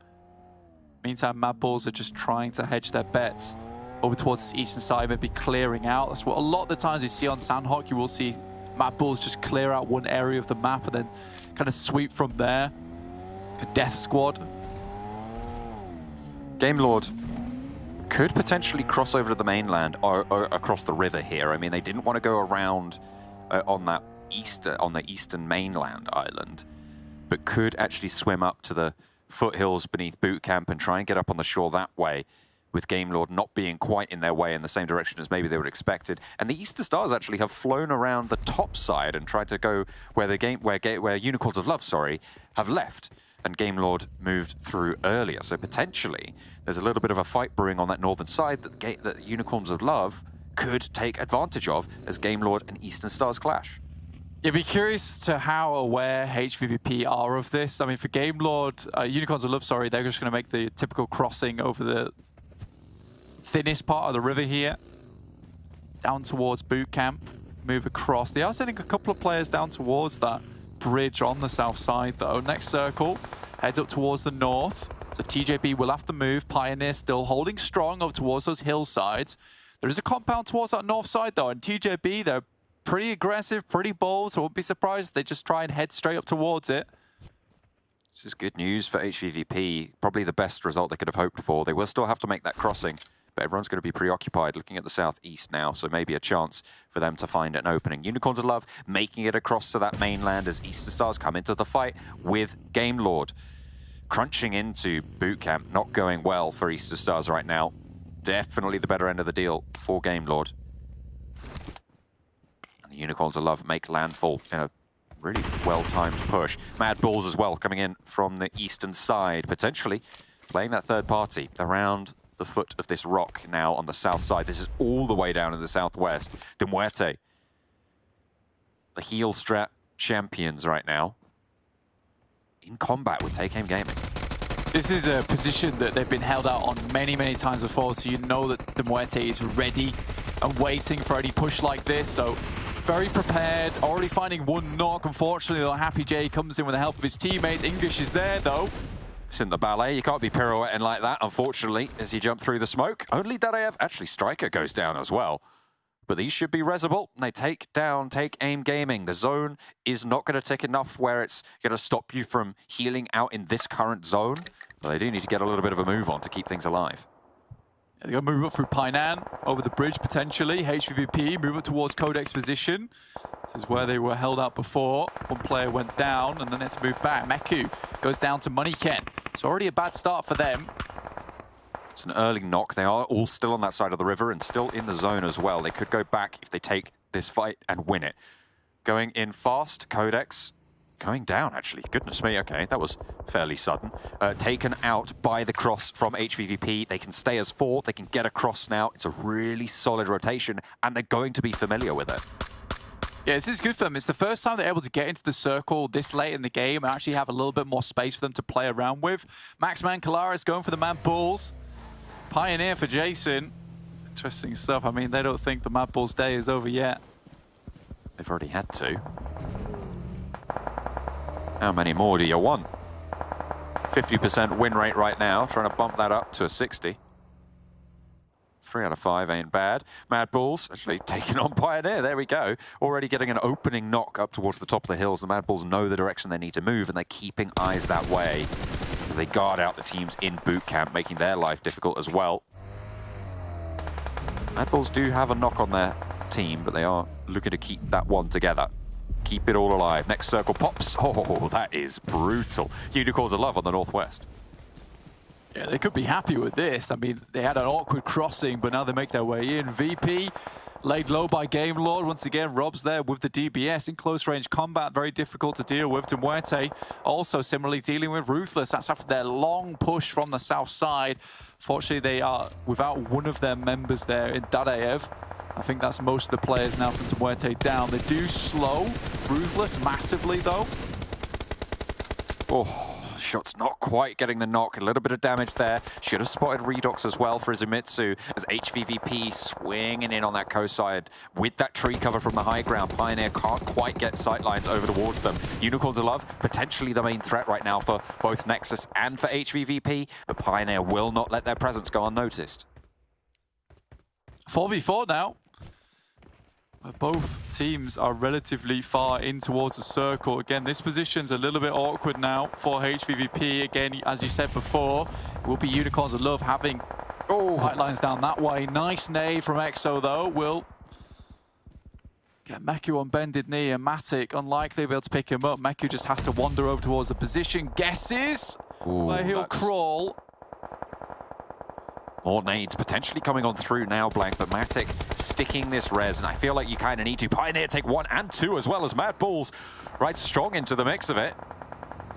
That's from all the way across the way, and now Pioneer's power from the top of that hill severely diminished. Havlik and Black-White, 2 players left standing. Izumitsu bleeding out. I think they might lose at least 1. Nexus spotted. Nice shot from Tixi. Good spray down there. Suppressing the angle. Look at that shift. It is so heavy to that side. Unicorns, sure they have the zone, but everybody's looking their way. Luckily for them, Tixi's able to get up into that position. Redox back up on his feet, but again, Pioneer still trying to send more bullets, more grenades their way. MADBULLS not finished yet. Really are getting into a lot of these fights, getting stuck in. Robs is down as tries to push over towards Unicorns of Love. HVVP, yeah, Octavian's been spotted, will get knocked, will get flushed. They need to get across here. Tixi already that forward guard, has their foothold on the other side. Spots out the player remaining from Nexus and deals with it. HVVP looking to move into Gonzo's territory for the Unicorns of Love. 3 players for Unicorns and Crypto and Icy are nowhere near the center. The guys from HVVP have to battle through some seriously awful zones at the moment. Black-White manages to pass. That's bad news for them, but hits the tree, and Pioneer not able to make it happen. Immediately, Tixi's back on the swivel, looks towards Havlik. has got the ping out as well. The rest of the team going to be looking that way. There are plenty of off angles, but in the meantime, losing a player, Meku, on the hillside. Havlik spoils HVVP's day, potentially ruining their run. There is a player on the outside, and that's what you're looking for. Now, Kitsune needs to regroup, come back into the fold, push up that coastline as MADBULLS try and hold out in the zone. I imagine we're going to see quite a few healers coming through. Salazar, Dadaev, Ultra already doing so. MADBULLS might be isolated to it as well as HVVP fight for the cliffside against the Unicorns of Love. Crypto moves forward, smoke blooms, allowing them to move closer to Gonzo as they get dismounted from their position that gave them so much strength, so much survivability. 5 teams remain. Crypto out in the distance, Icy grenade in hand. 2 very deadly players here from Unicorns of Love, but already 1 grenade does so much of the damage. Kitsune might be able to provide some first aid kits towards the team, because I think his initial notion was to go for the heal off, in which case they recalled him in, and having that backside angle actually helped them massively take down Havlik, which was going to delay them coming into this engagement with Unicorns of Love. So Kitsune, the real hero of the match here for the guys from HVVP. Maybe not the way destined for it to happen right in the forefront, but instead been recalled from the cowardly healing position, but still he gets back into the fight, and that's what matters. Monkey will be healing out for MADBULLS. First time we've really seen them go for this strat. Normally it's just in, see what you can get done, but they've already managed to net themselves 8 eliminations, a 4th place guaranteed. Dadaev for MUERTE still healing on that southwest side. HVVP have the lion's share of the circle right now. They're covered off on this cliff face. Unicorns of Love, unless they can find a miracle nade or 2, this could be it. And look at that, they're already running dry. 3 first aids for Crypto, no utility.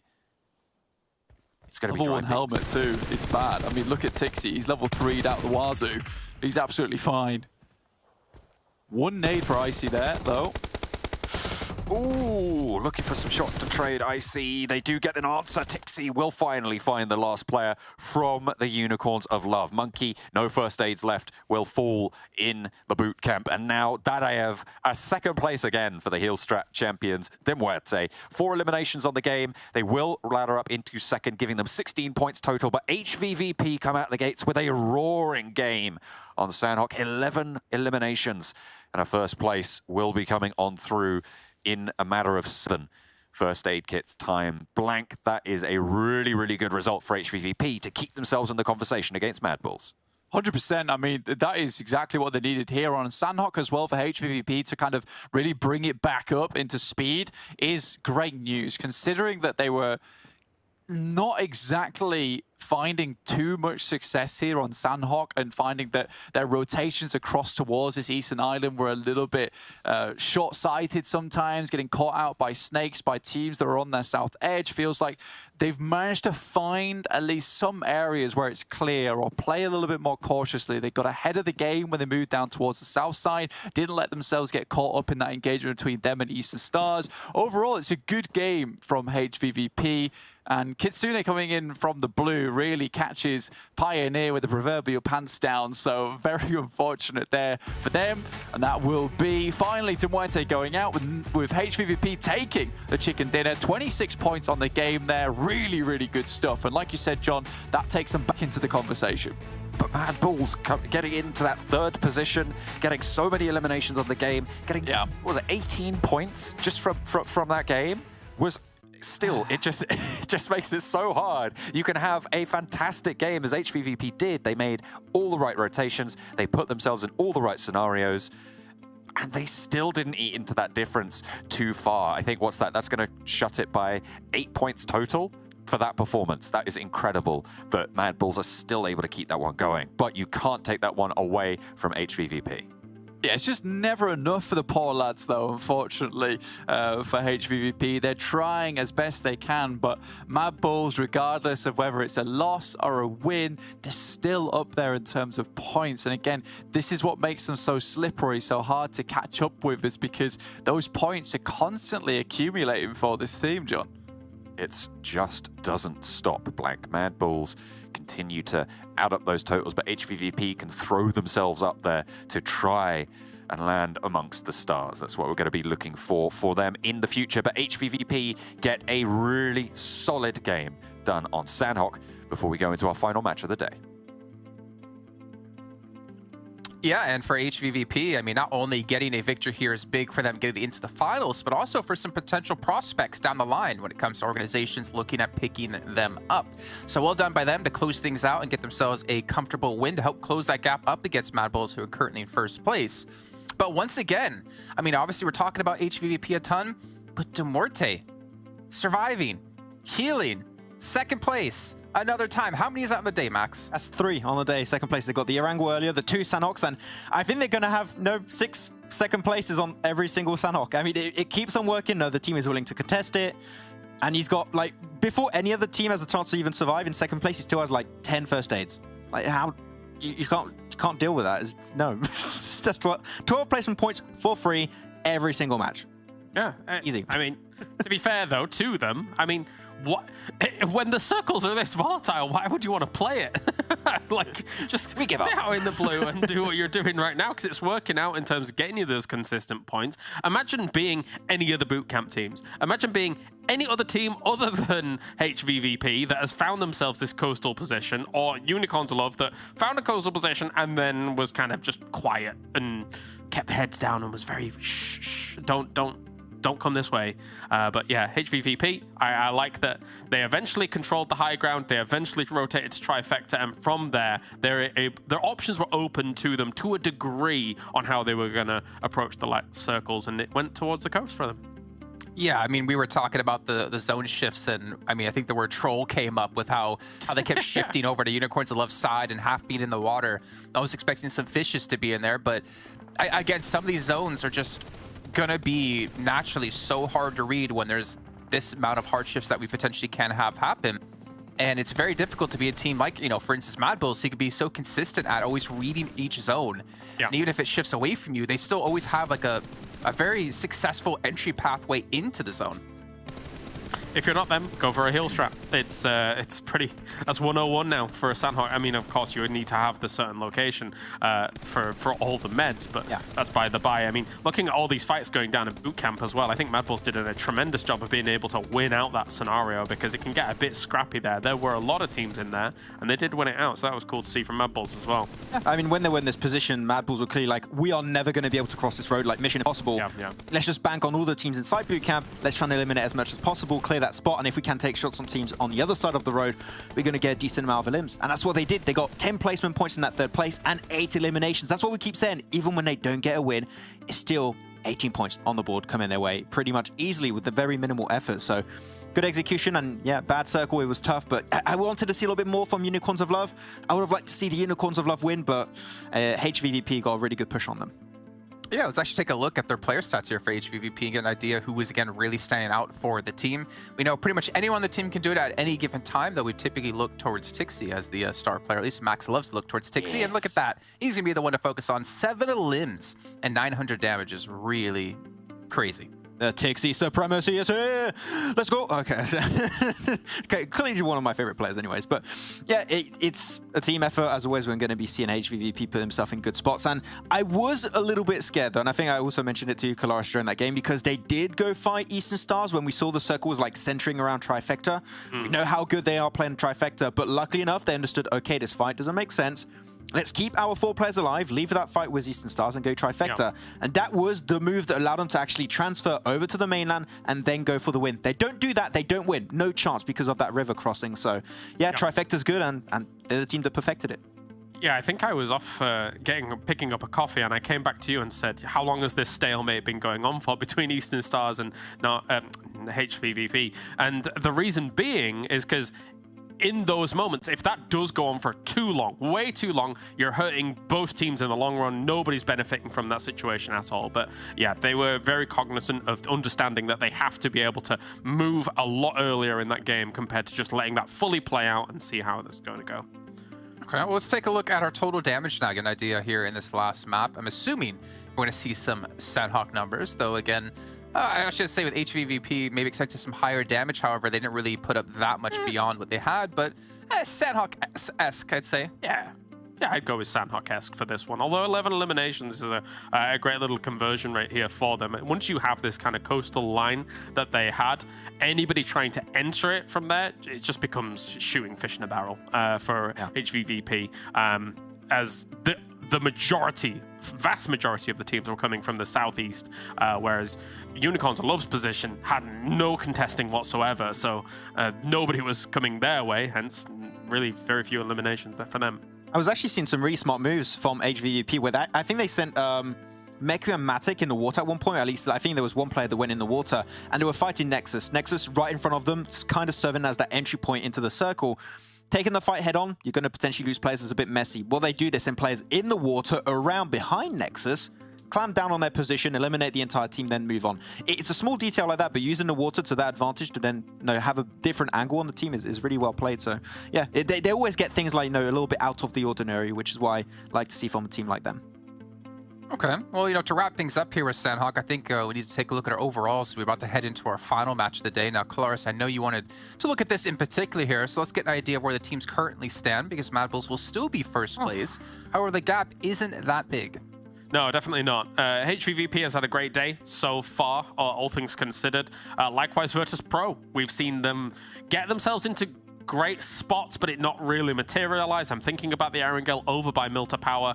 That could have quite easily been a go light for them, considering for even more points, because they held a 2-2 for so long when a lot of other teams would have kind of regrouped earlier and then maybe allowed another team to backfill on their position or previous position. So for VIRTUS.PRO, I think I'm just waiting for a win to come their way, and then it'll be very close up towards the top for the top 3. I was looking at MUERTE on that spot. If they keep doing these heal strats and they keep getting second place, they're going to get a free tick in the championship, like not even taking fights. Like someone needs to do something about this. This is weird it's going to happen, but if it ain't broke, don't fix it, right? And I feel like MUERTE are just going to make it in a championship without even shooting a single bullet, maybe. Well, what about Death Machine, gentlemen? They're in 8th place. Like, they were able to move up from the rankings to get into 8th place overall, which means they would be in the European regionals. And keep in mind, they only had one good phase. It was phase 1 where they finished 4th place overall. The rest of the time, I think they got like 1 or 2 points down towards the bottom of the table. This team has definitely been stepping up here when it comes to the finals in particular. Yeah, I feel like the rotating lobbies were potentially also hurting Death Machine, should I say, a little bit in the long run. So now that they've got this set lobby, they have a specific game plan in mind. They just got to focus on that one game plan for every single one of these maps. It does help them a lot, and also Miramar in particular, no ARB champions. We saw them get himself a really good game earlier, so it is on the right trajectory where they could make it top 8. I don't think they're aiming for first place, but no, championship is on the board here. All right, well, championship's on the board, and the last match of the day is on the board as well here. So we're going to round things out on Erangel once again here with John Allen and Blink. We've got one more Erangel today as we close out the first third of our finals play. Let's head into that last game.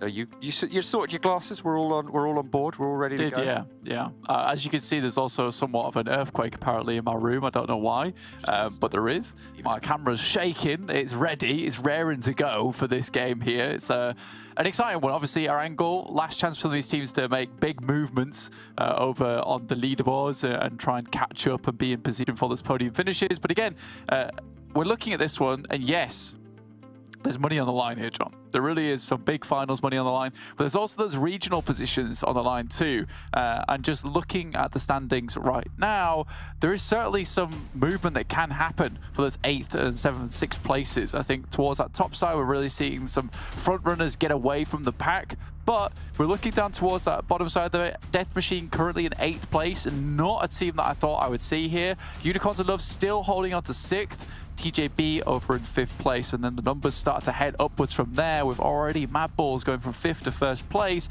94 to 150 points total. So a little bit crazy at the moment, John. Can be pretty difficult to look at that sort of a point gap over 5 games, but definitely surmountable. And I do agree that volatility is really quite interesting towards the middle of the tables right now. It is 1 point right now on the bubble. It separates the 8th and 9th place team, 80 to 79. And it's so close all the way up and down from, was that 5th place, pretty much all the way until 12th, even 13th place is really, actually 14th, I suppose, because both of them are on 65. But it's a really nice volatility for me. This early, after the first third, that's kind of what I like to see. I don't like to see a clear step be sort of instituted at this stage. It's good that all of these teams are still going strong. 100%, and I think you're looking at these standing down towards the bottom, though. Ruthless Esports is one that sticks out like a sore thumb for me at the moment, John, just because we look at them in other seasons, other tournaments, when they were under UDR Killers or Vodafone Giants. This was a team that typically stepped up towards the finals, and they definitely had their step up in terms of performance towards the actual phases. You know, phase 2, 7th place, and then they kind of dropped back down towards 15th place in phase 3 and 16th place in phase 1. So little bit steps up here and there, but unfortunately not seeing that same kind of brilliance that we usually see from them come the finals. So Ruthless Esports very much turned from the norm for me. TJB though, still looking to put up some more points at the end of the day. Started out strong, but kind of let that one dip just a little bit now. For teams on the other side of things though, HVVP 136, definitely closed the gap slightly. It was 20 before, now 14. A bit of road rage there. Need Mad Max on your team with his biker gang shirt, sorry, his math club shirt, jacket, that's the one. Unfortunately, after taking 2, it is just a crossfire from everybody else. This is not a good scenario for either Nexus or Pioneer. Not at all. I think everyone's really taking punishment. Nexus find themselves their way into the building. One Molotov there, a black-white. Might toss it through. EXO does get flushed by Havlik. Spots that one. Havlik gets on his feet as well, but will be laid a little bit low. They know that Redox hopped out that back window. Izumitsu just caught sight of that, so they won't be caught unaware by this. They move into the building, and Black-White will know that he's right there, given the info as well. Ooh, the bump action not quite good for the first knock, and a nice 1-2 punch coming through from Pioneer to actually get that flush as well. Staying on the outside, that was risky, but it does pay off in the end. Pioneer, all 4 of them alive, and now just Doran active for Nexus.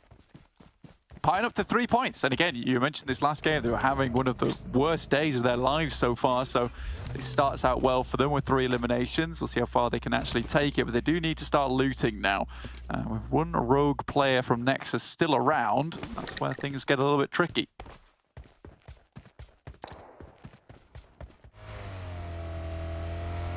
On the north side, big in this next circle near Severny. Again, a team that has not had the greatest of days. Not really having to put up performances. Hang on a minute, Doran, he's still in the fight. He wants one, but that's all he gets. Black-White shuts it down. Izumitsu, Rezable coming through for Pioneer. And they stay alive. The Gatka Fields rid of the Nexus Gaming pest for Pioneer. In the meantime, on the rotate through to Ruthless as well. I mean, Pioneer were able to pick up 1 elimination from their side, so 5 elims on the game, all of them going over towards Pioneer. I mean, that's a great start to your game, right? 5 eliminations in the first 4 minutes. Yeah, no, you know what? That is a good start. Oh, I would go out on a limb and say that's a great start, Blank. And this is how it all kicked off. Look at that. 1 shot. Needed to pop a couple more shells into the chamber. They've managed to load it up, but EXO hitting the tree, that was it. Izumitsu takes it down.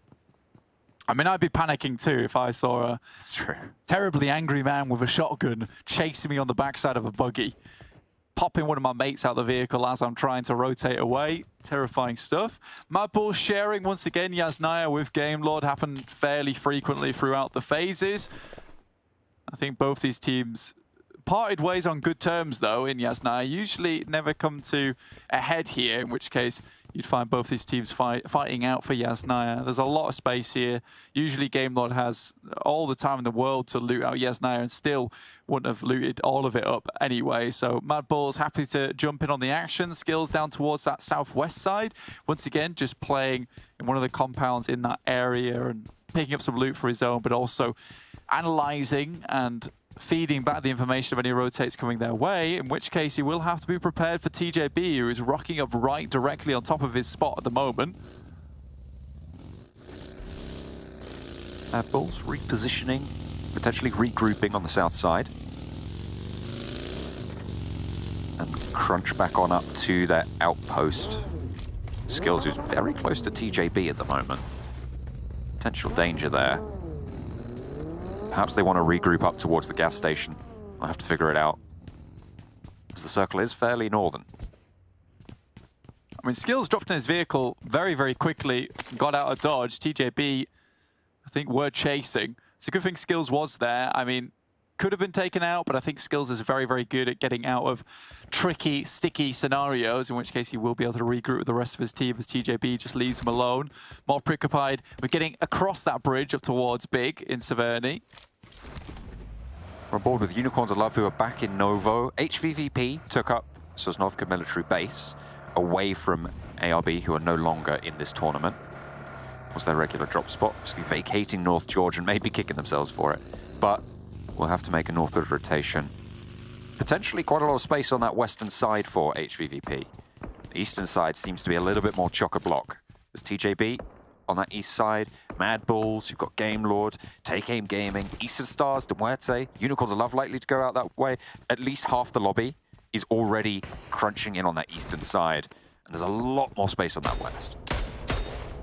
Yeah, and I think for HVVP, it's not the worst thing in the world for them, considering most teams won't be edge guarding towards the bridges. They're already making their way up towards that top side. They know typical rotations for a lot of these teams. So heading up there on that west, as you mentioned before, John, safe rotation-ish, I'd say. You know, you are rotating through, I assume Pioneer have made their way back up towards North George, South George, towards those crates. So happy days overall. Shockwave will be in the path towards Gatka. Big currently alongside the guys from Take Aim Gaming. Actually very, very close by. Look at that. Right around the edge of the hill. And it looks like they want to take the fight as well. Urge gets away from that, just sends out towards the buildings.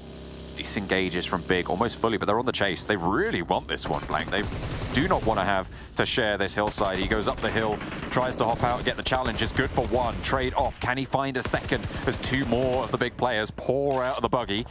There is backup from towards the compound as Toffees tries to get some answer, but not quite finding the knock onto SHOCKWAVE, has to reload, and in comes Mazzaro. They pour down that hill and challenge out yet again. Take Aim Gaming, they're not out of this fight just yet as the backup has arrived. 3 players now in the compound as Mazzaro is down. Out of the window, a really nice drive-by on the approach, and that leaves Big with 2. Mihi and SHOCKWAVE try to hold it out. Mihi catches one, jumping out of the window. A nice little find, but there's still more to go.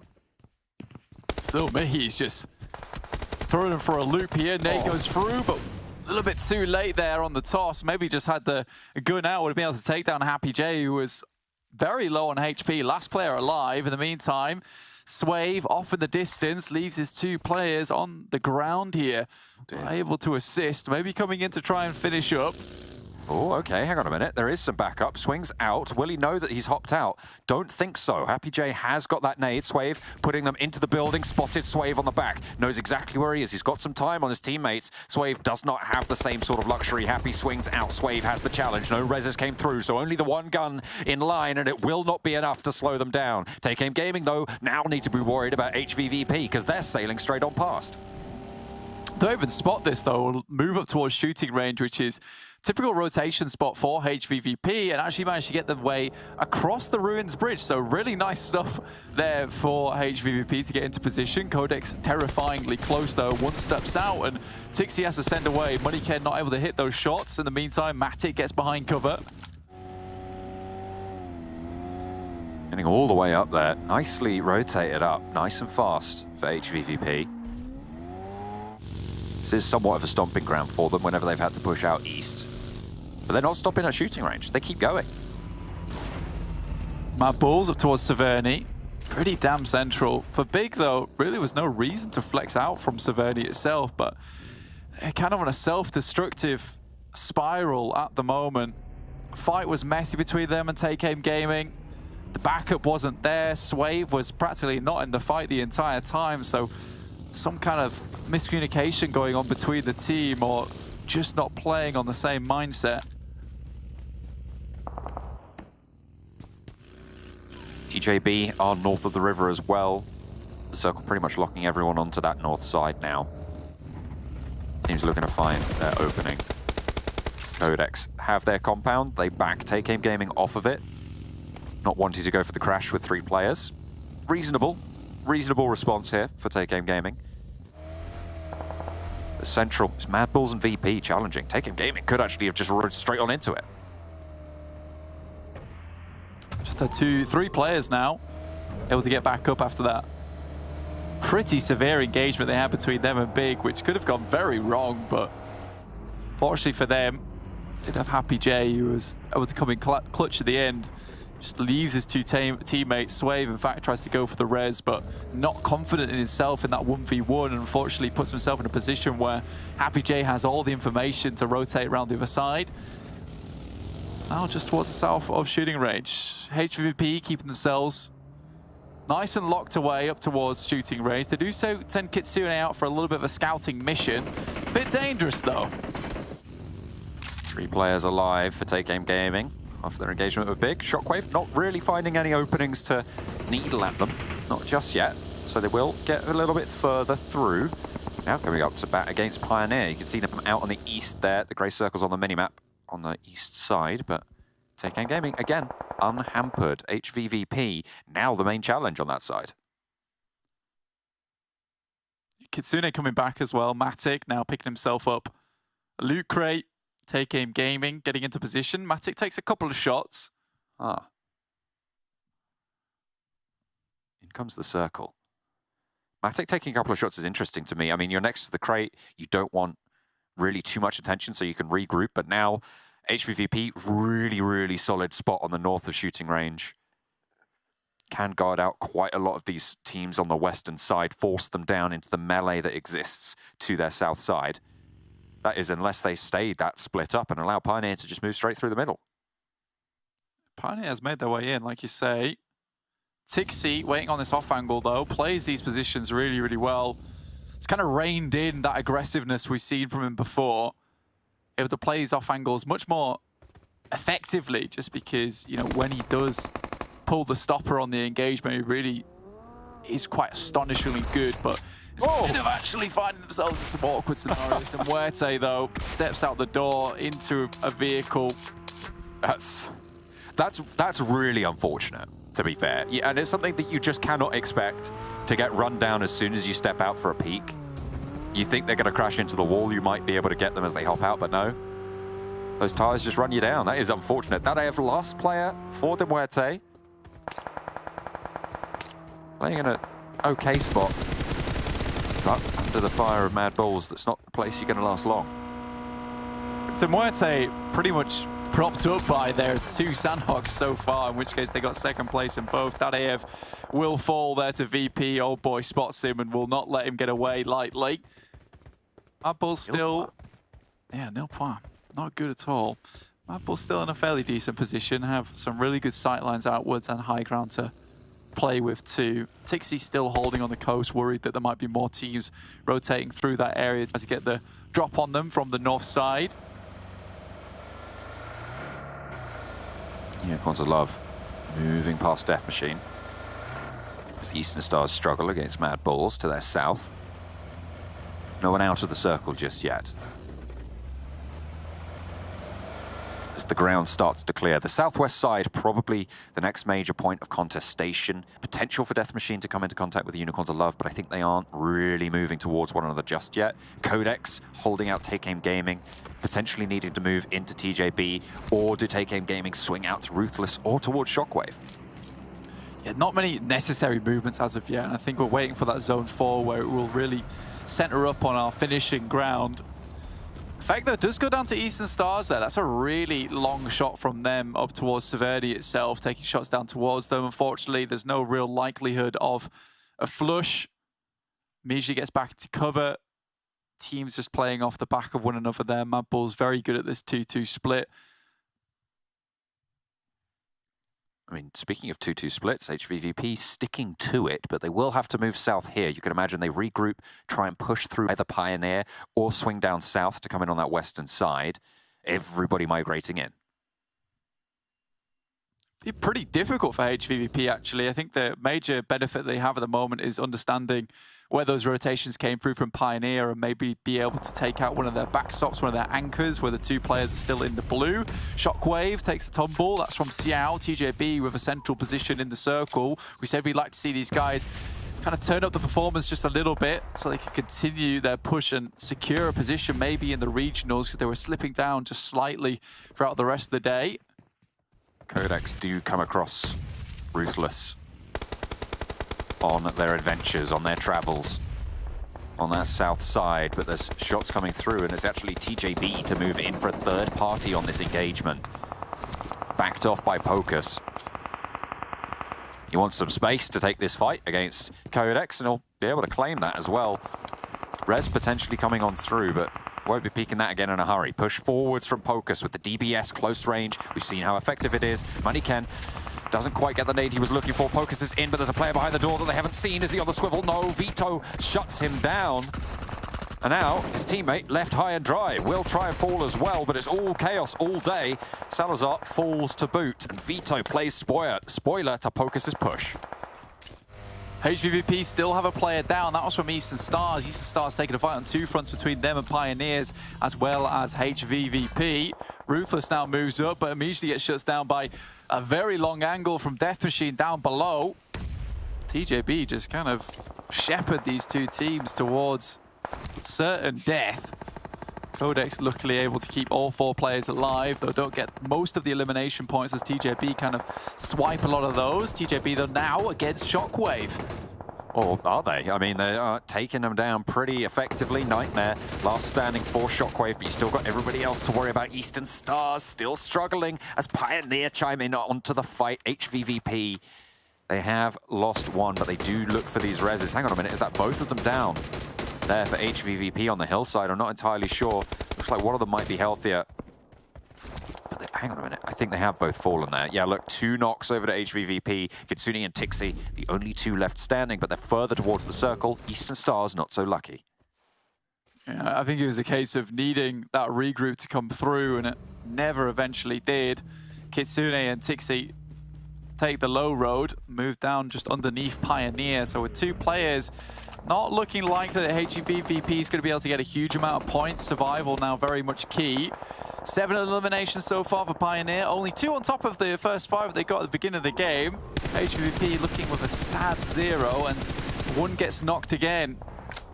That's not good for them right now. Pioneer turning their attention to Kitsune. They should be able to get this flush if they go for the push. Tixi last standing. But in the meantime, MADBULLS have got a side angle on to the Pioneer position. If the MADBULLS take this fight out to the west, it could prove to be a little bit of an opening for Tixi to stand up for the squad. We've been waiting for Tixi supremacy. We haven't seen a mad flash come through from him just yet. We've seen some good performances, but we haven't seen that dominance that we've seen previously. As a player from Eastern Stars rolls on up, they roll straight in towards Tixi, cuts 1 down really, really fast, and Tixi hits the deck, survives as Eastern Stars fall. At least 2 eliminations on the game. It's better than nothing. Now the nades will start to pour on over towards Tixi's position. Has to immediately step up, drop some smoke, maybe looking for a little bit of util on the bodies of Eastern Stars and moved in, but they did deliver him a vehicle. That's true. You've got to think for Pioneer. Do you just try and hit that vehicle, try and blow it up there? Game Lord suffering on the southeast side. Double MADBULLS prediction and a Pioneer wildcard from Kalaris. Game Lord, last player standing. Now Valo against the Unicorns of Love, and they do not know he's here. Drops a smoke out to give himself a little bit more cover. There's third parties coming on through as well from the north side VP. Crypto is swinging in. No way is he going to be allowed. Fast and furious. Actually is going to go for the res here. Getting Robs back up on his feet. Donzo's close. Takes him down, but there's immediately refrag there. There's that answer that you're looking for. Unfortunate that Gonzo goes down and actually flushed out away by the VIRTUS.PRO squad on the north side. Unicorns of Love with 3 have to rotate in on this south edge. TJB hold the high ground right now, but QODEX are looking to move up. Unicorns of Love are looking to push in the back as well. So difficult for Pioneer to actually invest any more into this, with Tixi actually taking down Fash there. That is rough. That is really rough. Luckily, Izumitsu backs him up, able to take down Tixi. They go down very early into this match. Not a lot of points found. And with MADBULLS with a full 4 on the northeast side, it's looking unlikely that we'll see Na'Vi kind of come into touching range between them and MADBULLS at the end of the day. May be able to catch them up tomorrow, but it won't be on this match. Not just yet. It's all on the MADBULLS to try and extend that lead. On the game, 3 points for HVVP, and these placement points, I think, already take MADBULLS over that barrier. So they're going to be laddering up. You don't imagine that they're going to be going down anytime soon. Shots over towards Mine. Death Machine taking the fight with Take Aim Gaming. Ultra down underneath the buggy. Toffee's rattling off a couple of good shots, but Ultra the only one to fall for it. And Take Aim Gaming collapse in the face of Death Machine. Death Machine absolutely hungry for these regionals. Making a big step up today. Nusa tries to carry his teammate through, but gets shot off the back of his shoulders. That's effect coming through from MADBULLS. They still need to go a little bit closer. Hamodi, last standing, Death Machine full. TJB spread out and take control over this top of this hillside. They need to maintain it and move towards the north because Pioneer are going to try and slow them down, and the MADBULLS have the back edge. Goodness me, MADBULLS are in such a good position to take this game. Again, though, there's still VP as a 4 down towards the southeast. A real good chance for them this game, too. Pioneer with 12 eliminations. This was really a game that they absolutely needed. But if they want to pump up those points and try and get into a position where they are secure, they are safe, there needs to be a second or a first place here with a chicken dinner. Tingska spotted as well. TJB crumbling now. It's really difficult to make this push. Just Lin remains standing, rolling around in the buggy, trying to find a little bit of peace, but not going to be afforded such. Nades, damage, a lot of damage over towards VIRTUS.PRO actually, as MADBULLS come in for the backstab on the engagement between them and Unicorns of Love. Crypto and Rollkiss, 2 players standing for the Unicorns of Love. They're already getting these reses on board. VIRTUS.PRO down to just Corker. They fell fast. Pioneer, 14 eliminations now on that western side. They are really racking up a tally. A massive game here. It's impressive that MADBULLS can happily send Zerich on his own down towards this east side to take shots towards VP and Unicorns of Love and trust in him that he's going to find these shots, going to find these knocks, find these eliminations. It is astounding stuff here. Oh, there's the roll down to take down TJB. Unicorns of Love find that one on their way in towards the circle. Good news for them. VP really caught outside in the cold now. Need to wrap up warm, but it's not going to work out for them, most likely. MADBULLS did take a knock in the meantime, but they've already moved forward with Zerich. Again, it's all about that delay, keeping them on the edge of the circle. Now Pioneer can move back to position. They've been clearing on this south side. They move back up, have some smokes, look towards Unicorns of Love before they take this fight to MADBULLS, who currently have a really good firing range from this position. So much cover to play around with too. They've already kept up the appearance for MADBULLS. 4 eliminations, guaranteed 4th place. That's 12 points, no matter what happens now. Unicorns of Love, 3 players alive. VP, only the 2. Still, good play from Pioneer here. They take the south side, understanding that it's an uphill battle for MADBULLS and pretty open ground in front of them. So they just need a couple of players to be watching this spot. Meantime, Effect actually running under. This is difficult terrain for pretty much everyone in this scenario. MADBULLS with their hard cover, probably the only team that has some sort of safety. Zerich moving in with the buggy. Stays alive out in the open. Crypto crawling through. Knows he can't stand up. I see suppressing fire. Crypto, oh, he does hop up, but gets into cover. Circle moves down towards Zerich and again provides an anchor point for the rest of the team. Difficult to leave though, and Pioneer are very aware of this position. Continue to leave players down here, isolate the position between them. Unicorns of Love, understanding that the true threat is coming from the south side, north side, sorry. Oh, they're going to try and hold off against Pioneer, but an aid in the back really blows things apart from them. And Unicorns of Love torn up by VIRTUS.PRO with the 2 players on that south side. Pioneer swing through. They're wondering, hang on a minute, wasn't there a team just there?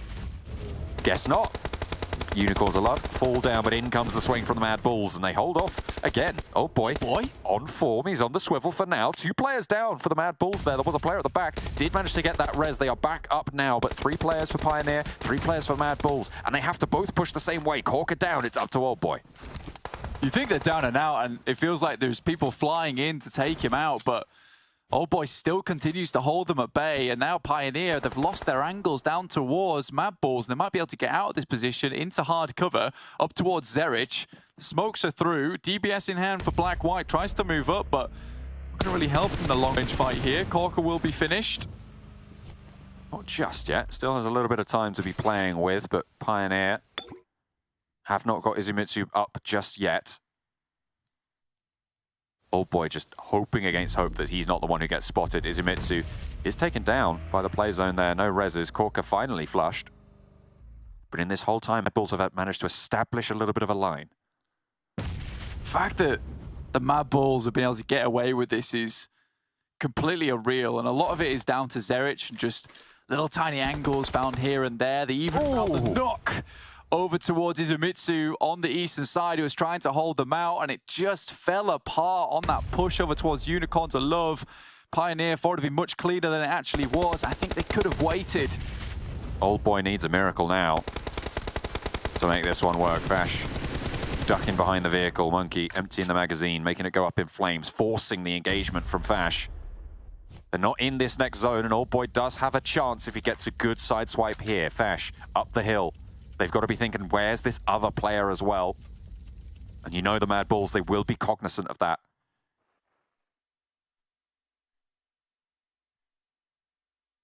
Zerich still trying to spot here. And Old Boy keeping an eye on the scenario. MADBULLS have to move up towards that south side. This does work in the favor for Old Boy, but again, Zerich is just really that dude that just makes these things happen. I mean, the fact that the team can feel so safe behind him is the really big thing. He is just the complete guardian of the team and allows Effects and Monkey to really just go out on a whim and start doing some big damage. They all know where Fash is, but Old Boy is still a wild card out in the zone. You saw Zerich trying to isolate some of those angles with a Molotov.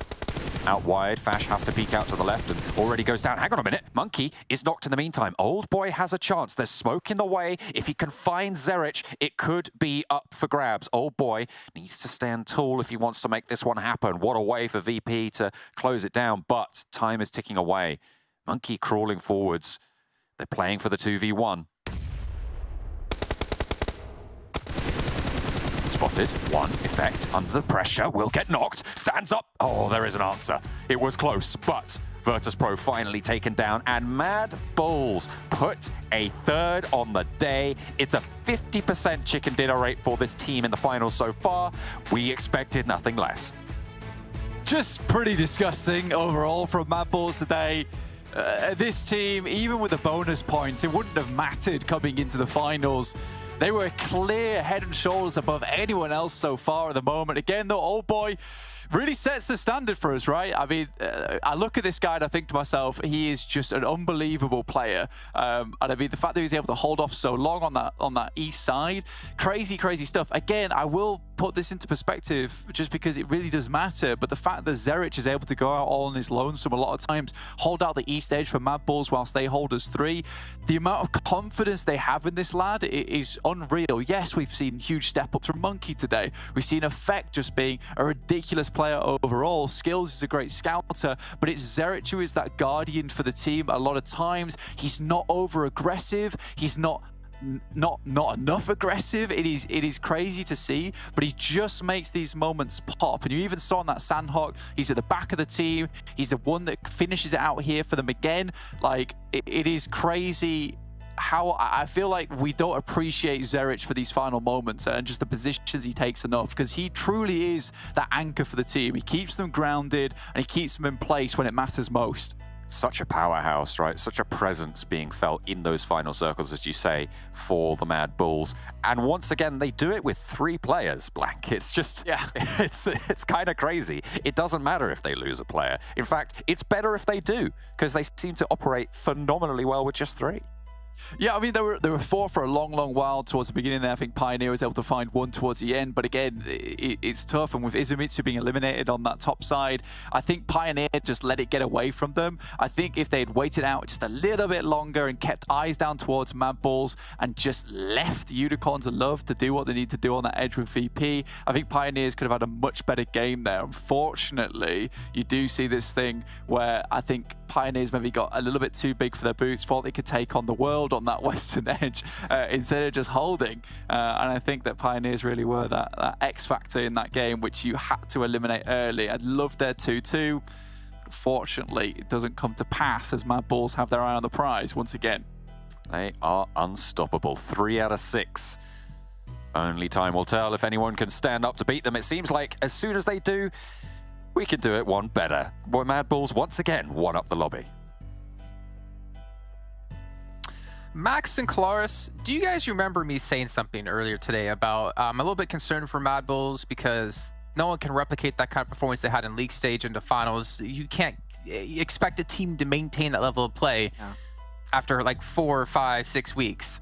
Do you remember that? Well, that's your goof right there, Jason, because they do. They do keep it up. When you are consistent over the course of like, you know, an entire, how long was it? Like, you know, 5 weeks of like league stage? You're going to be able to convert that to some extent into the finals, right? And it gets to the point where I almost want to apologize to all the other teams being in the same lobby as MADBULLS because they're just so dominant. 3 wins on the first day, 22 points, and that was not even, like, they were on the low position on the circle. It was not the easiest one, and yet they just convert it again. And I don't know what to say. I think, like, everything's been said about them by now. Exactly. It's bizarre to me that you come into a finals after having, that ridiculous moment where they get 5 out of 6 games, chicken dinners, and then I'm like, well, nothing can top that. And this obviously hasn't quite topped that, but the fact that they get 3 wins in 6 games in a final against all the best teams in the lobby, and them trying to kind of, again, solve the MADBULLS problem. Like, nobody's solving the MADBULLS problem. It's unsolvable here in Western Europe, and I don't know how anybody's going to stack up against it when it comes to this final. Well, maybe no one will be able to stack up against it here in the finals, but maybe in the European regionals, that's where they could have a real challenge approaching. But we'll obviously see when we do potentially get there. Looking down the list, though, MUERTE, we can see in 15th place, getting second for the majority of the day, but unfortunately falling here at the very end. But they still made a very good climb here throughout the day. But I don't think there is anything to be said about MADBULLS that we haven't said before. Like, this is the CCT, this is the AALT, the Championship Caliber team, the Avenger Level Threat team. This is the team that has a legitimate chance if they can keep playing like this at PMGC. I agree, and also I think we were talking about it. Well, that was aggressive. Me and Max were talking about it during this game as well. If they can show this consistency in the European Championship, I'd be hard-pressed to pick a Turkish team that's able to compete with the level of play that MADBULLS is currently exerting on the rest of the lobby. I think Fireflux is one name that comes to mind. It's like, a team that could potentially have some fun interaction, but when you look at the Turkish teams and what they excel at, they're all about micro, those big 4v4 fights, and they like popping off that situation. You have one team that's strong micro, one strong macro, such as, your MADBULLS, and also have really strong micro. If they get better positions every single time, they should win the fight. So I said it earlier, and I'm going to say it again here, I think this is the most hype I'm going to be for this regional championship in EU, because the level of competition is so high for now the Western European/CIS teams. It's going to be tough to compete with MADBULLS there. And just thinking about them next season as well. I mean, we think about the broader spectrum of things, like having better teams in these lobbies means everyone else should be able to level up around them.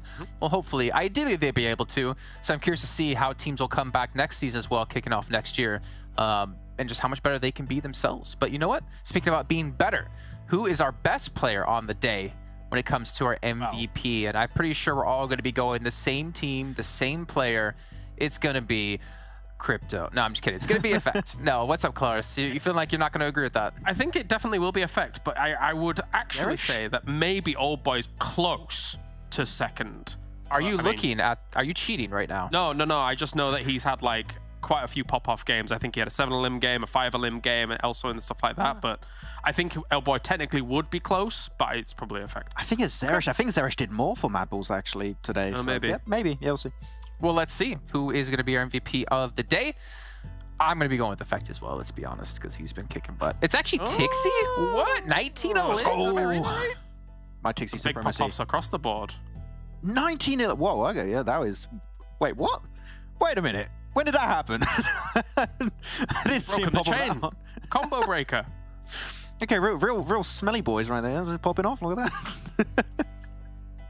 Can't say that, Max. I mean, it's what they're... what does it already mean, the team name? HVVP? Smell good, look good or something? Look good, smell good? Yes. There you go. Smelly boys. That's what you call them, Kalaris. Come on, Max, talk about sexy. Yeah. Talk about Tixie. Talk about your boy. Tixie Nation, what were you saying? Tixie supremacy! Yes, it's good. No, I mean, every time, even though... Yes, let's go. Yes, okay, a little bit too far, but it's Tixie, right? Okay, that's my point.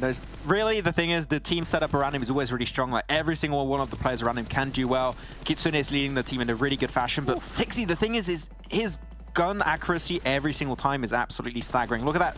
The recoil, is that recoil? What is that? I don't know. He doesn't know what it is very clearly. M4, so. It's an M4 too, but also it is Tixie and an M4, which is a deadly duo. He can just manage every single situation, and he's just a player that I remember impressed me 2 years ago, and he's still impressing me today. I think he did have a little bit of a downfall last year, but man, he's back on top. He's where I expect him to be, and I'm just happy to see Tixie popping off there. Max literally has not stopped talking about Tixie for 2 years. Yeah. Every day, Tixie, he texts me. We're not even doing a show. He's like, did you hear about the Tixie supremacy? I'm like, yes, Max. This is I got Tixie 4 o'clock in the morning for me. In my room. Yeah. I heard he goes from door to door trying to sell people into the ways of Tixie, but, you know. I heard he has a Tixie body pillow. That is also true. It's in mail. It's arriving tomorrow, actually. Yeah, so. Okay, let's not be mean to Max anymore.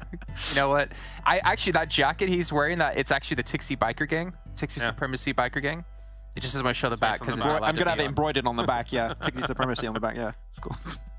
Well, you know what? Maybe we can get a tattoo of Tixie Supremacy. That would be cool. Maybe. No. Oh, I forgot to tell you, actually, the loser of prediction game at the end of all of this does have to get a tattoo. So have fun. Anyways, let's move on from this. Let's be a little bit more serious and wrap up the day here and take a look at our results from all of our matches. We had 6 in total, though it looks like MADBULLS, well, I don't know what it is to say. They won 50% of it, Kalaris, and that's I don't even have words. Yeah, they did.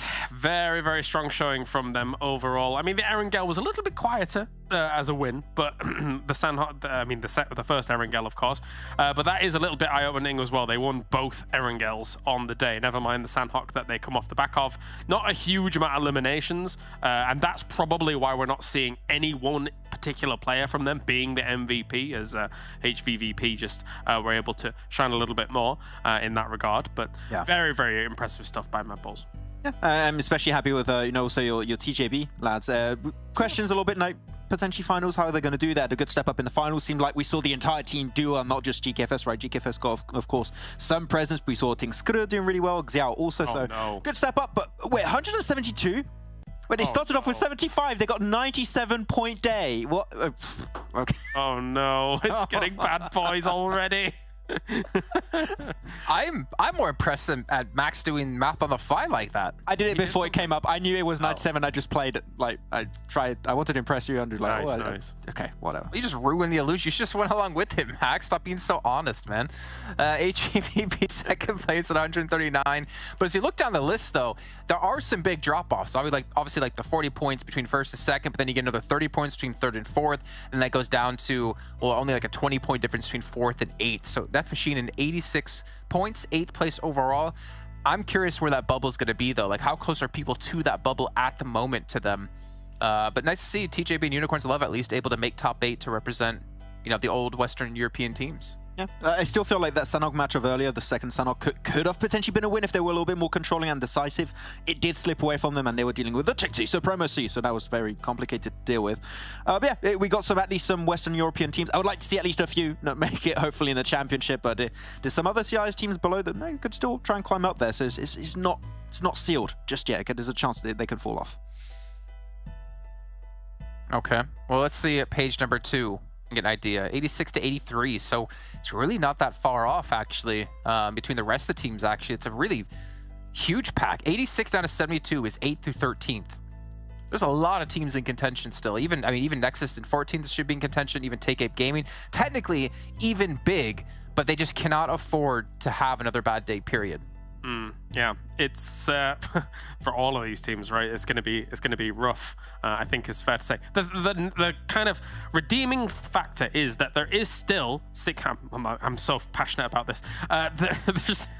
There's still redeeming potential across 12 games for any of those teams down towards the bottom to get into the top 8. That will be the most important factor here for them. So, and the fact is that a lot of them have good quality to be able to get into the top 8 as well. So let's see who does it.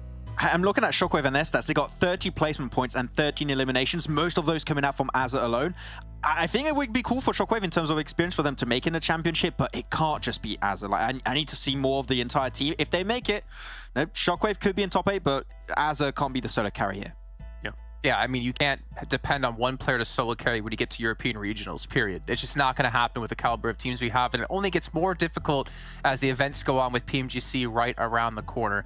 But that will wrap up here our first day of the finals of PMPL Western Europe Fall 2022 season. But we have 2 more days of action. We'll be back at the exact same time tomorrow for some more PUBG Mobile.